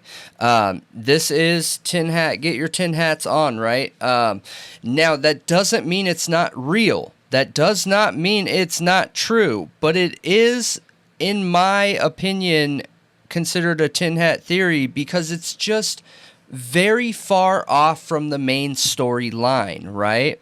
Okay. So, I was on Reddit, and I just saw this a few days ago and was like, oh man, that is super crazy. I need to share it with you guys. I'm super excited to share it with you guys. Some of you might already know it, but so I was on Reddit, right? And I seen a whole bunch of talking, comments, movement, things like that on this 4chan theory. And it is a visual timeline, which, we just did the visual timeline for the mainstream theory. Yeah. And I'll be able to post pictures as we're going through this. But essentially, this is what it is. The crimes happen on the 12th, leading up on the 12th and the 13th, right, of November. Well, stuff started getting posted in 4chan on 11/12 2020. Some weird things that people didn't notice at first. They were just being ignored. It wasn't until a much later date that someone was like, wait, that's weird. Oh, wait, that viewer again, or that user again, that's weird. Wait, I feel like I see something here, okay? So, this is 1 week after the murders on November 20th of 2022. A strange riddle-like post started to surface in the politically incorrect thread of 4chan that was discussing the Idaho 4 crime, right? The user posted one riddle, which the answer is garden, okay? Along with the coordinates that lead to the Pelouse River. P-A-L-O-U-S-E. Pelouse. Is it Palouse? I don't know. I think it's Palouse. Palouse River, okay? Throw tomatoes if we're wrong. But, okay, so this is what it says here. Some of these are good quality. Some of them had to be adjusted and new qualities put down. But what we're seeing here is this is posted by Anonymous on Sunday, the 20th of November of 2022. It looks like it was posted at 11:29 a.m. and it says flowers, leaves, and butterflies. Here is a sight to soothe your eyes. A mini forest outside your home. You might even find a gnome. Weird, right? And it gives coordinates here. Now, those coordinates are the Palouse River area. So, could that just be? They say that the answer to that is garden, but could it just be that Palouse River area? I don't know. There's nothing that anybody went to these coordinates. Okay, there's nothing. So people went there? No, there is nothing stating that they went there, and this is the river. Is there a home in that area? No, there's nothing there. It's just like foresty green area. There's nothing there. Where is that, near Moscow? That's not anything we're going to be able to track down coordinates like while we're talking. Yeah. No, I just didn't know if you knew it was near Moscow. It's in that area. Okay. It's just, I think it's like a 40-minute drive or something like that, right next to the river. So, now on December 12th, of 2022, approximately 1 month after the homicides, an anonymous user claiming to be Sigma Chi Fraternity was chatting to another 4chan user divulged the following post. And it says, Schizofrat C. Davids did this. Loach mad skills with lacrosse and a knife and wrestling. Ugh. E for Ethan posed no challenge. They already gave their alibis. DNA not in Cody. They're laughing about it now. DNA not in Cody? CODIS. Yeah. Yep. So, DL is... Right. Yep. So... And that was May 20th of November? That was December 12th. You said December, okay. That was December 12th. Okay. Now, this is one that I think I'm going to have to open up the fixed... Oh, no. Okay. So, next we have here, when everyone was ignoring their weird riddles and coordinates, the same poster posted this blackout image with Moscow, November 13th at 3:09 in military time. It says, okay, in relation to OP's pick, last night a guy posted a bunch of weird messages which looked like nothing posts and were largely ignored. Today, the user posted the same message which made no sense. He insulted me and said I was illiterate. In the next thread, the same user posted it again. They're just blacked out images. saying Moscow. Okay. Yep. And this is it. The only time I've ever taken a screenshot, and that's what it looks like. What the heck? It's like they're pixelated. Could this be an outline of something or somebody? I don't know.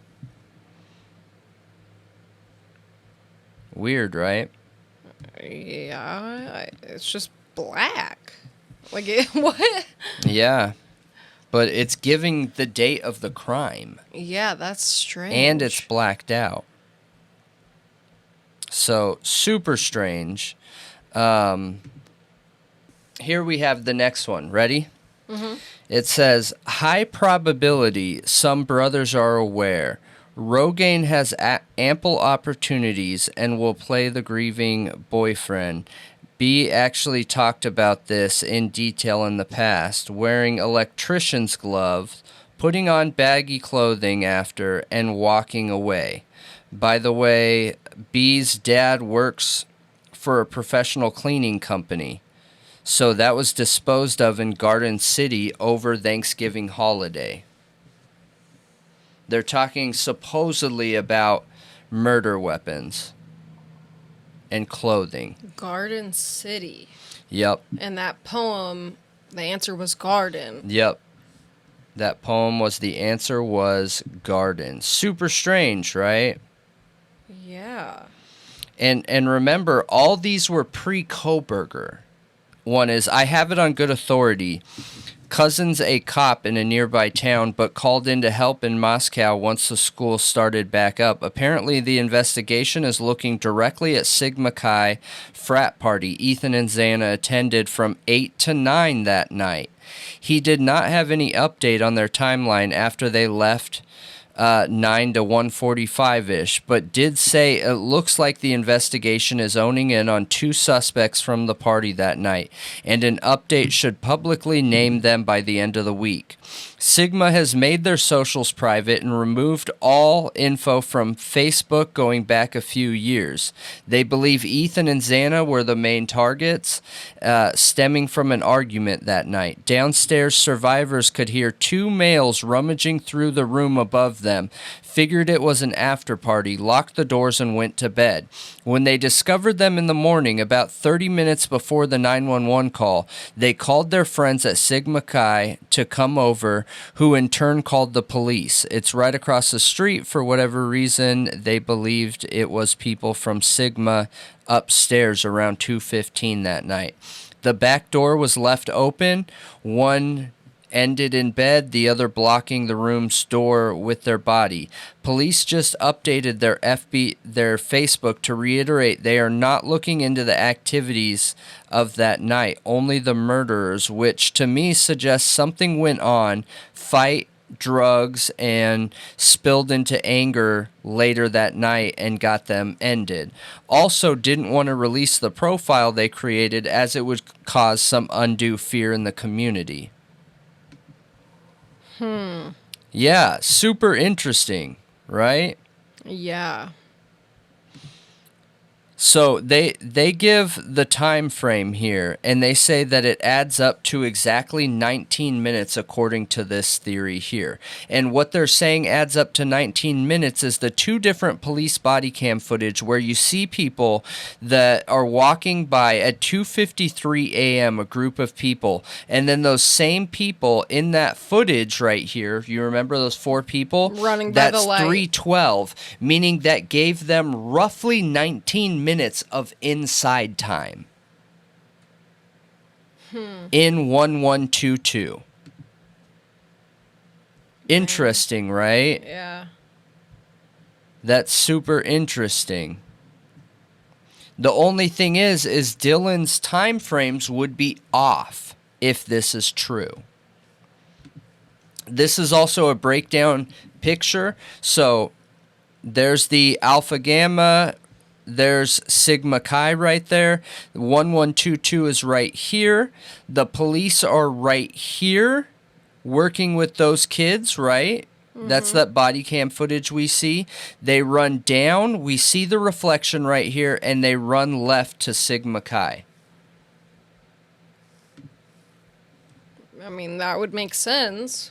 It does. I feel like this makes a lot of sense. It's just really interesting. It says, B got a bid because our house GPA sucked and the NC was on our butts. B's schizo, dirty south, and E could not be more opposite. Mads did talk trash. Dirty also mad that she was with Rogaine. Weird. Who are these people? That was on 12/12 of 22. Interesting. And then they said further, had to charge, no plug. Mads was also the target. I don't know who this is. So this says titties was not a target at all. Bad luck. Well-known fact. Kaylee. Oh, okay. She had really big boobs. I bet that they're talking about her. Okay. So Kaylee was not the target, even though Kaylee got it pretty bad. So then it says here, high probability some brothers are aware. Rogaine has ample opportunities and will play grieving boyfriend. Yeah, actually talked about this in detail.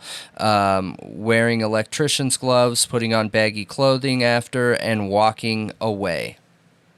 So it'd be interesting to try and see if in that one video, if there's any way to tell people are wearing baggy clothing. You know what I mean? They all looked like they were wearing hoods, remember? Yeah, they did. And there was a glove outside, you guys, that they won't test the DNA for or can't or something. Yeah.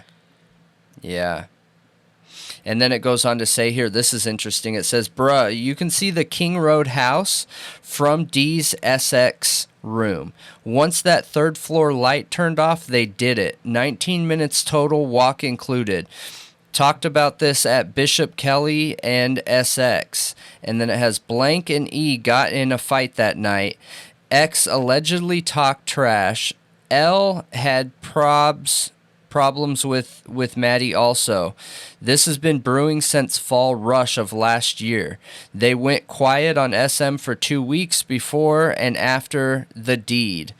B's mom a paralegal, so he knows not to say anything. They cleared him. B. Yeah. I'm not sure.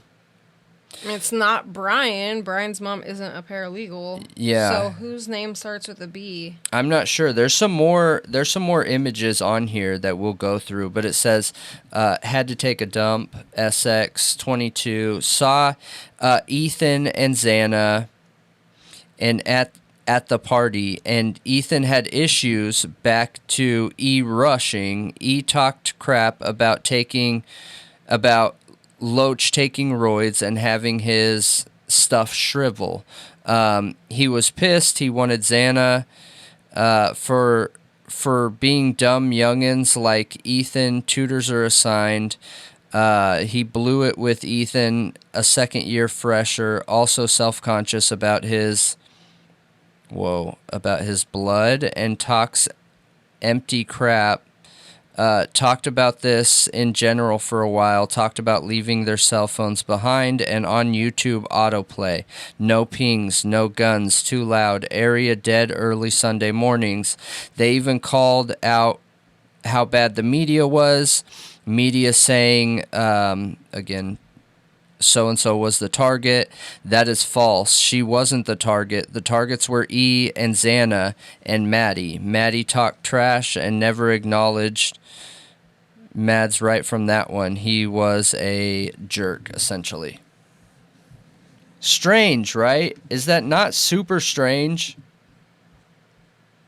Yeah, I mean, this has to be why I keep seeing people bringing up the frats, but I never really understood why they were so like hung up on the frats. Yeah, exactly, right? Because we came into this like 60 to 90 days ago, and I apologize, you guys. Like, I'll try and clean up these pictures better before I post them on the screen for you, but a lot of them are really blurry and really hard to see right now because when this came out, I just wanted to be able to share it with you guys. So essentially what we're seeing here and what's being said, what's claiming, and I already dropped a couple names, but I won't continue talking about them because we don't know. This is just a theory, right? But apparently there's a few people in the Sigma Chi fraternity that have had issues with Ethan, right? And there's people out there that you have issues with, you don't get along with, whatever.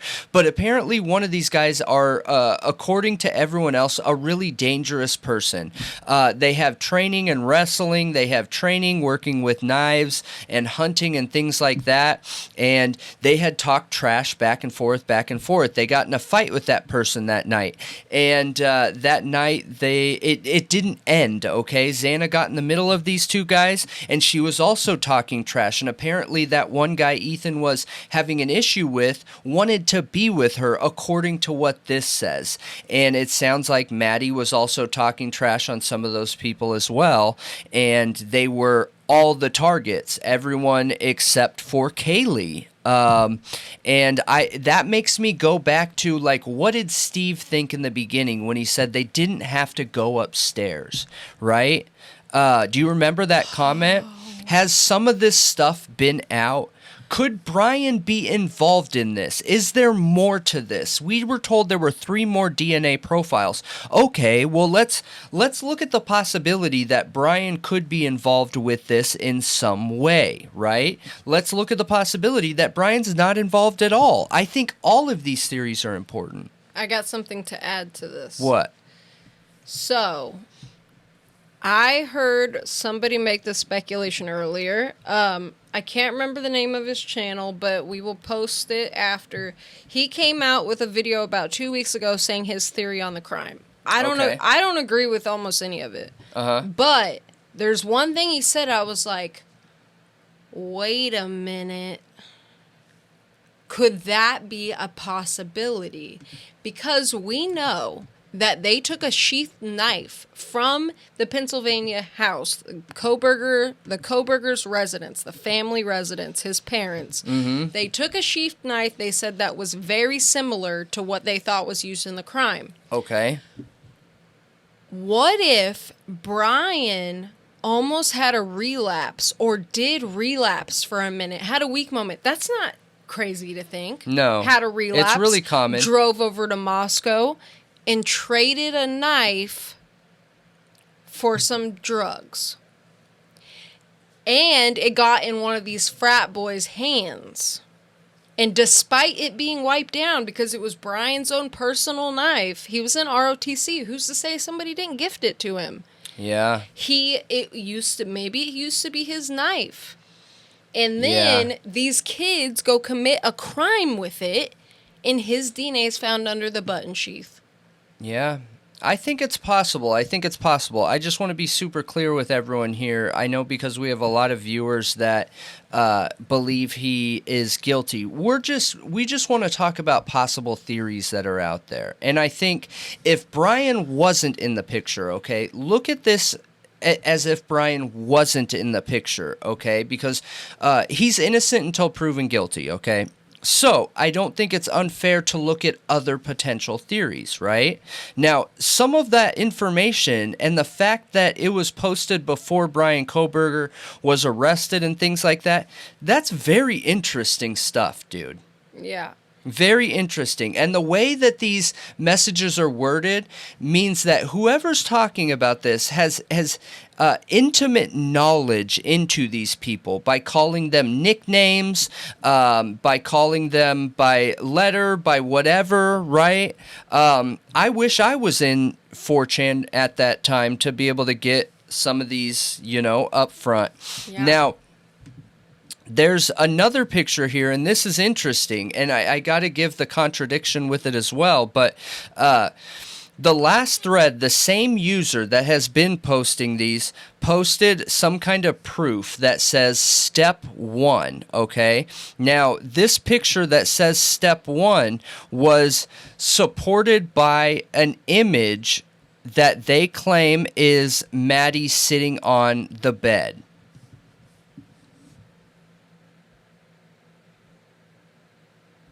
And that it lines up with her bathroom. Some Schizo Anon posted 2 pics like this on earlier threads today. Looks like a girl and the second-story bathroom at 3:10 a.m. the night of the endings, right around when the crime happened in the same location. The killer might have been in these threads. Now, this goes on to show evidence, okay, of how this could have lined up. So let's pull that up because I think this was interesting, and this is one of the other posts too, right? So, and then we'll get to that evidence. So, then this is what she posted on November 13th of 2022. You gave me hope. That was the worst of it. I am aware of Kill the Clones is creepy. I don't know what the Charlie business is, but here's the pic. It's of Maddie's room. I'm very confused by this picture. It doesn't look right. Like, is it 'cause the room's tiny? Yeah. It just looks really strange. I mean, it was a tiny room. What does it even mean, that picture? I have no idea. But it's been confirmed that it is Maddie's room. All the proportions are the same. It's just less modern, older version of that rental space back when it was furnished differently. Maybe before the renovations, I don't know. But it is a picture of her room. Now, that picture, right, of supposedly her sitting on the bed, people have done some camera lineup here, and apparently it's perfectly lined up with the door. So if she would have been sitting on the bed here, someone could have been right outside taking a picture, lining up the angles perfectly. And these are the 2 people involved. I don't think I'm going to post these on the video just because I'm not trying to dox people. We're trying to talk about a theory, right? Yeah. All right. So here is some evidence that I apparently is really hard to find. And for those people that don't know, you know, just for people that don't understand, you can absolutely scrub the internet of things. You can pay somebody to scrub the internet of things that are out there.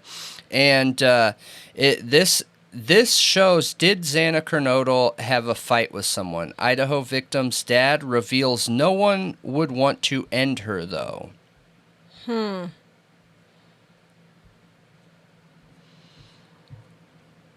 And apparently one of the guys involved is just trained on apparently using steroids.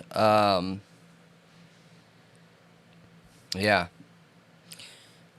Steroids are notorious for causing anger problems. Yep. Yeah.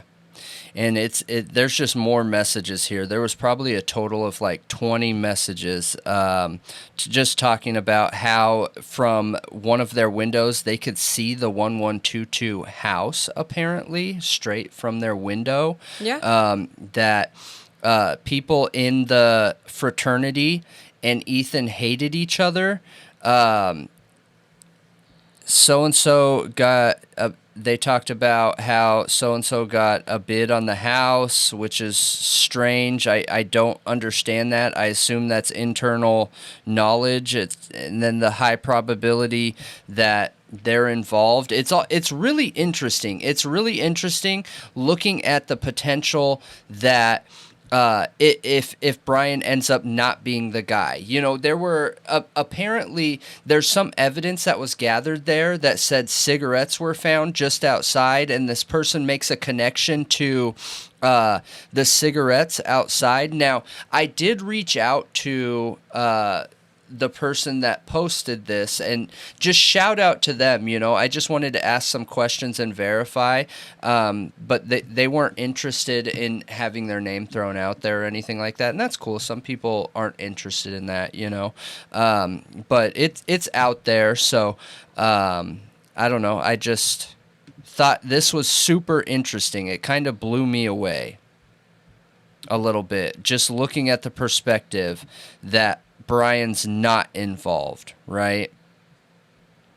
But yeah, I think you mentioning Steve saying they didn't have to go upstairs, I thought about that different than I am thinking about it now. Now I'm thinking about it, they didn't have to go up there and do that. Yeah. Their target was downstairs. They didn't have to do that. Right. So why did they? If you were mad at these people, then why did you go upstairs and do that to my daughter? Yeah. Kind of thing. Yeah. With the picture of saying step 1 and all the messages that came after it, it's really, really, really strange. It is eerie feeling because it's pre-Kohberger. No information was out. Literally none. Zero. Zip. So how?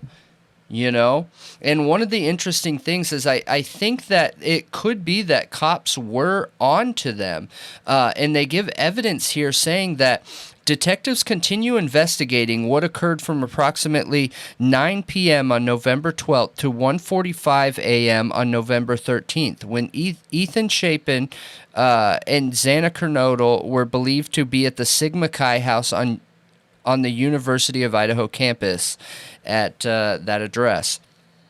Any interactions, contacts, direction, and method of travel, or anything abnormal could add context to what occurred. Detectives are seeking all outside surveillance video taken from 3 a.m. to 6 a.m. on Sunday, November 13th, from businesses and residences within the geographical area listed below. West Taylor Avenue, northbound, West Pelos River Drive, south boundary, Highway 95 south to the 2700 block of Highway 95, and Arboretum and Botanical Garden. Arbitorium or something like that? Yeah, something like that. I think it might be misspelled or something. But if I'm looking at this, right, and Kohberger was never picked up, I would be like, whoa. Yeah. That sounds like there could be something there. Yeah. Right? Yeah, definitely. It sounds like there could be something there. So this goes into trying to understand then, the details of how did they get to Kohberger. Yeah, and I felt like this was a revenge killing early on. For me, it was either a serial ender, but then I'm like, why would they leave survivors? That doesn't make sense to me. I think leaving survivors either means that they're extremely inexperienced, or they knew them. It was targeted. Or they knew them. Yeah, they knew them, or it was targeted at certain people. Right. Yeah. Right, but why leave a witness? Yeah.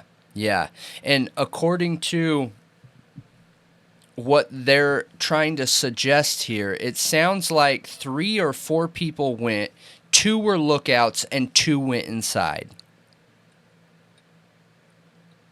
Which makes sense, because there are 2 ways of entrance there, right? Yeah. Lookouts. 2 points of entry. Is that why Dylan and Bethany didn't run out? Did they see people outside their windows? Is that the exculpatory evidence that Bethany saw people out there waiting? I don't know. Gosh. It's an interesting theory. And yes, it's 100% a tin hat theory. That doesn't make it not possible. This doesn't mean that if there's truth to it, Brian's not involved in some way either. Yeah, we just don't have the backing of real evidence yet, but that doesn't mean it's not there. Yeah. Yeah. It just hasn't been looked into by law enforcement. Or it has, and they won't tell us any of it. Yeah. It's really interesting. Yeah. I would be curious to find out what size shoes these guys wear, if they wear Vans. Yep. Well, what size the footprint, the latent shoe print even is. We've heard 9s thrown around. Yeah, but there's literally no No, proof. there's no evidence of that. When we're sticking to the concrete evidence, right, there's just no evidence of that. There's none. Zero. Yeah, that would be interesting if you pair this with a relapse theory. Yeah. If you paired it with that, like how did his DNA get there? Because we don't have any proof of him being connected to any frat boys or the victims or anything like that. But what if he did go buy drugs over there and this got passed into hands, you know? Yeah, it's interesting. It's an interesting What theory. if he went to buy him and they're like, oh man, that's a really cool knife. You can just give me that. And here, you can have this bag. Yeah. I've totally seen that happen before. Yeah, for sure. Absolutely. Yeah. Absolutely. It's interesting. I'm curious what you guys think about it. And remember, when you're looking at this, I suggest that you take Kohberger out of your mind. Is this even a possible theory? Could this explain dots connected between the 4 people running past, which totals the 19 minutes of crime time plus travel time? You know what I mean? Yeah. Because those 4 people have always been interesting. They have that video has always stuck in my mind. Yep. At that time, Always. the people running they're literally running from the house. They are running from the house, that area. I know there's multiple houses there, but they are running from that direction. area. Literally Correct. that alley and staircase that goes straight to the house. Yep. And they're Yep. running towards the frat house, it's true, or the band field. And then if Brian is really driving past the house, how could he have knowledge of this? If he's Strange, if right? he's driving by the house, it could either be that he is involved and he was a lookout, or he was driving around with a police scanner, or he was looking for police presence, or he was literally just out driving around that night. Yeah, that's too much of a coincidence. 4 passes, though. It depends on how good their video evidence is of him, of course, because Yeah. if it's the Linda Lane footage that, you guys, it doesn't show a car. None. Zero. No. Linda Lane doesn't show nothing. It is not... Everyone talks about it like, oh, well, there's Brian Kohberger's car. No. All we see are headlights. What are you talking about? There is no... I can't even tell you if it's a truck or not. Like, come on, dudes. Yeah, there's nothing. No. But,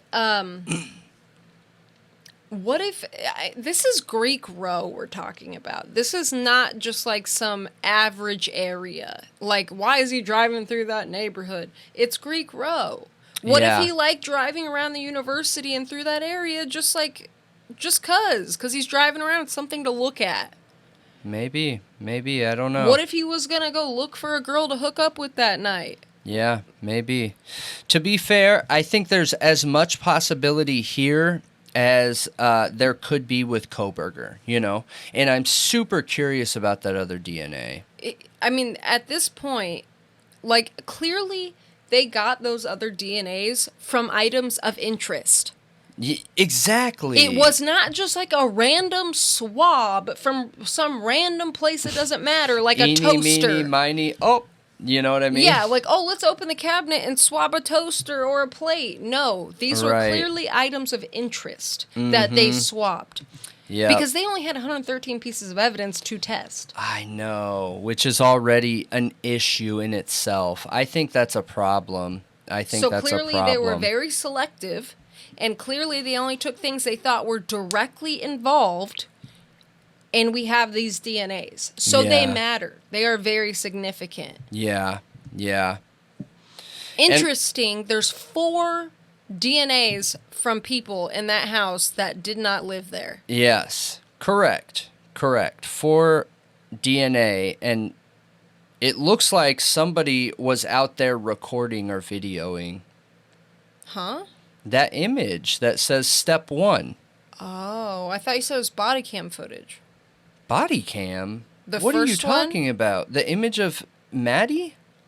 Oh, the image of Maddie. Okay. That was taken from outside of the house. If that's real, and I want to clarify, you guys, there's people out there saying that that is from Vampire Diaries or something like that.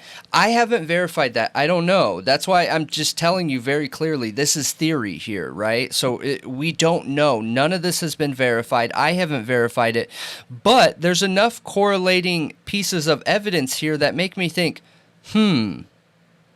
this probably needs to be looked into. If people know it's from Vampire Diaries, then pull up that picture from the show and put it next to it. No, absolutely. Absolutely. 100%. Like, come on. Yeah, 100%.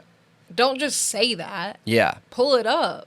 Agreed. If you know what it's from. No, I agree. I agree, because that would discount any or all of this, because that was all the same user. Yeah. Yep. Now, is this a reason why multiple people have left that area that were attached to them? Yeah. Like, hey, get me out of here. I don't want to be next.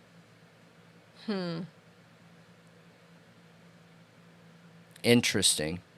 Where is this guy that he got into a fight with? Does anyone know where he is? Is he still in school? Don't know. Don't know anything about him. Interesting. Yep. Don't know anything about him, so.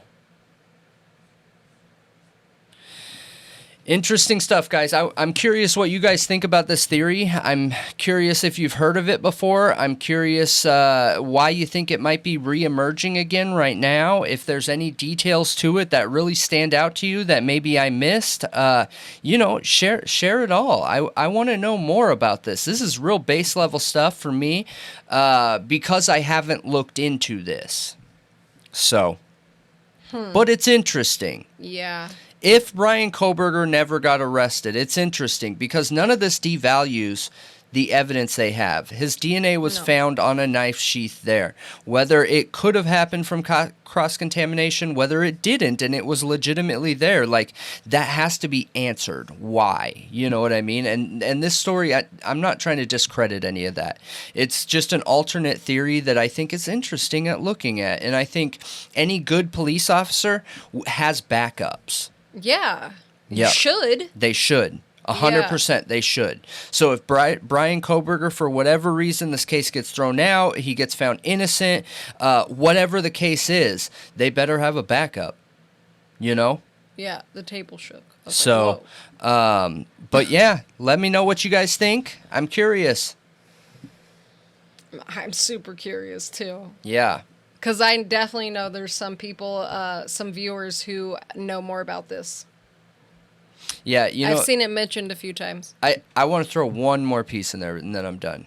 There have been multiple people that have commented that Kopaka was somehow knew what happened, and that he wasn't talking about ending his roommates. He was talking about he knew how they were ended or something like that. Yeah.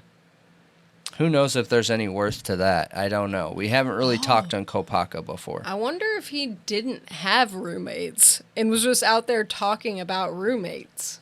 Oh, that would... Because remember, you said nobody's ever been able to identify who his roommates were. Ever.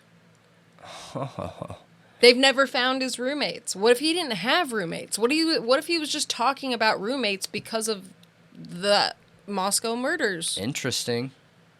So they assumed a threat because he was talking about murder and he was talking about roommates, so they assumed he had roommates. Yeah. But did they take statements from roommates? Like, have they taken statements? I don't know.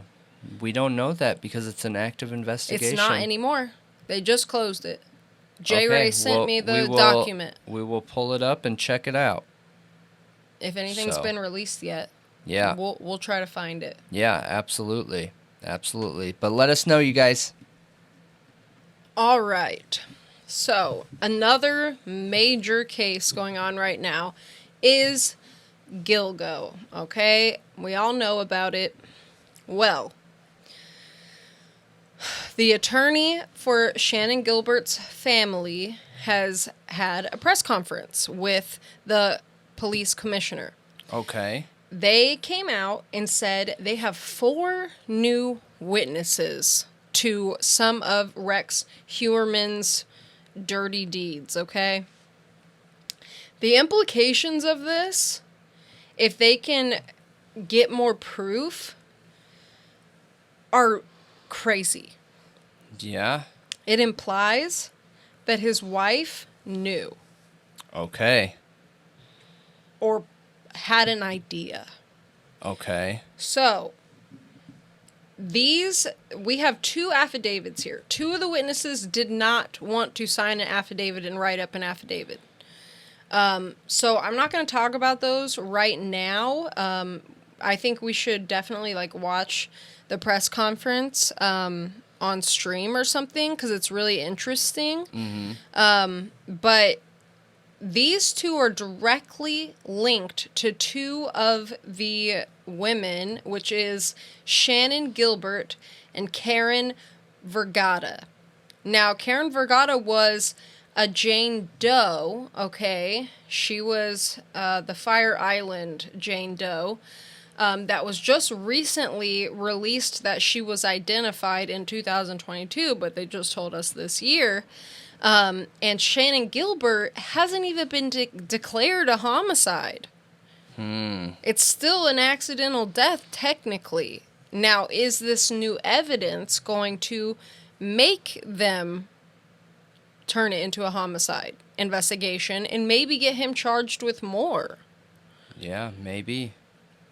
So, I wanted to kind of go over what happened to the victims real quick, and then talk about the witness accounts of what happened to them. Yeah. According to these women, or at least their associations with Rex Heuermann. So, Shannan Gilbert went missing May 1st, 2010. She was getting a ride to Oak Beach around 2 a.m. And her ride was Michael Pack. She was, a prostitute. She was going to meet a John whose name was Joseph Brewer. So around 3 a.m., they get there about 2 a.m., she gets dropped off at the house, and her ride, Pack, sits in his car.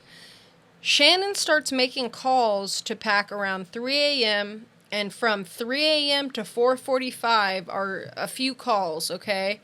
Then 4:45, she begins to get agitated in some kind of way. And then Brewer says to Pack on the phone, "Get her out of my house." She's freaking out. Pack comes in, and then Shannan says, "You guys are trying to kill me." And then she hides behind a couch and calls 911, a call that lasts 23 minutes from 4:51 to 5:14 o'clock in the morning. It was reported her call was transferred to the New York State Police instead of Suffolk County. Yeah. The recording was released to her family in May 2020, but I believe it was to the attorney, but I believe we didn't hear it until a year after that or something like that. But Pack gets out of his car, goes in the house, and Shannan's falling down, or Brewer's house, and falls down. Wait. Shannan bursts from the house, okay? Because he went back to the car after that. Then he's back in his vehicle and sees her running out of the house, out of the front door, falls down the stairs, and then starts running to neighbor's house, knocking on the door while on the phone with 911, and freaking out, asking for help, saying people are after her, and he doesn't know what's going on. He thinks she's losing her mind. Sure. So the neighbors call the police, okay? There's a couple phone calls to 911. The cops don't show up for a very long time. Then the 911 call ends and her screaming. And when you listen to this 911 call, she's like, no. No, like she's talking to somebody, and it's a man. You can hear his voice, and he has a very distinct Long Island accent, is what I noticed. And then she's just screaming. It's so horrific, honestly, because... State police. Yeah, there's somebody after me. I'm sorry? There's somebody after me. Where are you? There's somebody after me. Okay, where are you? There's somebody after me. Where are you, ma'am? I don't know. You're driving right now? No, I'm inside a house. I'm sorry? I'm inside a house. What house? I don't know. Can you trace where I am? I'm sorry? Can you trace where I am? No, I can't. What's your callback number you're calling from? Huh? What phone number are you calling from? Somebody's after me. Please. Are you in Suffolk County or Nassau County? I'm in Long Island. Where on Long Island are you? No. No. What's the matter? Are you okay? What are you going to do? What are you going to do to me? You freaking me out. Come on. I'm in the middle of nowhere? Let's go back to Manhattan. Right? We're in Long Island. We're near the water. Please, stop. Me, Mike. Brother, come on. No.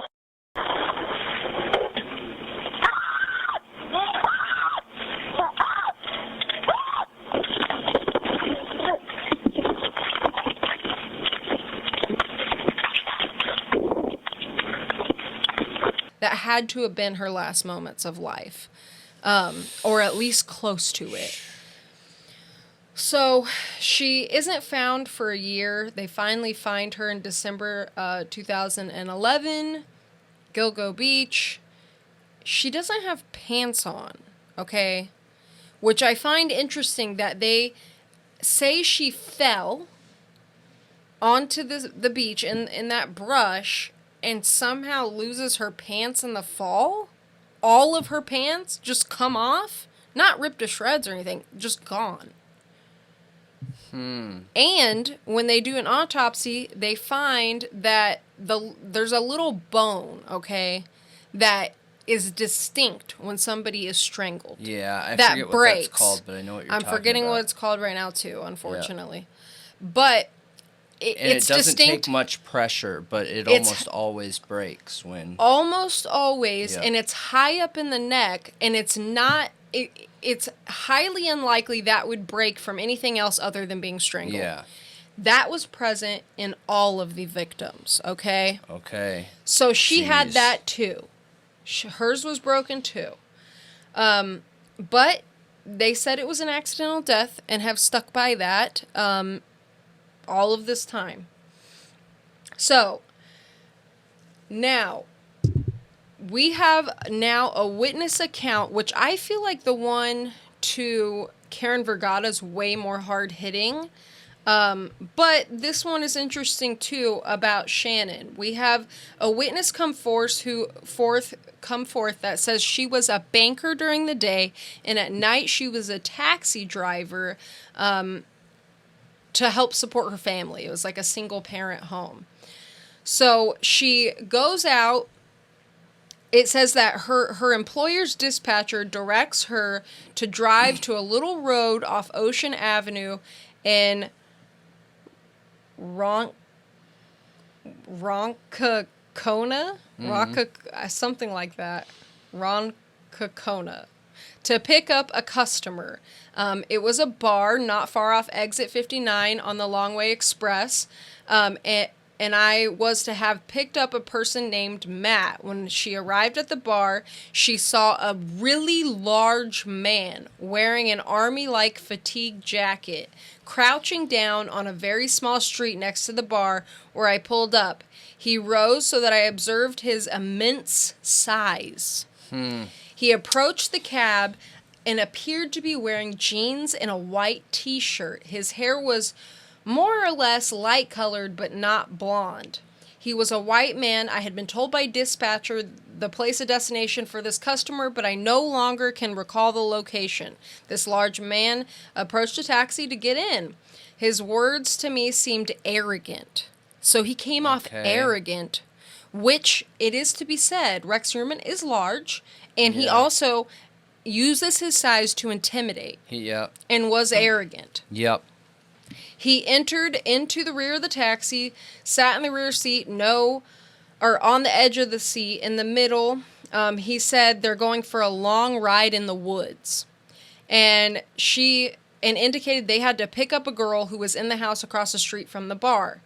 My taxi was stopped very close to the house on a very narrow side street. I could see a white girl in the window in that house. I believe the window in the house is where I saw the girl was, the window was open, basically. Okay. I told him I couldn't take him on that trip that he indicated, and she had to clear it with the dispatcher. He argued. He said, "Are you being a smart butt?" Okay. Yeah. As we argued, he said he wanted to kill me if I would just give him a reason to do so. I could hear my dispatcher yelling words to the effect, "You got a gun on my driver? I see you. I got a call in to someone." I said words to the effect, "I don't even know you." The large man had sort of identification chain hanging on him, but I could not see the full ID. I asked him if he was a cop. He said he was a cop. When I asked him where he was a cop, he replied, "Brooklyn." Now, the other statement, and I don't know who this guy is in the other statement, was a cop from Brooklyn, which I don't know if this is Rex Heuermann or that other guy, but the other guy is super sus to me too. Yeah. That the other affidavit mentions here in a little bit, so I want you to remember that. He's a cop from Brooklyn. Okay. I told the large man to just get out of my car and I would not press charges. Then a man who I subsequently took to the girl's boyfriend took to be the girl's boyfriend, okay? Which Shannon Gilbert had a guy riding her around, okay, to John's. Yeah. So this guy she takes as the girl's boyfriend, told me later on the dispatcher, as told to me later on by the dispatcher, pulled into the house's driveway. I turned off the car. I said I was not moving. So, I told him he could have the keys, he could have money, just, would he speak to his mother that way? Basically, and he said his mother was dead. So, the dispatcher said to him to just walk away. He stepped out of the car. He leaned in the front passenger window. The dispatcher told me the large man asked the boyfriend and girl for a ride, to which one of them replied to the words of the effect, "No, the cops are on the way." The large man went into nearby wooded area and shot off his gun 2 times, according to the dispatcher. I had already started the car and I had already driven down the street when the large man did whatever the dispatcher told me that he did. Which is shooting the gun, I assume. So then a police officer pulls up. Oh my gosh, I don't know why I can't say that. Suffolk County police officer pulls up without sirens and no headlights. So he came in the dark. He had dark hair and appeared to be in his 30s. She told him what happened and that the guy pulled a gun. He said he was responding to a call and said a girl had called in that call. Okay? Okay. So weird. Is this the night that Shannon Gilbert went missing? I don't know. I said to him the words to the effect that he's one of yours. He's had a bad night. He pulled a gun. The officer's vehicle then creeped down the street past my car. I drove away to other calls. I told my family members about this. And she just tells all the people she saw. Then she sees on TV Rex Heuermann. He was the large man I encountered in the incident above, and he was the large man I saw in the incident I describe below. I was afraid of him. I now know him to be known as Rex Heuermann. So there's another incident, okay? Okay. Another one where she goes to pick up a passenger at Sayville Motor Lodge on Sunrise Highway. Mm-hmm. So I was told by the dispatcher that the prospective passenger had asked for a female driver and she had locked herself in a bathroom at a motel. I drove in behind the motel and apparently she was supposed to flash her lights or something, but I saw a dark, apparently greenish gray SUV on the side street near to the motel. I drove in the parking lot. I looked for the correct room number. When I located it, I blew my car's horn and flashed my lights at the room. I did these things on and off for 7 to 8 minutes. No one came out. Then a very large man came out. Remember, she said she believes both of these situations are involving Rex Heuermann. Yeah. He appeared to have a bit of a belly. He ran to the side street. He tried to block his face with his arms. Then a girl ran out. She was petite. She was crying and shaking. Entered my taxi in the right seat. She said that we had to get away from there. I noticed one of her eyes had something defective about it, that it appeared to droop. Her hair was pulled back neatly like a ballerina would have done. She wore jeans and a shirt. She was not dressed proactively. She said that she was glad that she had gotten me as a driver. She said she met the man on Craigslist. He befriended her, said that he would take care of her family, her mom, her sisters. He gave her a thick white envelope and said it was like $1,000 or something like that. And then when she went to look in it, it was just stuffed with paper. So, oh my gosh. Right. Jeez. It was just cut up paper. She said that he shook her and he was aggravated after she showed it to him and was like, "What is this?" She said that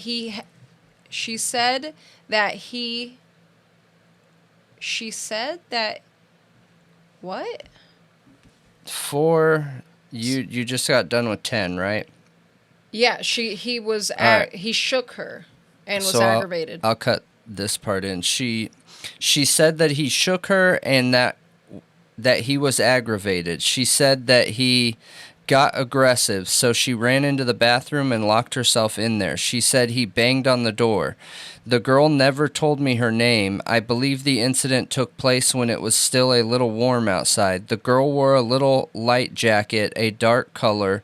She had a pocketbook, which was not large. She said that they were always calling her to come out to Long Island. She said that she did not want to come out to Long Island. She told me about her family, including her sisters and her mother. She said that as to her mother, I would not be able to understand her situation with her mother. Much of the conversation took place at the Sayville Motor Lodge or at the Ronkonkoma train station. She had a long wait in order to take the 2 a.m. train to New York City. She had a distinctive voice. She was articulate. She paid for the ride and tipped me $5. She then sat with another taxi driver in his car waiting for the train because I had to pick up other customers. I saw her on TV where she was identified as Shannon Gilbert. I am certain that the girl was Shannon Gilbert. I recognize her unusual eye droop and her voice. Her story she told me of her family matched the family of Shannon Gilbert. Rex Heuermann appeared to me to be a very big man I saw coming from the motel room I mentioned in my affidavit. I recognize Shannon Gilbert. I told my dispatcher of this incident. I also told the female manager at the Sayville Motor Lodge of the incident. The manager appeared to be a native of India. I told other taxi drivers of this incident. Okay. The dispatcher had the telephone number of the large man. I called the police tip line when Rex Heuermann was arrested. I spoke with the young woman and told her the basic facts, which I knew. I spoke twice with the tip line that day, and I never received a return call. And you wonder why they're going through a private attorney instead of coming to the police. Yeah. Come on now. So, yeah. I wonder why. But anyway, I do remember from the press conference that she believed, with the eye defect, she believed this to be Shannon Gilbert. Okay. That she had confided in her, and that he got really aggravated. At some point, she locks herself in the bathroom, and that she had serviced this man several times, apparently. Huh. But I'm curious what order these things came in. So we also have a statement from the Suffolk County District Attorney, basically saying they had no idea what was going to be released in this press conference, and the attorney said that they had been working with the team, the investigative team. and that they had turned all of this over to them. So I'm a bit confused how they didn't know, unless, I mean, that doesn't really make sense to me. They said that they're going to continue investigating, obviously. They didn't know what was going to be reported, but they're going to continue investigating through the grand jury process and not through press conferences. No private attorneys are or ever have been members or agents of the task force, which is not what was claimed. He never claimed that he was a member of the task force. He just said he's been working with the commissioner and giving him evidence. And that some of these people are scared to go to the police to talk. They would rather talk to him because they're escorts. Yeah. Jeez. Yeah. Accordingly, private attorneys are not part of the task force, and potential witnesses should not be reaching out to private attorney with an interest in the outcome of the case. I don't agree with that necessarily. If they don't feel safe reaching out to you, there's a reason for it, but I mean, you're still getting the evidence. You still have sworn affidavits in your hands. Yeah, absolutely. Like, if that is a bridge to build, like, if that's a bridge to you and getting to talk to those witnesses yourself, then what's the problem with it? One thing I didn't know is that Shannon Gilbert's mother was murdered by one of Shannon's sisters. Really? Yeah, her sister, like, lost her mind and is in a mental asylum now and murdered her mom. Whoa. So really the only people that are left fighting for Shannon with the attorney is like another sister. Jeez. I think maybe two. I can't remember. I mean, I would hope that the FBI... I mean, yeah, they are. They are. The FBI is the only reason this ended up happening, I think. Yeah. And the change Agreed. of police, you know, that... Yeah. That was a big deal. The change of the police management and I think the DA of the area, like, there's been quite a few changes from what was to what is now. Yeah. Yep. But this is the bombshell coming up, okay? So that was Shannon Gilbert. Now we're going to talk about Karen Vergata. So, like I said, she was the Fire Island Jane Doe that they identified in 2022, and we just found out this year. Now, she was a 34-year-old woman believed to have lived in on West 45th Street in Manhattan, working as an escort. So she calls her father, Dominic Vergata, on his birthday, February 14th, 1996. And at the time he was in prison, okay? And she would call him from time to time, but this is the last time he hears from his daughter. He never hears from her again. So that is considered the day she went missing. There was never a missing person report ever, like, until he got out of prison, and then he tried to track her down, hired a private investigator, and to no avail. So the dad ended up dying in December 22nd. You know, well, then, like, the body obviously was found, and then December 22nd, he passes away. And, you know, then last year she was identified. Mm-hmm. So it says 20, okay. Wow, okay. Never mind. Okay, so now this person claims she was a swinger, okay? And this is believed to be, this was Valentine's Day, 1996, exactly, where this woman went to a swingers club that is very well known. I believe it's called Trapeze, with a partner that she usually did these things with on holidays. Sure. So they went to this swingers club, and it's known to have a ton of people in it. They describe it a little bit. I don't think I need to go into that, but they see an ad posted on a wall. So people post ads on walls. Yep. They found this one that was in Massapequa Park, New York, and that ends up being the Heuermann's home. So she goes out there with this police officer that is her partner, and he was from Brooklyn. She calls him Mr. Ray or RW. She was in a partnership with him at the time. So yeah, Prospect Park in Brooklyn he became a detective. He was handsome. She loved him. So they go to travel out to the Heuermann home, and they pick up a girl who apparently seemed homeless and hungry at the time. So they take her out there. She says that, you should ask them if you can take a shower and have some food when we get there. And they go in, okay? They said they walked around the side. It was night. It was dark, and Karen went downstairs. She says she stayed upstairs with Asa, Heuermann's wife, the whole time and never went downstairs. She believes her partner, okay, the cop, Mr. Ray, was bisexual, and he kept disappearing.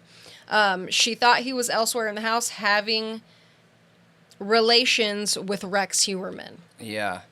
So she said she also believes she had relations with him too. Okay. She, again, never went downstairs. So Asa confides in her a little bit and starts talking to her because she's sitting upstairs with her, and says that Rex brought her from her country. We know that Asa's from Iceland. She says, Rex brought me from my country, and I owe everything to him.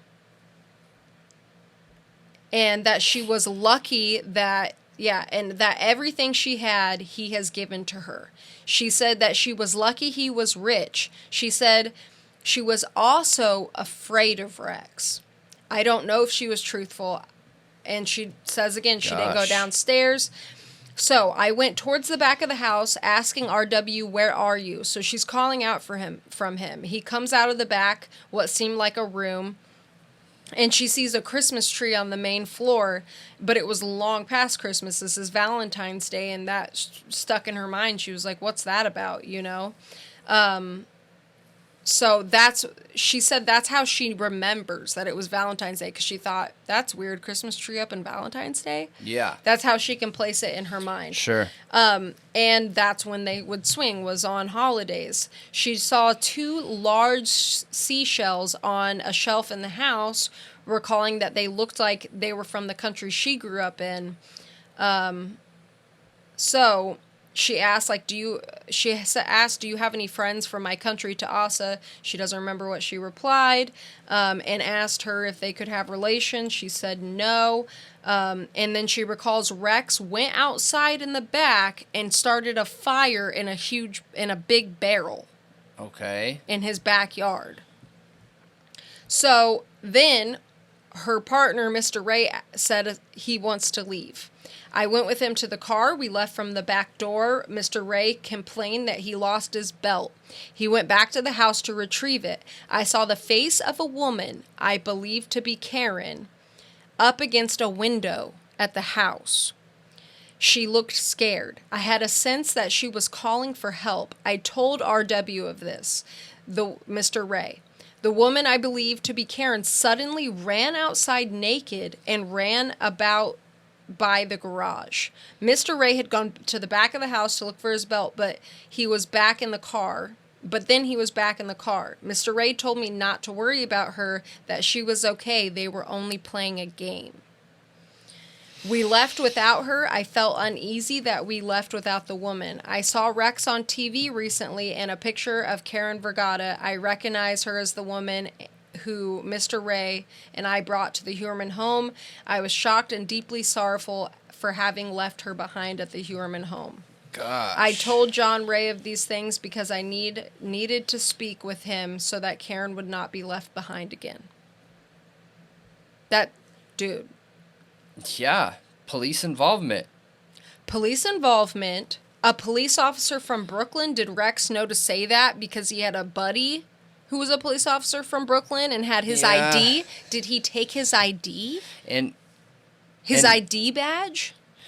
Yeah, and remember too that we speculated when that first evidence came out that there were very specific search very specific searches, searches that you would only know to look for on his computer. What cop is going to be like, oh, don't worry, they're only playing a game, when she's pressed against a window, freaked out, and then runs outside naked trying to run away? And you're going to be like, oh, don't worry, they're just playing a game.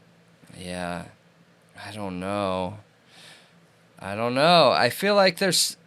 How did other people not see that, though, too? But also, that implies his wife knew. Yeah, that does. That does.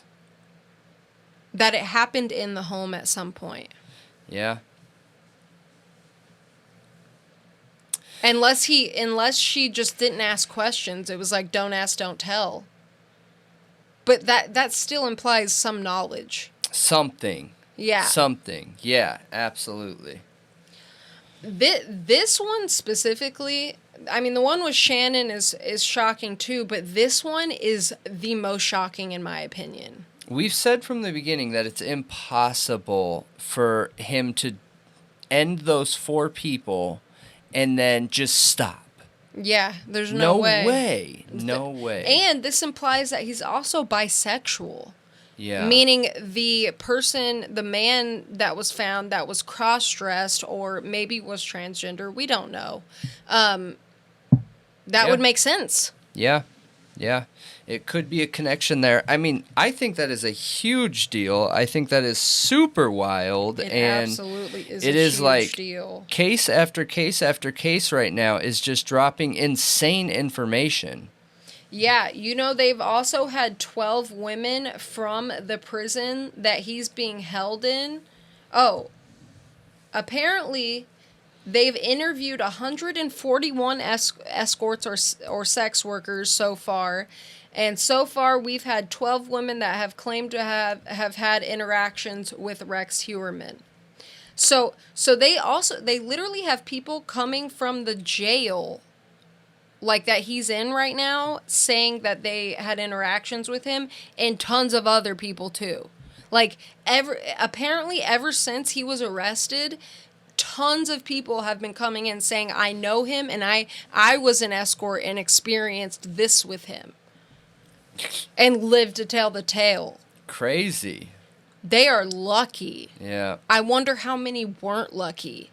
Considering how many people are already involved in this. How many aren't real too? That's True. where my only. True. That's one thing I consider too, because we saw what's her face right here who came forward first and got a lot of attention. There are people out there in the world that also seek attention that didn't have real experiences. I'm not pointing at any one of them specifically. It just makes me wonder: are those people mixed in there too? Mm-hmm. You know what I mean? But it's crazy how many are coming forward. It is crazy. I just wonder how many more there are out there, especially unsolved or unfound, or I know. And this Karen Vergata one, okay, this didn't they say the Gilgo 4 that there was proof for each one of them his wife was out of town. Mm-hmm. Now what about all the rest? Yeah. I know. What about all the rest? Yeah. Yeah. I don't know, but some good questions there. Yeah, I want to know what you guys think about this. I want to know if you think that his wife knew, if you think these witness statements are honest, which I am inclined to believe that these specific ones, these 2 sworn affidavits, are honest.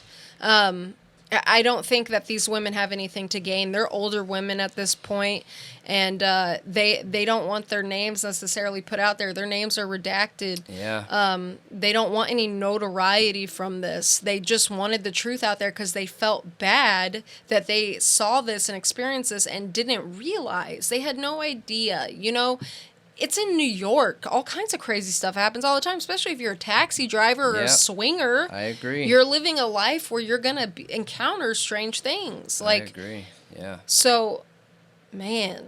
Yep. Wild. Yep. But yeah. That's a wrap for Gilgo for now. I'm going to be keeping my eye on this. Yep. This is wild stuff. Yep. And we'll definitely have to live stream watching some of that and digging into it a bit more. Absolutely. All right. So, for the last story from me for tonight is a crazy one. We are going to dig into the infamous serial ender of 30 plus women. Some estimates are at 100. Some are, there's at least 20 confirmed. But who are we talking about? We are talking about Theodore Robert Bundy, okay? Bundy was one of the serial killers that inspired a generation of people, like the Gainesville Ripper. It could be Idaho 4. We don't know, but there's so many details to it, and Ted Bundy was literally the opposite of what we expect to see from serial enders. However, where we start here, it makes sense all the same, okay? So, Theodore Robert Bundy starts on the 24th of November of 1946 to a mother that had him at Elizabeth Lund Home for Unwed Mothers in Burlington, Vermont. And why that is important is because some of the other details that come up in the story here. And so back then, the nuclear family was so important, and anybody that didn't match the nuclear family, didn't fit into the nuclear family of that white picket fence, husband, wife, and 2 kids, you know, they were shunned essentially, right? And his mom had him out of wedlock and relation. And so what she did to try and get away from some of that was move back in with her parents. And crazy, her parents adopted Ted as a child of their own and told him that his mom was his sister, okay? Yeah. And he stayed there for about 4 years, and according to all accounts, his grandfather was abusive, and it created a situation where both his mom and him didn't feel safe there. So that is the beginning of trauma, right? Having someone that you have such a bond to, and then being told that they're your sister, and you're having to deal with an abusive parental figure. So after 4 years, him and his mom move out west, and she ends up marrying, gosh, I didn't write his name down, but Eleanor. They moved out to Tacoma, Washington, and she marries, it'll be on the screen, Bundy, okay? And that's where he gets his Bundy name from, is from him. And they had 4 total kids, and this entire time, you guys, the entire time, he thought that he lived with his sister. That's nuts. I know. That would be so weird to find out your sister's not actually your sister, but your mom. And so he didn't find any of that out. I mean, all the way up until his 20s. So he believed his mom was his sister all the way through his 20s. He had a whole bunch of brothers and sisters, and they were not a wealthy family. They were just barely getting by. And Bundy was intelligent enough to where that bothered him for some reason, from all accounts. He despised the fact that they didn't have money, and it helped drive him to become what he was. And he never had a close bond with any of his brothers and sisters. So once he graduated, he enrolled in the University of Washington to study Chinese. And he met his dream woman there, okay, at the University of Washington. And he was 20 years old, out of nowhere, okay? And he wanted this woman. He thought that she was the one, okay? Had everything invested into her, and out of nowhere she dumped him and told him because he wasn't ambitious enough. So immediately he already has these problems with his class and how much money they have, and then he gets dumped, being told essentially like, sorry bro, you don't have enough for me, you know?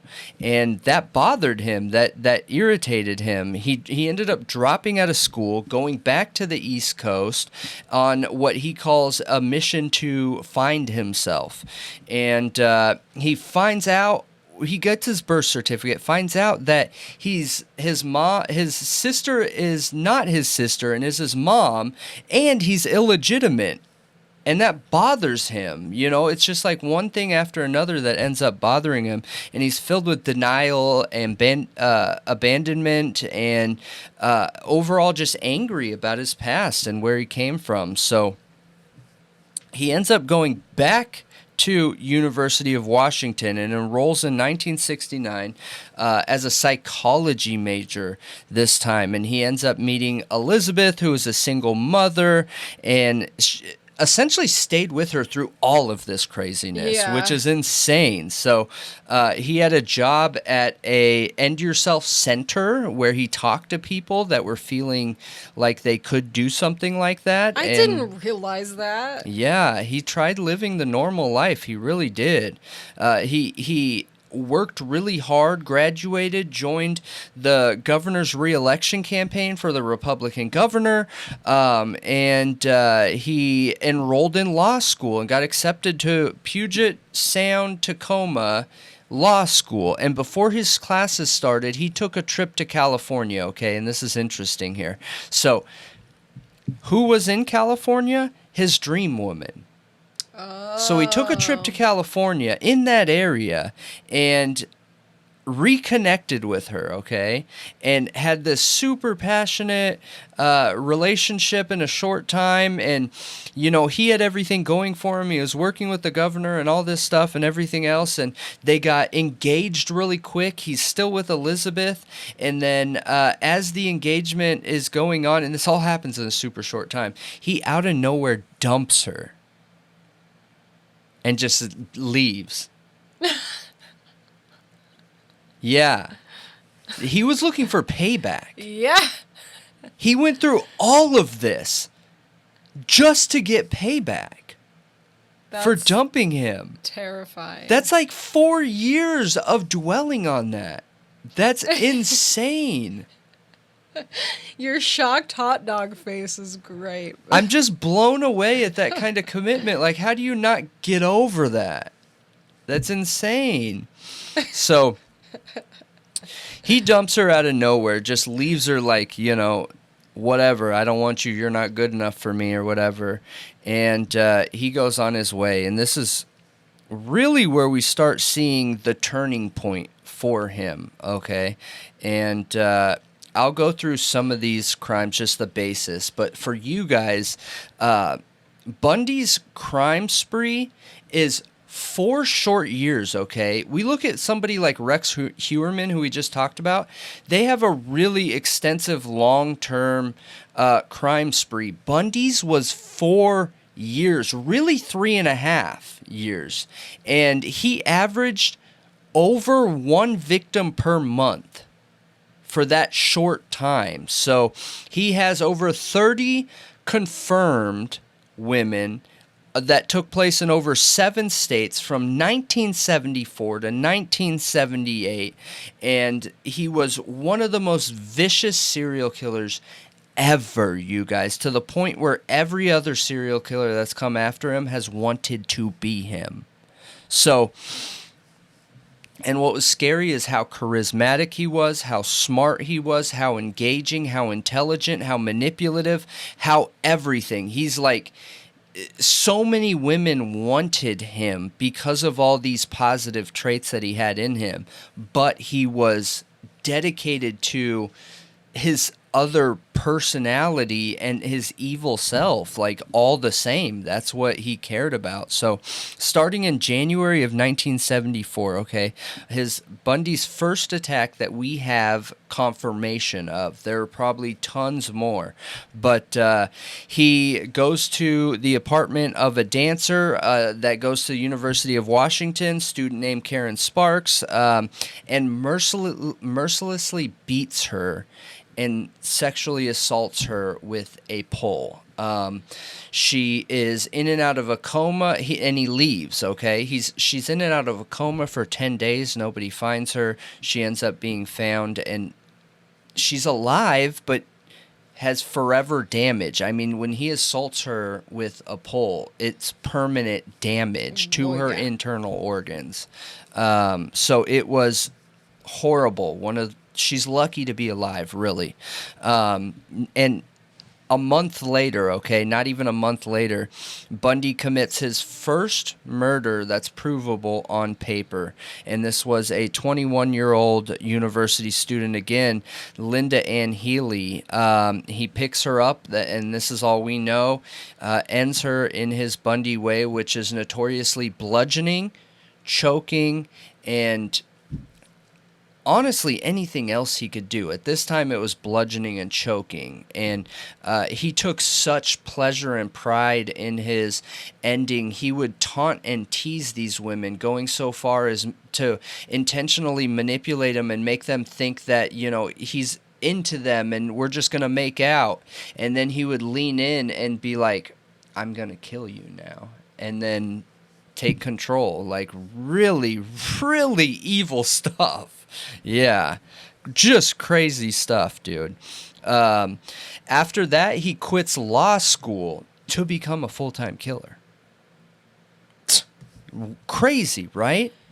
Is that not insane? It must have, overtook him like an obsession, an addiction. Yeah. So, over that time, 8 women went missing in the northwestern area, and the entire area was in a total and complete panic. Now, the 2 that I just gave you are the only 2 that have been legally connected to Bundy, but all of them are believed to be Bundy.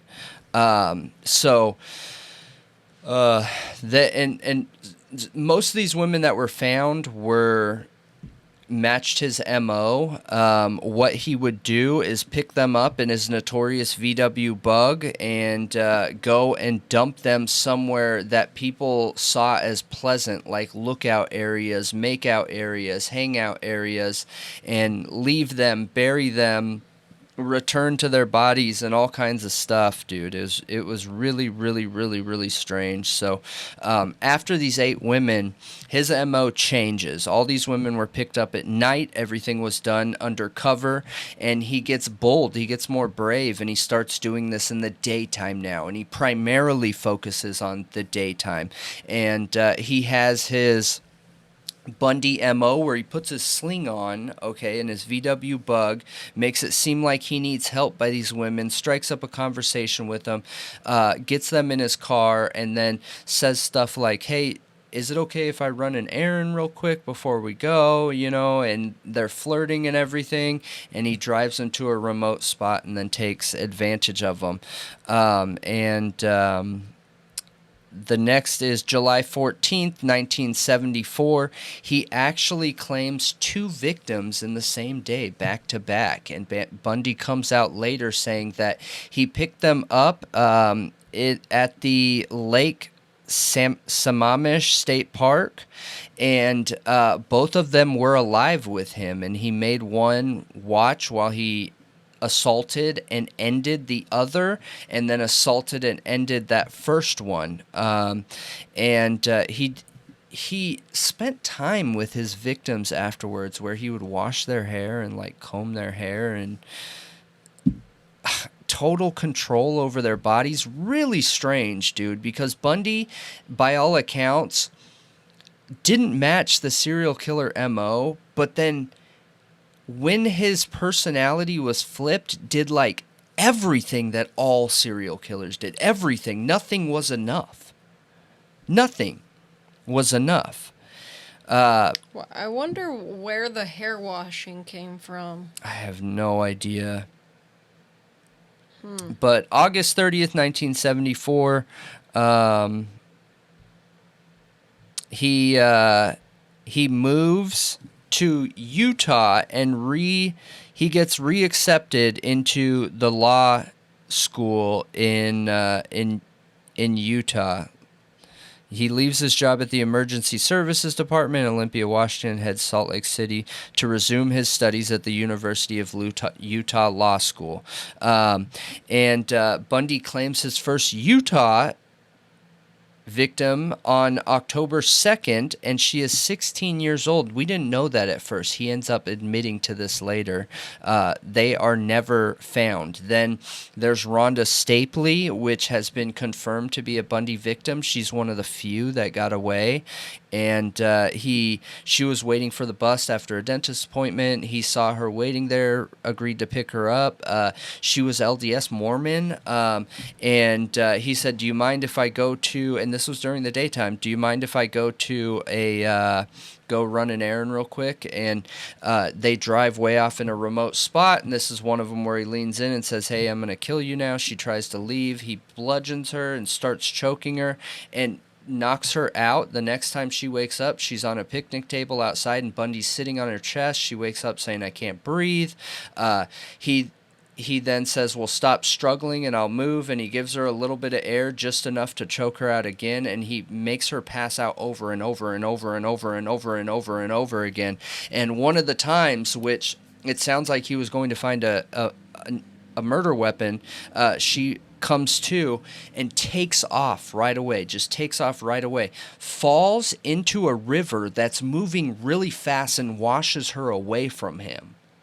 So lucky, and she lives.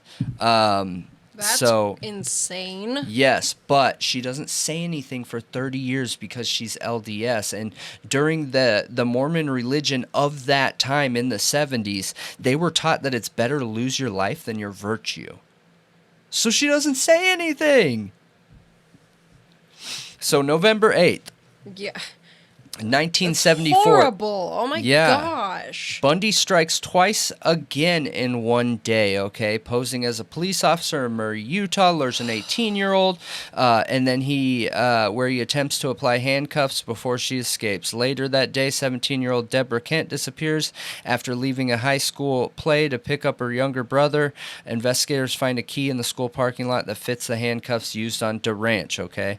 Then January 12th, the killer surfaces in Colorado. A 23-year-old nurse gets taken, disappears from her hotel in Snowmass, Colorado, and her body is found a few weeks later on the snowbank.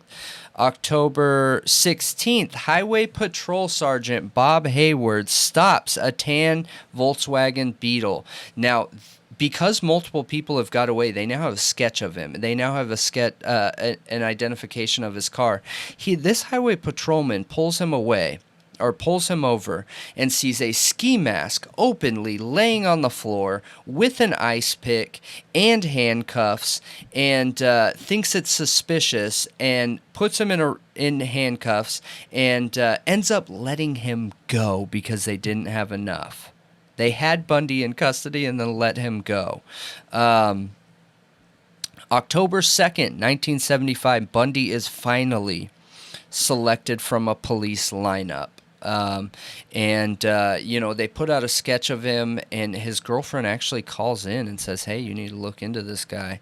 The one with the kid, right? Yep, the one with the kid who stays with him after that. What? Yeah, so... October 21st, 1976, Bundy is charged with first-degree murder. They tie him to the 1975 death of Campbell through discovery of her hair in his car. Now, this is Bundy's ego here. He represents himself in this. He is a law student, okay? And there are tons of interviews, and I might even be having one of the videos of Bundy representing himself playing in the background as we're talking through this, just so you guys can get an understanding of how self-centered, manipulative this guy was. It is at a whole other level, you guys, to where... so many women wanted him. It was insane, and he was one of the most dangerous people there was. But he knows that if he can get access to the library, he can escape. Bundy escapes. He gets out through a window in the library as he's researching to be his own lawyer, okay? And he gets away, and they pick him up. It's a 6-day full-blown manhunt and rearrest him. On December 30th, 1977, Bundy gets charged with that first-degree murder, but he and he's in jail, and he removes a light fixture, you guys, and slips through the light fixture into apartments above his jail cell and is gone. What? Gone. Yes, gone. He exits the empty apartment of a prison worker, changes clothes, and walks out the front door, leaving Colorado behind and winding up in Florida. Okay, now here's his infamous crime on the run, okay? January 15th, 1978, only 16 days after he gets out of the prison cell. He has no control here. You know what I mean? Yeah. He's not even trying to hide it at this point. Yeah. He breaks into FSU's Florida State University Chi Omega sorority house at around 3 a.m. Bundy strangles the life out of Margaret Bowman and Lisa Levy and beats Kathy Kleiner and Karen Chandler with a club-like object before fleeing. He knocked out their teeth. He broke bones. He was overly aggressively forceful and blitz style, biting necks. He bit the buttocks of multiple of them, tore chunks out of them. Like, a lot of times when you hear what Bundy did, I feel like it's not explained how violent it was. He did everything to all of his victims I feel like he makes most other serial killers look tame. Really. Insane, right? I don't know if I'd say other ones tame, but Just the aggressiveness, he didn't have a cooldown. It was one after another as fast as he could end people. His reign was 4 years. yeah, that's insane. And had more bodies than most. It's insane. He's believed to, some people believe he has over 100, that this 4 years is just what we know about, that he had been doing it for a long time before that. It's very possible. He then goes and breaks into another house, and they get a call, and they're like, oh, this must be the same guy. So in the same day after the sorority house, Bundy breaks into another house and ends someone, and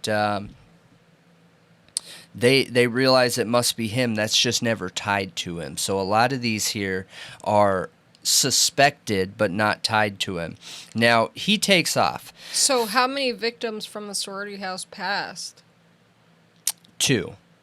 Okay, and 2 survived? 2 survived, but barely. They can't even describe him. They were beaten to a pulp, dude. Yeah, they were. And February 9th, 1978, Bundy strikes one more time, okay? And he only gets one more.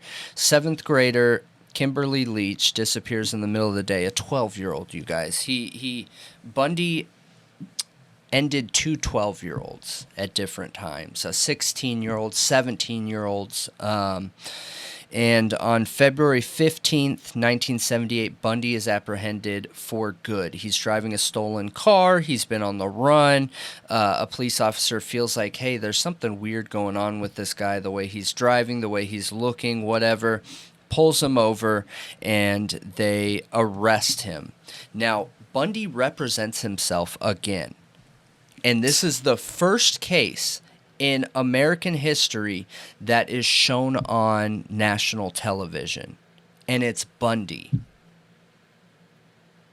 And the way No wonder America has such an obsession with serial killers. No wonder serial killers have such an obsession with Bundy. Yeah. To be the first to have live TV coverage, and not only that, but I will have videos up here of Bundy, just looking at him sitting on the stand.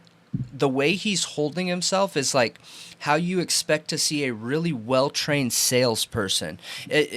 His emotions are so calm, cool, and collect. The way he represents himself is so intelligent. He's joking with the judge back and forth. Like, literally laughing and joking and having a good time representing himself. It is the strangest thing, you guys. If you haven't watched it, you've got to watch it. It is wild to understand the damage that this guy could do and how he represents himself. I don't think I've actually watched the trial before. It's insane. I've seen clips and pictures, but that's it. It's insane. Absolutely insane. Sitting on the stand, answering, being interviewed while simultaneously objecting to the judge and like, hey, judge, I got to tell you something, you know, and like it's so strange. It is the strangest thing, the level of confidence. And it makes sense why people fell in love with him. I get it. I understand it completely. Once you guys see the video, like, it makes sense. It makes sense. Because if you saw him without knowing all the evil things he did, all the horrible, heinous acts and victims that he left behind him, you would never think that was him. You would ever. just think he's a normal dude and he's really nice and intelligent and knows what he's talking about and charming and like all the good qualities you expect to see. He probably would have been one of the most insanely successful lawyers that were ever around. Ever, dude. He didn't finish his law degree. And he had the capability to do what he did. Man, if only he used his powers for good instead of evil. And they almost didn't get him with this. Remember, it was different policing back then, but the officer that was after him finally made a connection, was like, oh, I get how I could prove it. They didn't have DNA back then. He ended up getting a mold of Bundy's teeth, and just the story of him talking about Bundy is really eerie, how he was like, you know, Bundy would mock me. He wouldn't say anything mean, but he would like take my name Ken, and he intentionally would drag it out and be like saying things like, oh, you know, I'm not violent, Ken, and just really strange. And he said that voice I still hear it to this day. You know, it's just always mocking. And, I tried to get him to show a reaction one time. And I said, hey, Bundy, I know what your deal is. It's your mother that's causing all this and your background and your father. And he said, Bundy flipped out. And the whole time he ever was around him, he was totally calm. Bundy jumped up, and there was this shower curtain rod that was welded to the wall, and he ripped the weldings out of the shower curtain straight up off the wall, dude.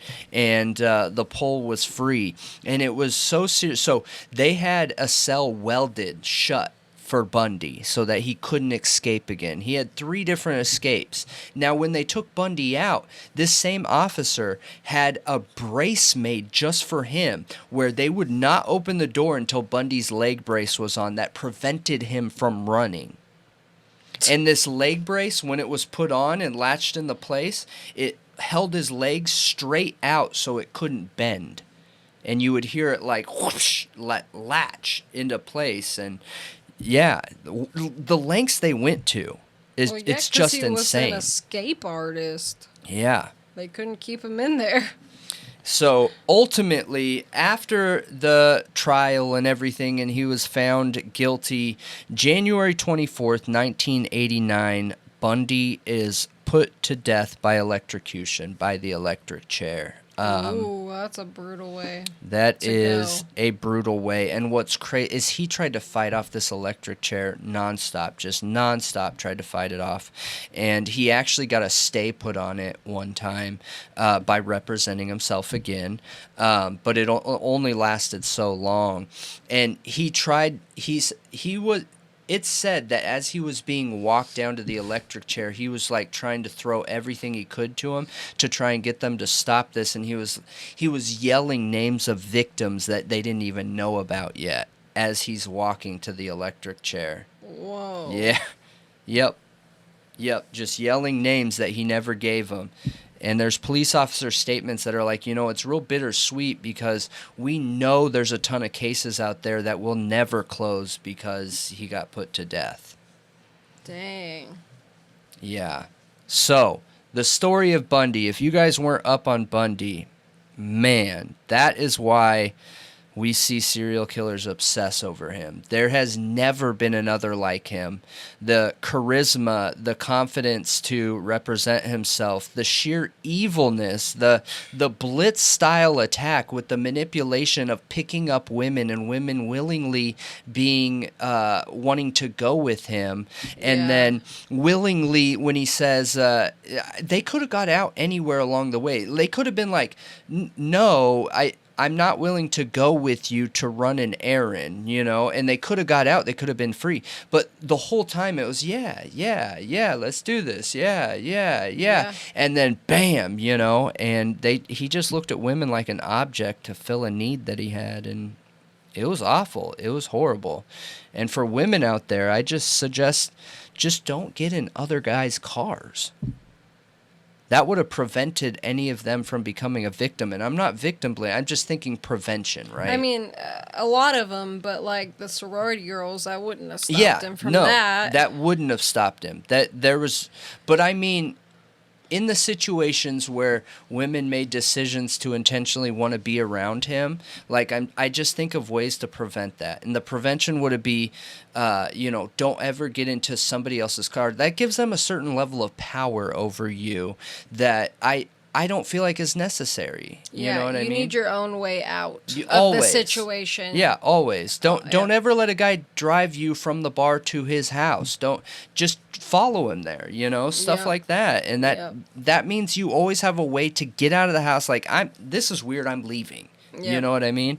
But let me know what you guys think. I was super intrigued by this story because I didn't realize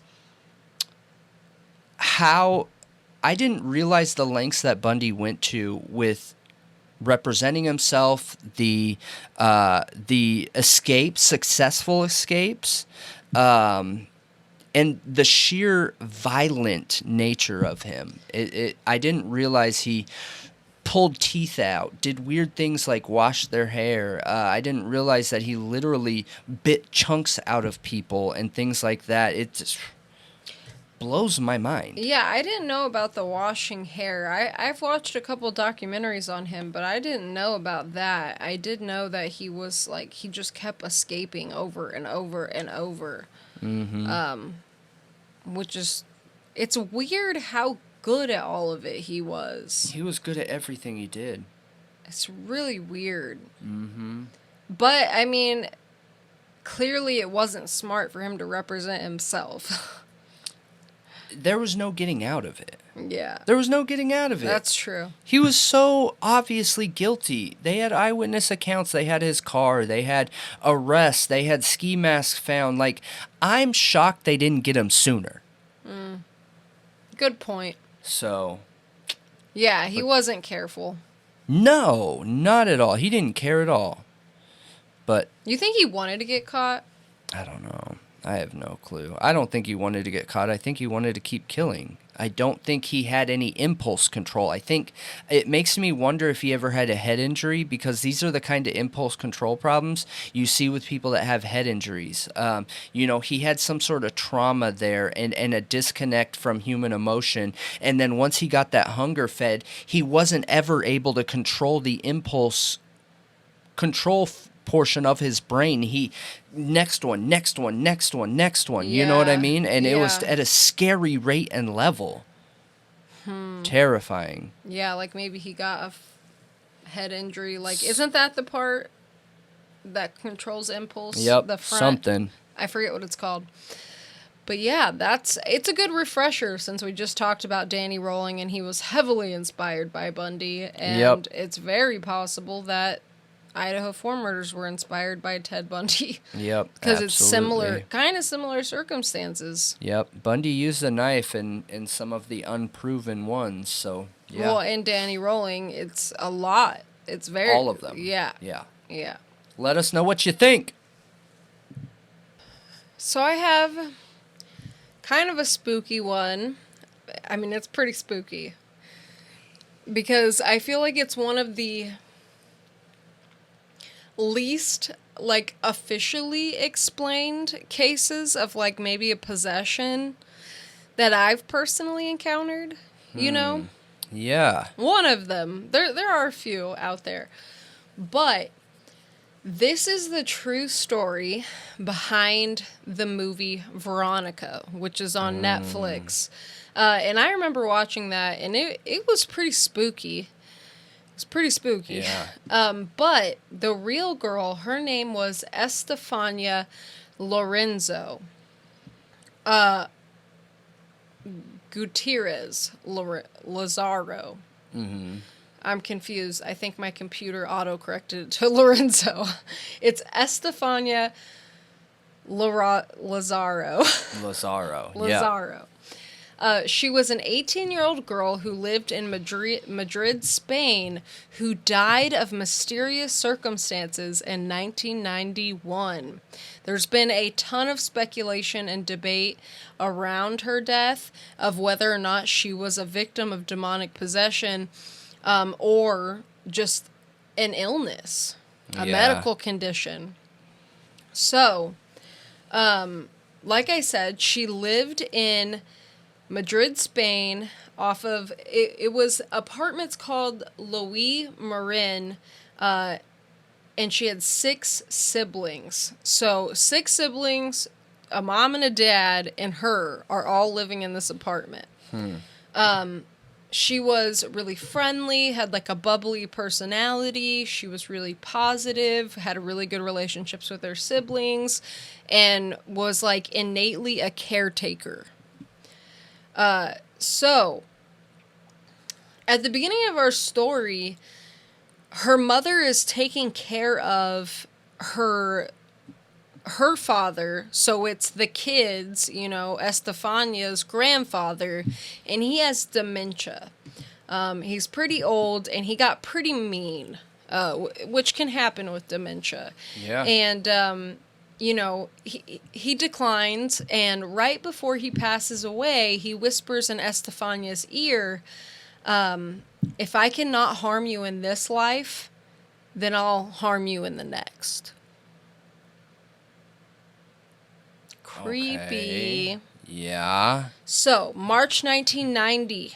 This is right after her grandfather passes away. One of her friends had a boyfriend pass away in a motorcycle incident. So, her and her friends decide, you know, they want to try out a Ouija board. Okay. And one of her friends sneaks it into school, and they go to a bathroom, some secluded place. I have bathroom here, but I've heard other things. A bathroom, and they have a lookout, which is Estefania's sister. They go in there, the sister stands outside the door, and they start using this Ouija board. And they connect with a spirit. Supposedly, the spirit of Veronica, I've also heard it called Javier. I don't know which one is true, but the spirit, they believe, was demonic, and they said that it claimed to be Estefania's grandfather. Okay.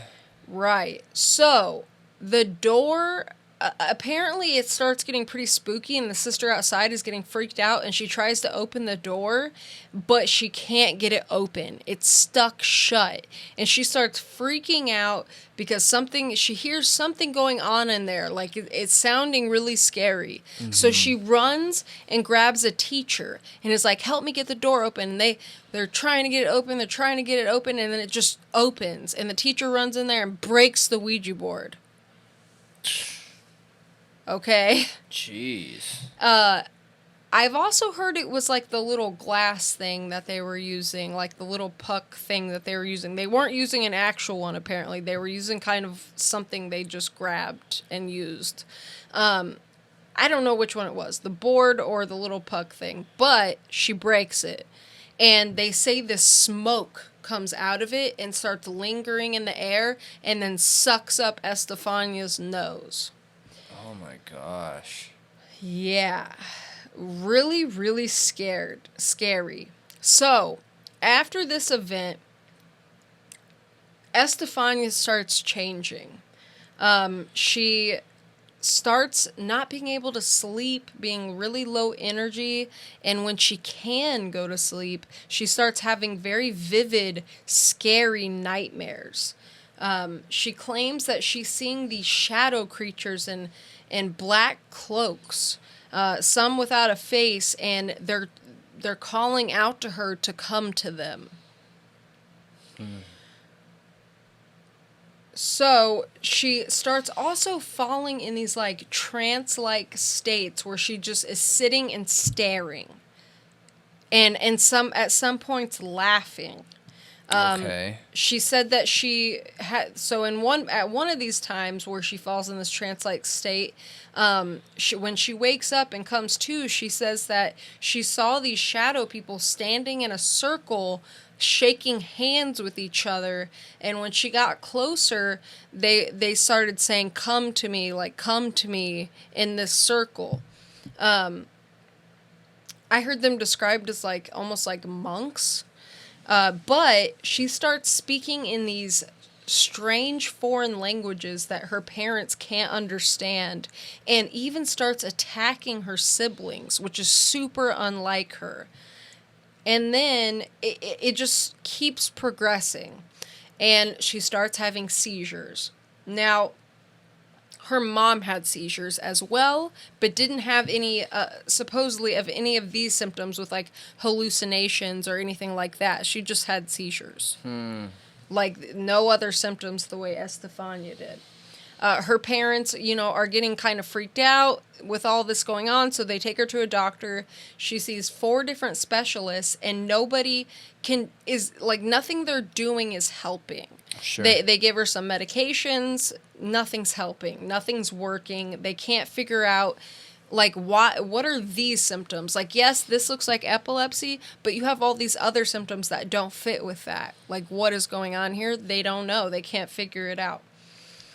So, things continue to escalate, and things in the house start moving. Oh, freaky. Right. Like, doors start slamming randomly, furniture starts moving, siblings are getting shoved and thrown against walls.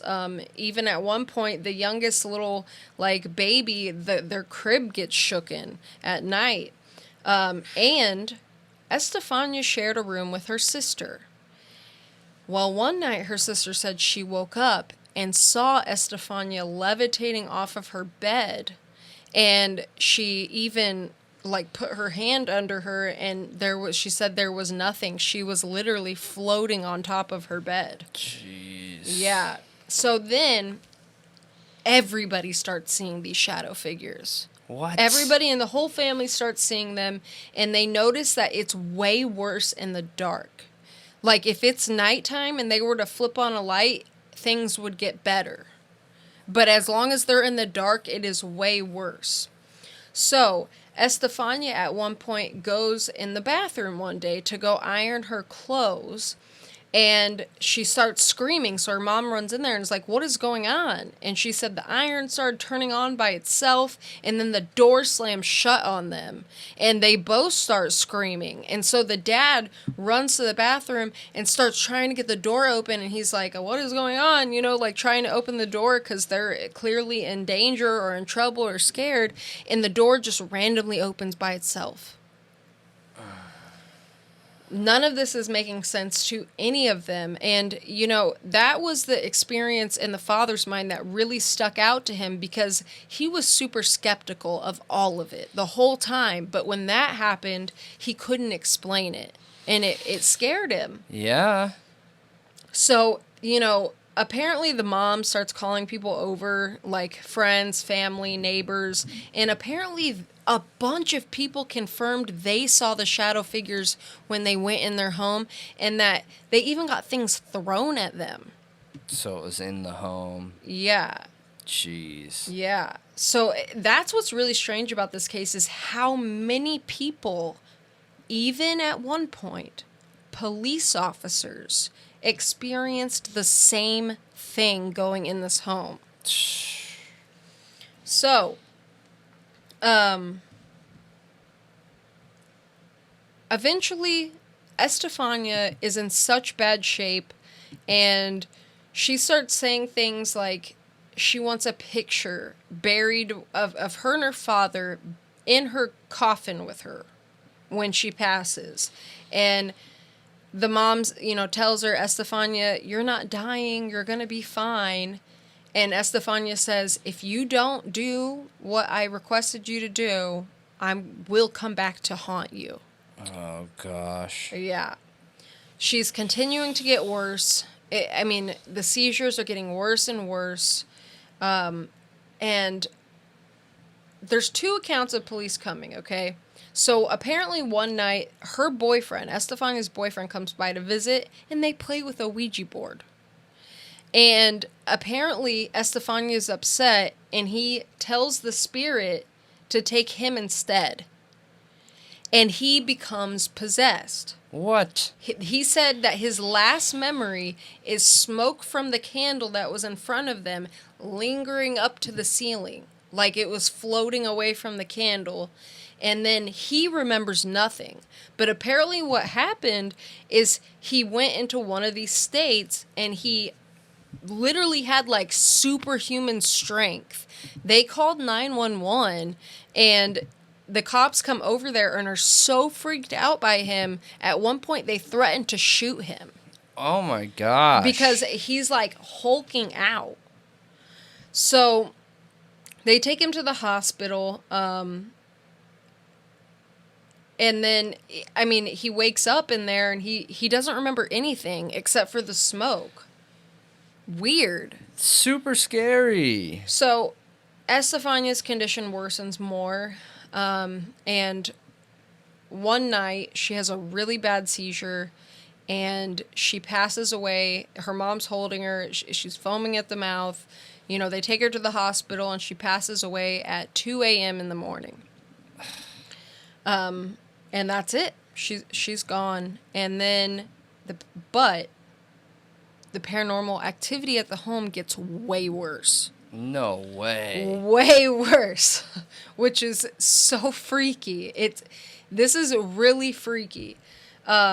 So 24 hours after she passes, they claim that the family claims it was 2 a.m., the exact time she died, and they start hearing knocking, really loud knocking in the apartment, and then their daughter screaming, like their dead daughter who's already gone. They can hear her screams echoing through the apartment, and glass starts shattering and the lights are flickering and things are moving. And apparently during this time these things start happening like constantly, like every night. And apparently Estefania's bed looks slept in every morning. And the father's like, he's not believing it, so he installs motion detectors throughout the house, and they go off and they go in there and nothing's there. So the mom at one point says at night when she's sleeping she feels icy hands all over her body, pulls down the blankets, nothing's there. They hear Estefania calling them throughout the house, and it gets even worse. They start having crosses invert and scratches along the walls, and it's just an old man laughing. Like, could that be the grandpa? I don't know. Could it be Estefania and the grandpa? No, I don't think so. Even say we were to think about this as a reality, and this girl really did die, okay? Now, whether the paranormal stuff or not is real, I don't know, but this girl truly did pass away. Yeah. And it was mysterious circumstances, and there are real police reports about this. Yeah. Real accounts, there research, documentaries, all kinds of things. So, some people have confirmed it. Some people have said they don't think anything's there. I don't know. But even her siblings, Estefania's siblings, are getting pulled apparently by their wrists and slammed against walls out of their beds. Like, literally, they're going to sleep and they get yanked by their arms and thrown against a wall. Gosh. That's terrifying. The dad even says one time he was playing with his son in his lap, and all of a sudden the son somehow gets picked up and thrown off of his lap. Jeez. So the family's terrified. They decide we're all sleeping in the living room together, and they barricade the bathroom door, like the back hallway door, and they literally just barricade it with a bunch of furniture, and they say a wind comes through and just blows it open after they just barricaded it. Yeah, right? So they start looking for help, and an investigator comes in called Tristan Breaker and tells them that their bathroom is an interdimensional portal, and he believes that they're being haunted by the demon Crapula. Okay. Or Crapola. Crapula or Crapola. Out of a bathroom? All right. But the mom really believes him. Like, really believes him. So it's worse. The family's even more freaked out now that they feel like they have this confirmation of the demon Crapola haunting them. And it's worse. Things are worse. And one night, it gets really bad, and they call the police. The police come over to well, first of all, the 911 dispatcher's like, I don't believe you, and is thinking, these parents are drunk. And they start asking the kids. They're like, well, let me talk to your son. And every single person in the family confirms this is what's happening. So the cops come over, and they come take a look. And they're like, they look around, they're like, nothing's wrong. And the mom's like, well, you're not going to see anything until we turn the lights off.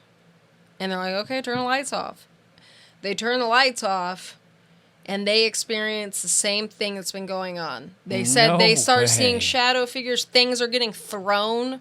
Like, it's crazy. I don't know. The police said they truly experienced this. So a cop quickly turns a light back on, pretty quick, because they're hearing all this loud banging and seeing these shadows, and they're all freaked out. So they start checking around the house. They're like, where is this banging coming from? Well, a few things happen, like a cop gets something thrown at him, a wardrobe door almost hits one, and then they go back in the living room. They're like, well, we don't know where it's coming from, but like something's kind of weird around here. And they find in the living room coffee table a brown slime that wasn't there before. But they didn't take a sample of it. It was Crapola? Crapola. Oh. Yep, exactly. So some of the cops actually end up leaving, and one stays, and I believe his name is Jose, and he goes in the bathroom because the mom tells him about the bathroom, and he said it's icy cold in there, and then things get kind of crazy again for a minute, and a cross inverts, and things get thrown, and there's a claw mark across the wall, and the cop writes up his report and said there is no explanation for what's going on at this house. And it is the first and only police report about anything like this in Spain's history. Weird, right? Super strange. So here's another thing to mention. We're almost to the end of this story, but on All Saints Day, apparently the mom picks up a picture of Estefania and it burns up in her hands. And then she looks down and realizes that her actual hands didn't get burnt. It was just the picture, and it's right over her daughter's face. Like right in the center.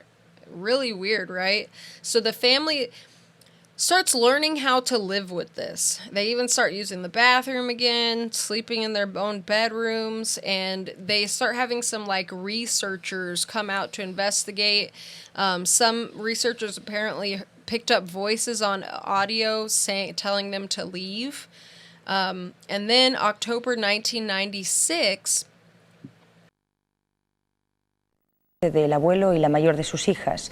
Nosotros estuvimos en la casa y asistimos al momento en el que la medium entra en trance y es supuestamente poseída por los espíritus.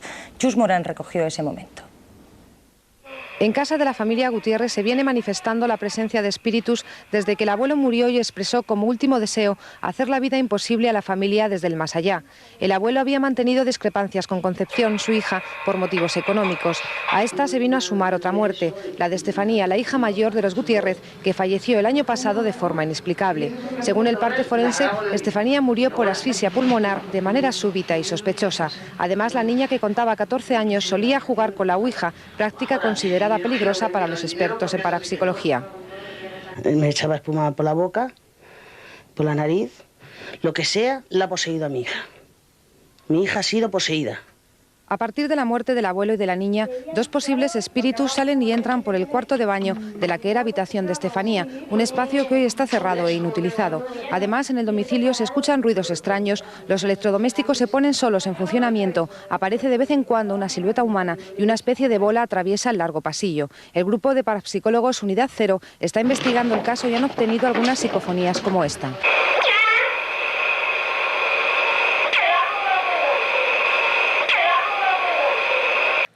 For some reason, Estefania's body's exhumed. They claim it's to move a relative that was buried underneath her, but the mom decides, well, you know, I didn't follow her wishes in burying her with that picture of her and her dad, so I'm going to do it now that her body's exhumed. And they claim, after they put the picture in there with her, that it all stopped.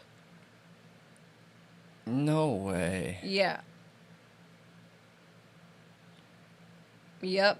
They said no more ghosts at all. And they actually ended up moving out of that place, and the new people that live there said they've never experienced anything in there. So they don't move while there's ghosts there? They move after they're gone? Apparently, I don't know. So strange. Everything in this case, I mean, there's some articles now from the movie that are written about it in English, but like the police reports and everything are in Spanish, and I noticed there's a lot of contradictory evidence about the real story in the English articles. I was thinking about trying to get, I just didn't have enough time to like try to get those translated, but there's some theories. Some people think that maybe it was like a toxic mold type situation, or it was the mom. So apparently the mom had some tests ran on her like in the 2000s, and she was, they said they diagnosed her with several like mental health conditions, and also said that she was super addicted to attention. And they wonder if it wasn't like a mass hysteria situation where the mom, like after this Ouija board incident happened, if like maybe her fear of that caused her to have this kind of hysteria, and she led the rest of the family into this kind of mass hysteria. It's totally possible.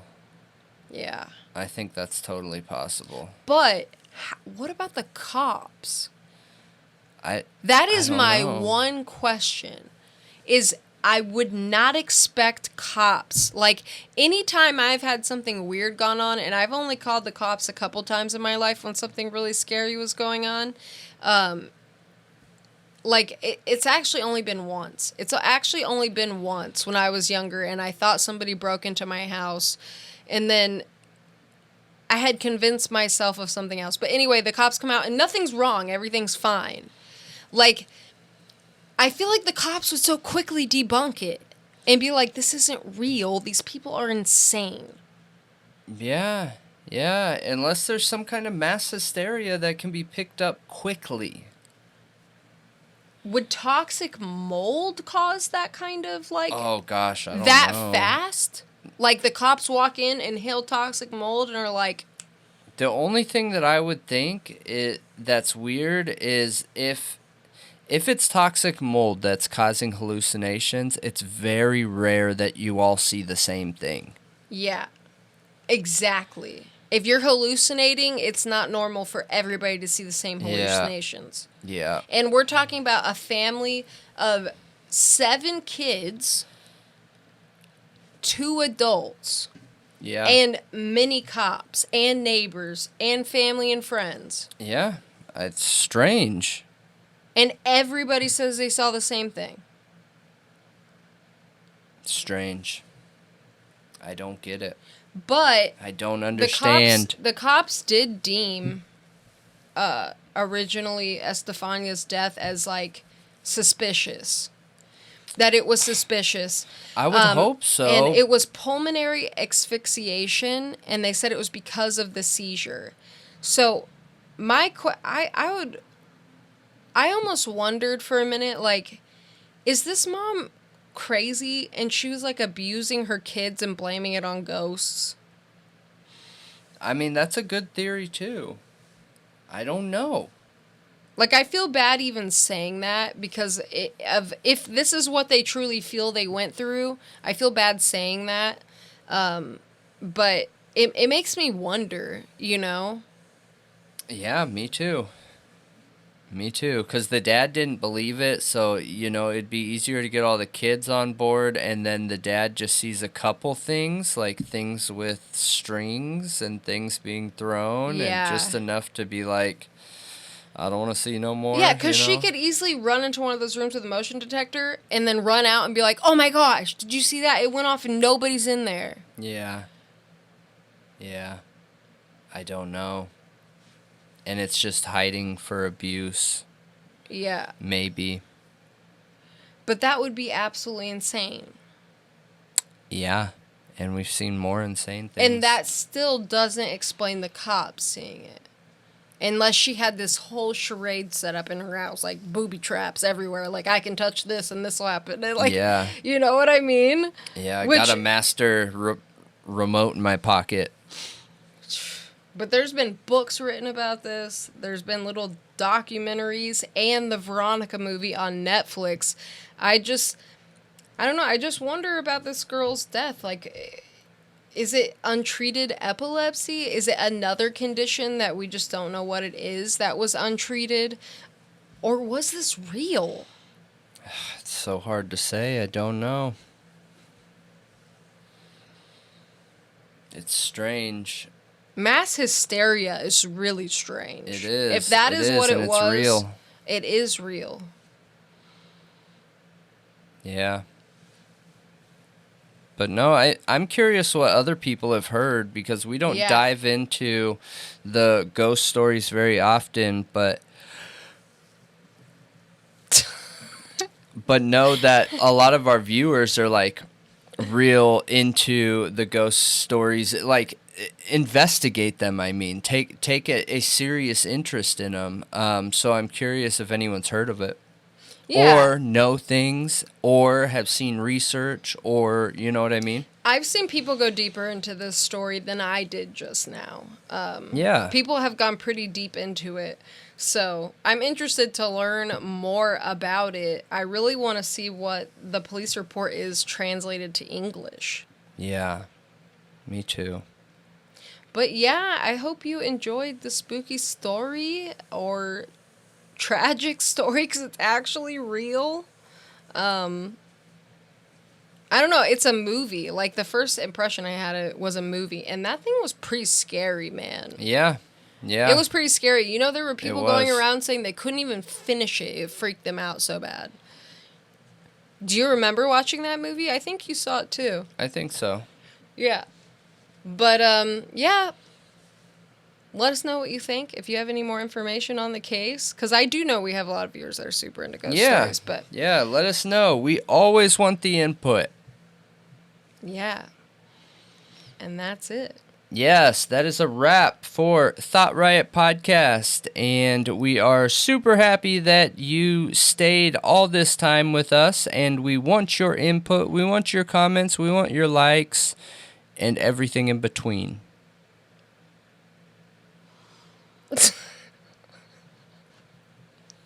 I just can't take the hot dog. Hot dog of the year. Yes, make sure you guys come check us out on the True Crime Talk Show, and come hang out and chat and dig into some of the cases with us, where we go in and check stuff out even deeper. So, yeah, come check us out. Yeah. You gotta leave hot dog emojis in the comments. Yes. And cat hot dog emojis. Hot dog emojis. We're gonna have to make a hot dog emote of you now. Yeah. You're getting all the emotes because you're the hot dog. Yes. All right, everybody, we appreciate all of you, and we are excited for next week already and already starting to dig in and find out what we're going to talk about next week. So if you have any suggestions, give us a shout, let us know, and we appreciate you all. Yeah. This is Thought Riot, and we are out.